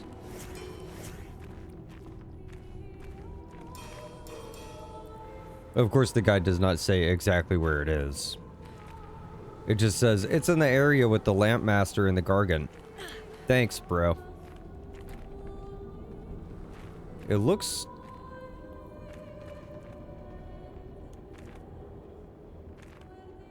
It looks like it's there. Because I don't think that's another...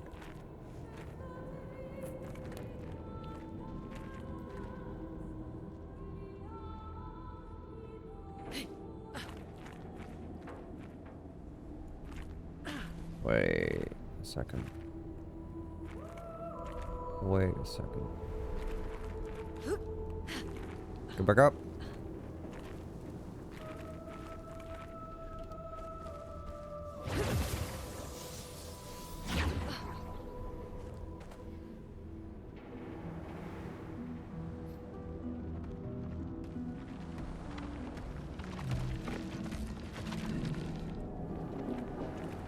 It's right as you come down, isn't it?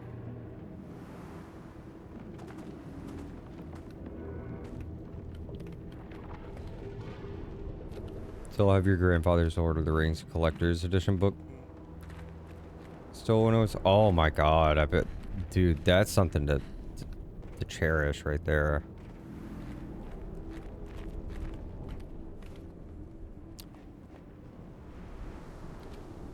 So the platform I was looking at.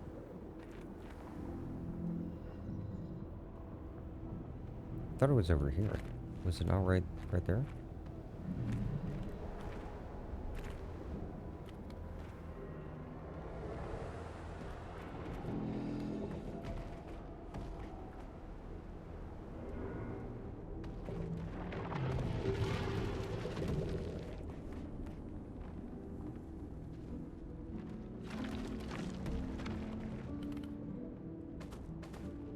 Could have sworn it was over here. The thing I was looking at, but I guess it wasn't.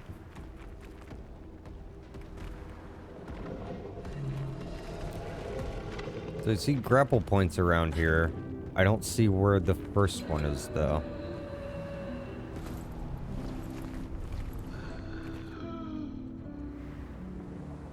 There's one there. There's one there. Oh, shit. Really? Really? Thank you. Can I get up there? I can't get up there. Ah, I can get up there. Haha. Pretty sneaky.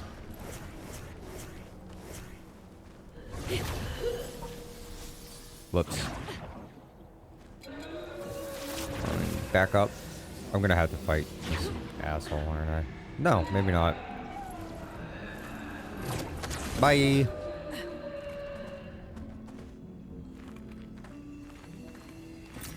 Interesting. Damn, that's 20k chroma. Holy.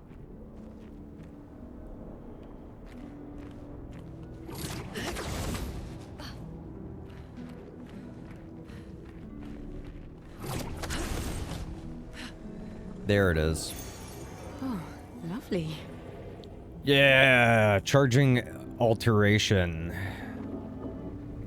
Sorry, I think this is the one that you said you didn't have. 10% gradient charge on buff.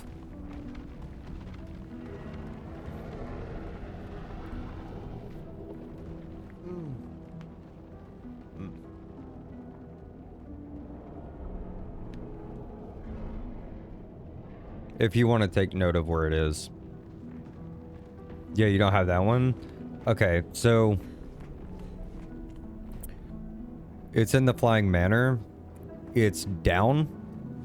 You go to the right and you go down the stairs, you know? Like you're gonna go to the Lamp Master. And then you go over where the dude with the sword is. You just hang a left from the stairs down here. And there's a grapple point. You can probably see it like way over there. And follow the path from there. This is very well hidden.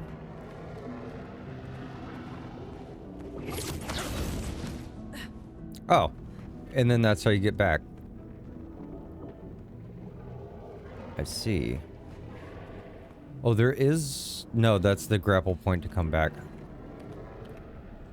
That is very sneaky. Yes.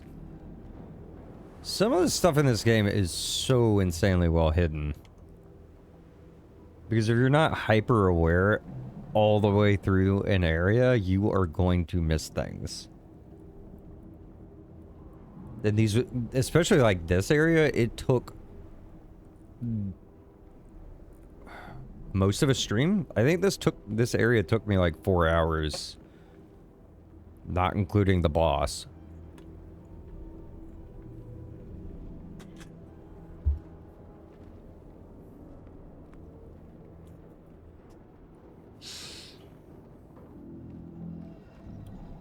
It is incredibly difficult to catch every last thing in this game.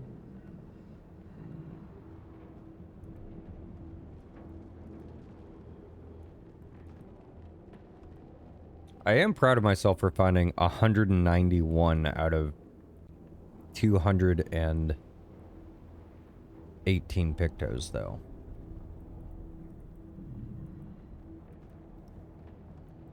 Where's this last one in the Flying Manor?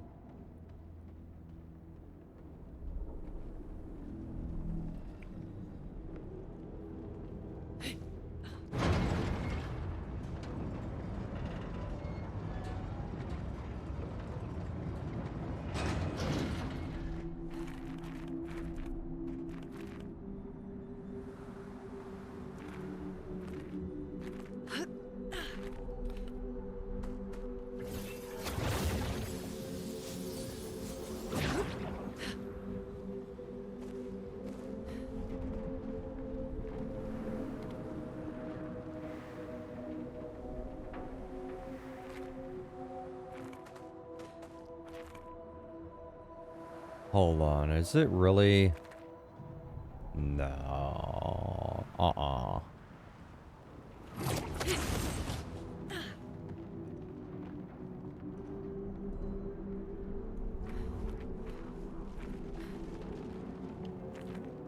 Wait, hold on. Maybe I'm misunderstanding this.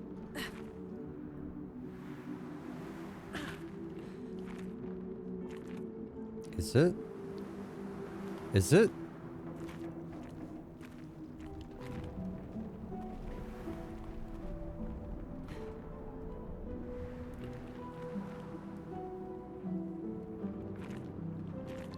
Is it literally like off the fucking cliff?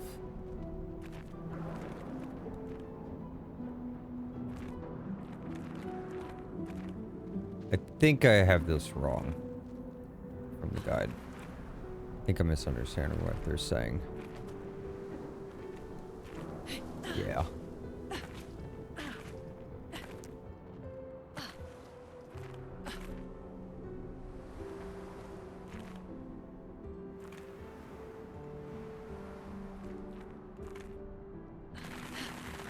Oh, I did it again.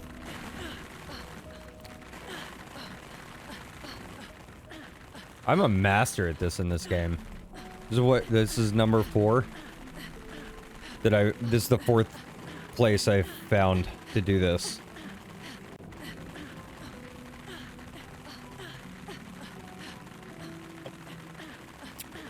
So, oh no. It's fine. It's not stuck. It's just really funny. How many places? I even found a place to clip out of the game.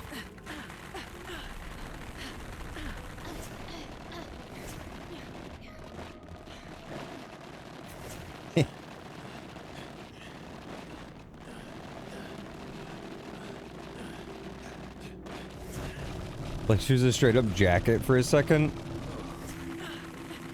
The one I found where you can clip out of the game, I couldn't reproduce clipping out, but the animations were completely fucked. And, like Lune, when she does her like stretch with her arm, okay, it does it here too. Her arm goes through her body.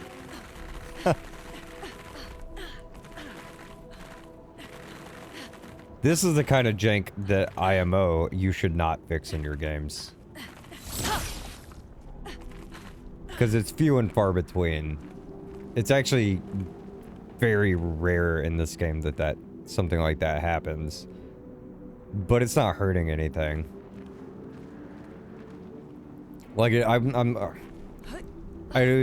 have never actually been stuck even by that happening. You can just get right out of it.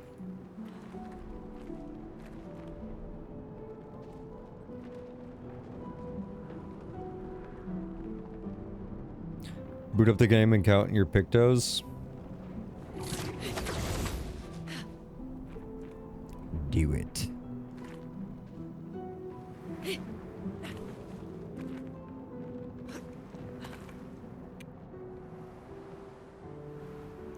I'm not entirely sure where they're saying this staircase is.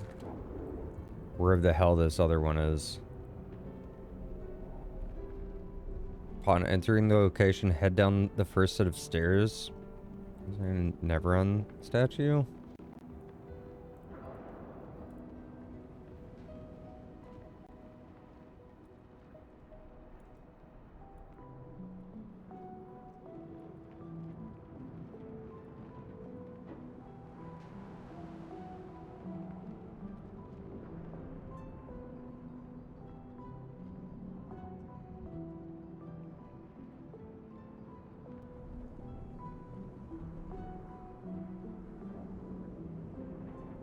That almost sounds like it's actually back in the Lamp Master one again.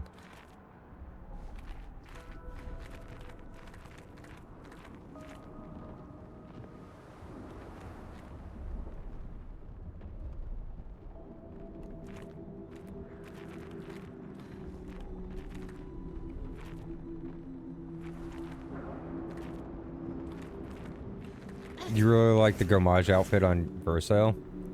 I think it looks great on him.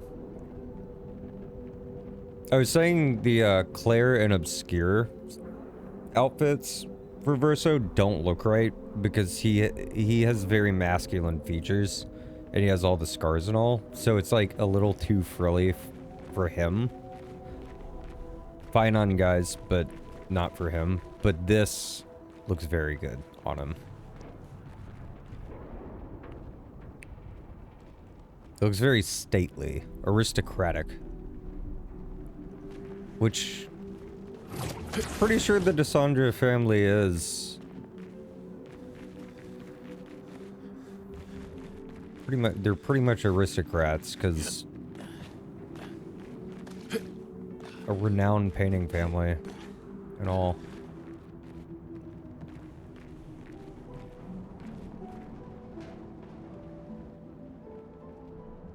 It's not down here, is it?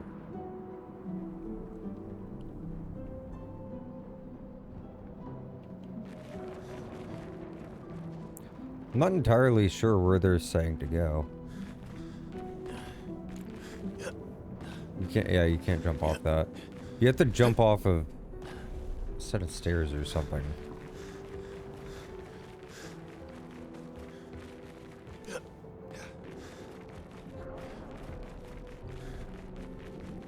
Or you have to take stairs that lead to a Neveron statue. It says immediately upon entering,